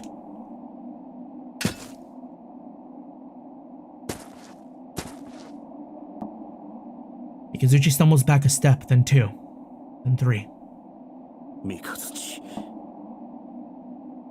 Mikazuchi learned everything he needed to know with that one blow. What's wrong? Why are you backing away? Then Mikazuchi fixes a grim, wounded expression on me. You. Who are you? His blade and mine have crossed countless times. I would know him by his form, but you... Your sword arm is nothing like his. Pretender. Who are you?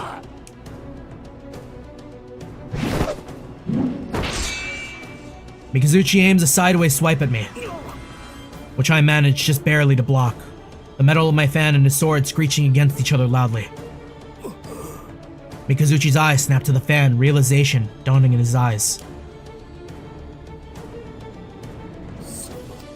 That weapon. I see.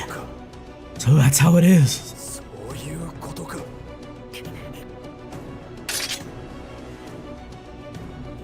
In which case, you're...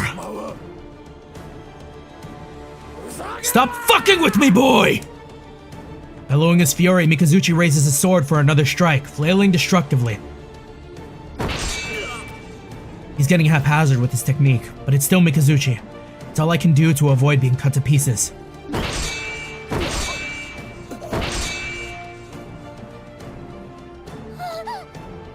Ostar, why does he not fight back? Is it because of his wounds?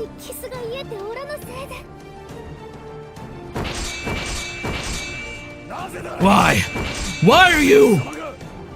Why are you wearing that akuru? Why are you wearing that I can't read. Why are you wearing that akuruka? What gives you the right to his name?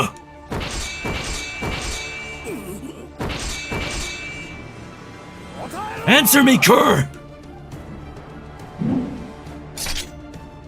Also, hydrate, thank you. I mean, we're probably gonna call it right after this, so. Lord Mikazuchi! Nekane leaps in again, latching onto Mikazuchi desperately. Move, girl! No, never! I told you, dear brother's injured. Please, Mikazuchi, sheath your sword. Brother, you spout this nonsense as well!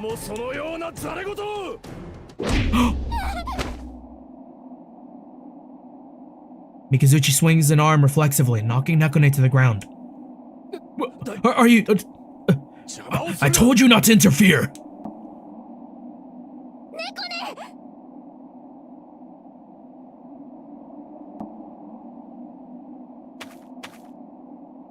Even after that. Undaunted, Nekone stands and interposes herself between Mikazuchi and Ushtor. Once more. Arms held wide.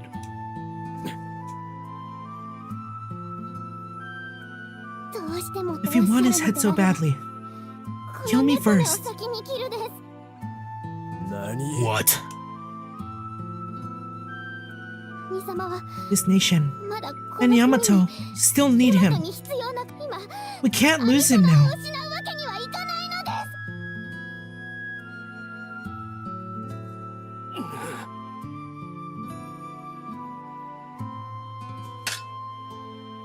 Meeting Nekono's gaze, Mikazuchi stares deeply into her eyes and slowly lowers his blade. I see. I understand now. He's already...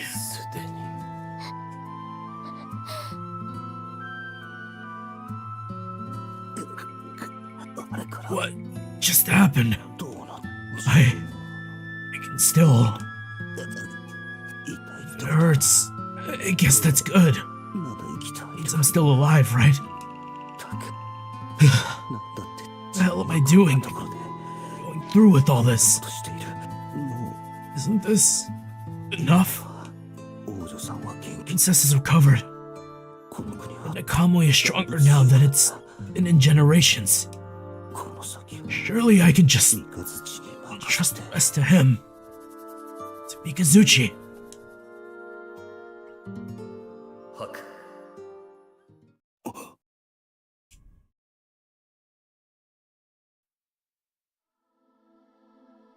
あとただ Damn. I entrust the rest to you.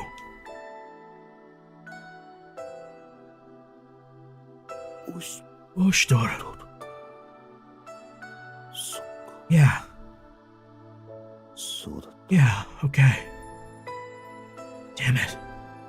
そう簡単に Got me lying down on the job. 休めんよあいつの頼みとあっては So I can't really refuse a favor from him. 仕方ないよな All people.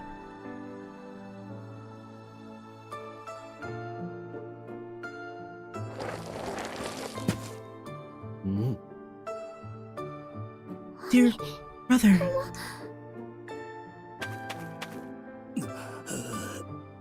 I stagger to my feet, fall into a slightly shakier version of my stance, and forward.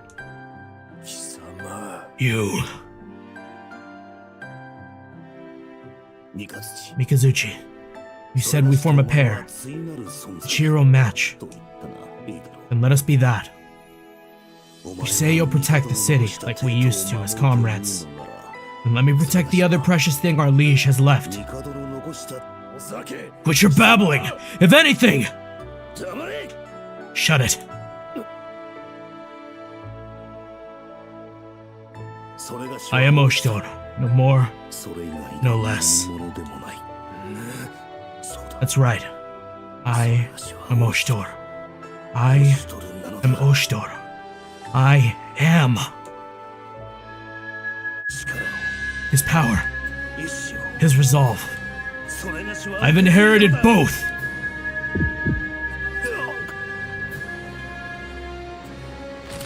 Is the mask? Without warning, countless hundreds of tiny pinpricks. Things spear into my skin beneath the mask, agonizing pain flaring through my head.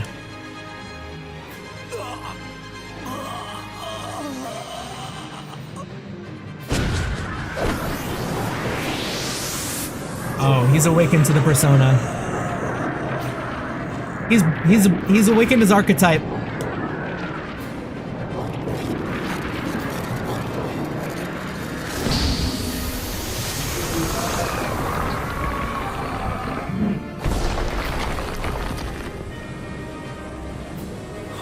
What? How?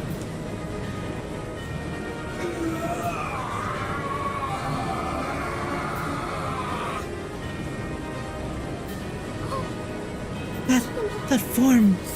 Why? Oh, it's magnificent. This is Hoshtor's Akuraturika. It can't be. He actually used the Akurika. How? Why? How can you be? Dear brother.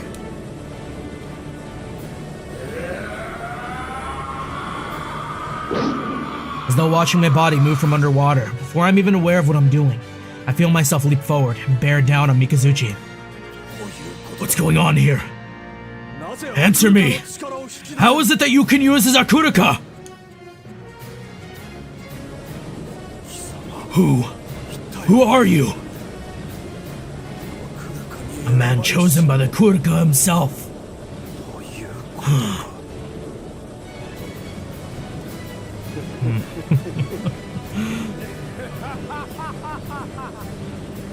Mikazuchi. 小槌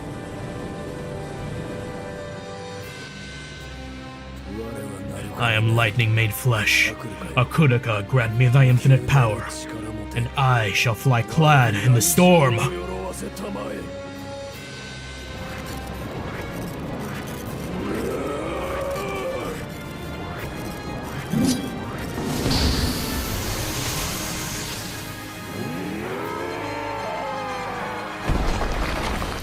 Kaiju battle.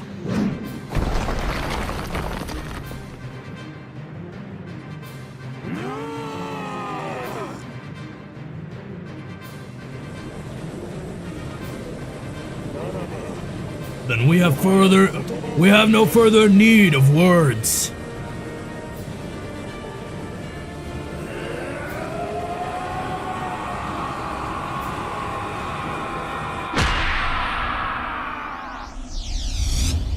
We crash into one another, and the storming energies, barely contained with our altered bodies, balloon out in a violent surge of light. In one instant, two unstoppable forces push against each other, and in the next, each of us is forced back by the raw power in play.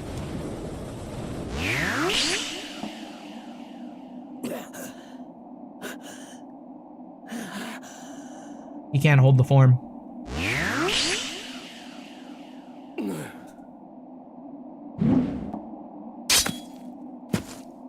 Mikazuchi falls to one knee. Lord Mikazuchi! Meanwhile, I can barely stay on my feet. If I let myself collapse right now, I don't think I'll be getting back up. Dear brother! Crying out, Nekane runs to me and quickly tries to hold me up, as though I might blow down in the breeze at any moment.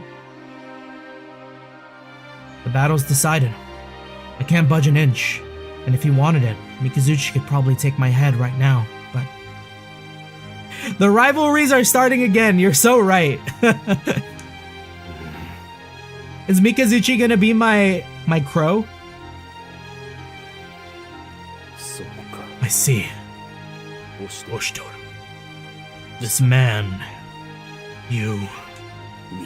Mikazuchi. Mikazuchi stands, glaring daggers at me. There's no sport in dueling a wounded man. Heal your wound, guardsman. You can keep your head until next time we meet.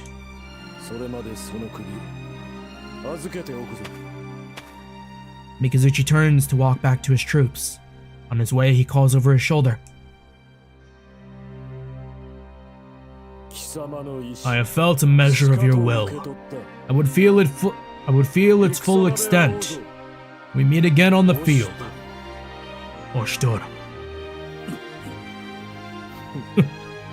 How like you.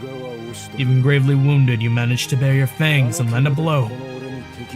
Well played.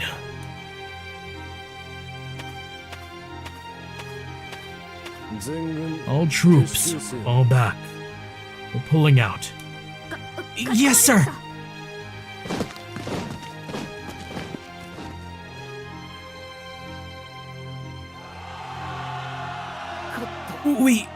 We won? What was that? The power of Dakuruka. He's injured, Lord Mikazuchi. We won! With Kuru's help, I managed to stay standing as everyone comes rushing out the gate. That was amazing, brother. As expected from someone I've acknowledged as a good man, Oshtor. A man among men. Hey, Oshtor. As long as you're worked up, do you want to Hey, just for once, let's not, yeah? Aww. All of you. Oshtor, I was right to place my faith in you. My liege. No sooner than I confirm that Anju's safe, my vision swims. And the world begins to go sideways. I can feel my muscles giving out and my body tilts to one side on its way down. Dear brother! Master! Hey, are you alright? Sir Oshtor! Oshtor, hold on, Oshtor!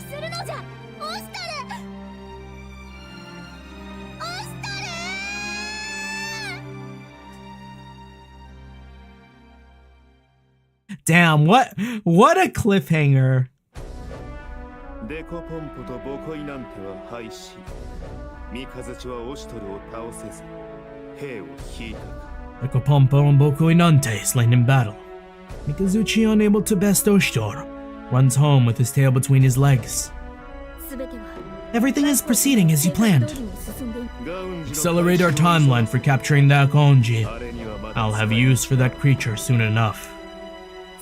I already have reports that it's returned to its cage and anesthetized. We'll wait for nightfall before we move it. Take care not to let anyone see inside the cage when you do. Still, that Decapumpo, he truly lacked for magnetism, didn't he? It was a little object to snap up his bug tamers and trappers for my own ends. After his little pleasure cruise incident, the crew and employees were eager to jump ship to an operation without gambling ties. Caught up in his own hubris. But Raiko. The Tiriyarai attendant standing in the back of the room suddenly approaches Raiko. I have received a signal from the Tiriyarai with Lord Mikazuchi. He wishes to speak with you. How shall I respond? Open a connection and don't drop a single word of our conversation. Yes, sir. A secret conversation relayed via Tiriyarai begin to take place. Mikazuchi, I've heard your report. You are to be commended for your work today. I was unable to defeat Oshtor. I pulled out of Enakamui. Spare me your commendations. I am to blame for all this. I am prepared to accept any punishment you deem fitting. True, I did approve your expedition to Enakamui. You realize, of course, such was mere pretext. Your orders, if I recall, were to test Oshtor's will and reclaim the delinquent armies of General Decapumpo. If you fought with Oshtor and gathered the remnants of Decapumpo's forces, it would seem to me that your journey was a fruitful one.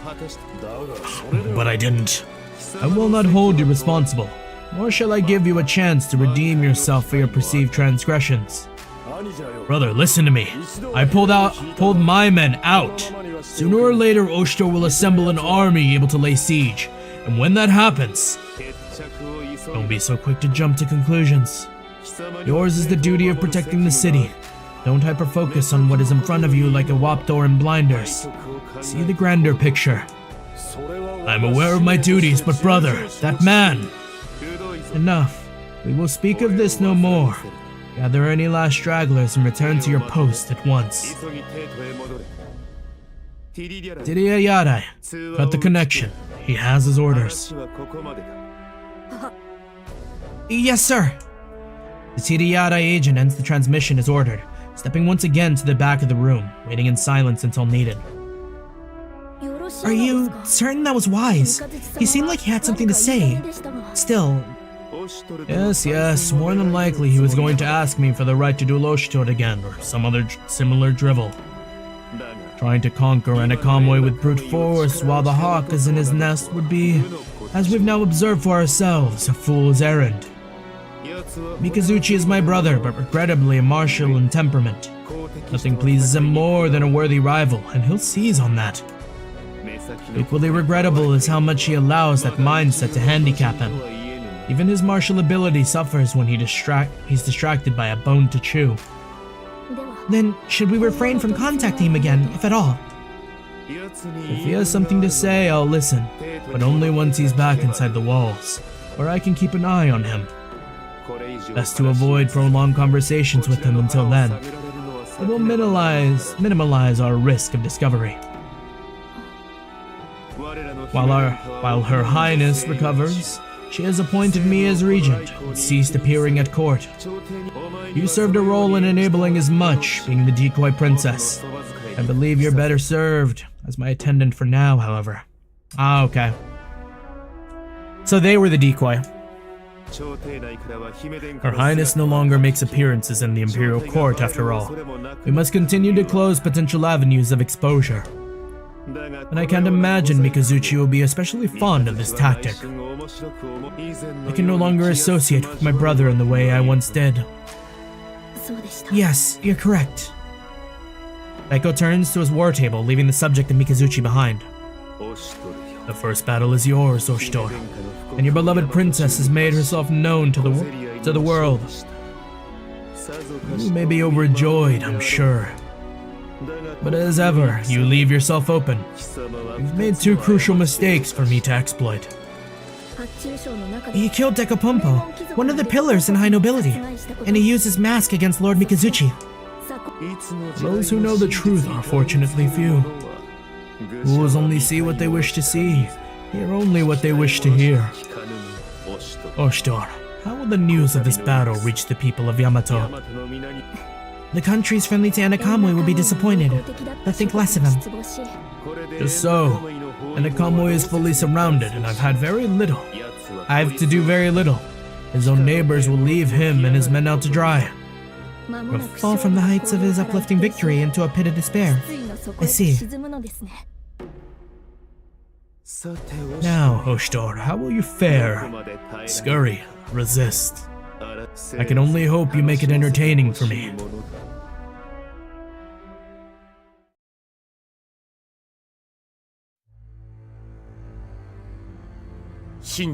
Whatever the truth, words of the clash spread, and Yamato at large hears this account.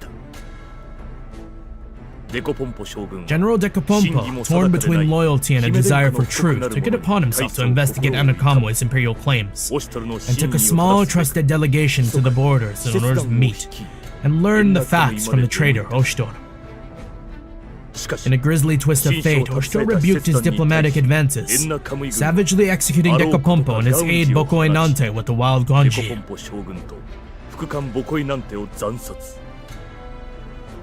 Hearing this, Mikazuchi, his counterpart, tried to convince Oshtor to recant, but he too was forced back when Oshtor called upon his Akuruka.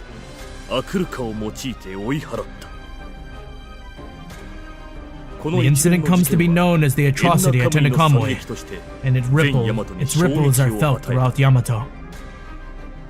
Oshtor bloodying his hands on nobility distances the remaining nobles sympathetic to his cause, and what comes to be regarded as misuse of his Akuruka gathers criticism, many wondering at his pride as a warrior. They're holding the information. Those who hold the information hold the reins to war. His popularity in the wider empire plummets, and soon, doubts loom over the validity of Anakamui's princess-related declarations. Poised to pounce, Yamato waits patiently before secretly demanding Anakamui's neighbor states sever all ties.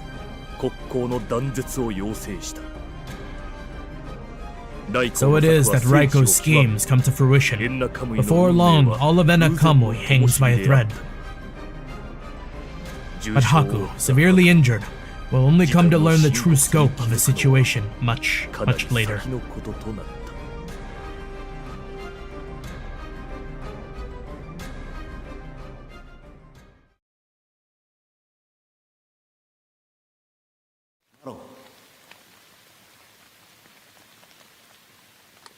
I think this is probably going to be where we're going to go ahead and call it.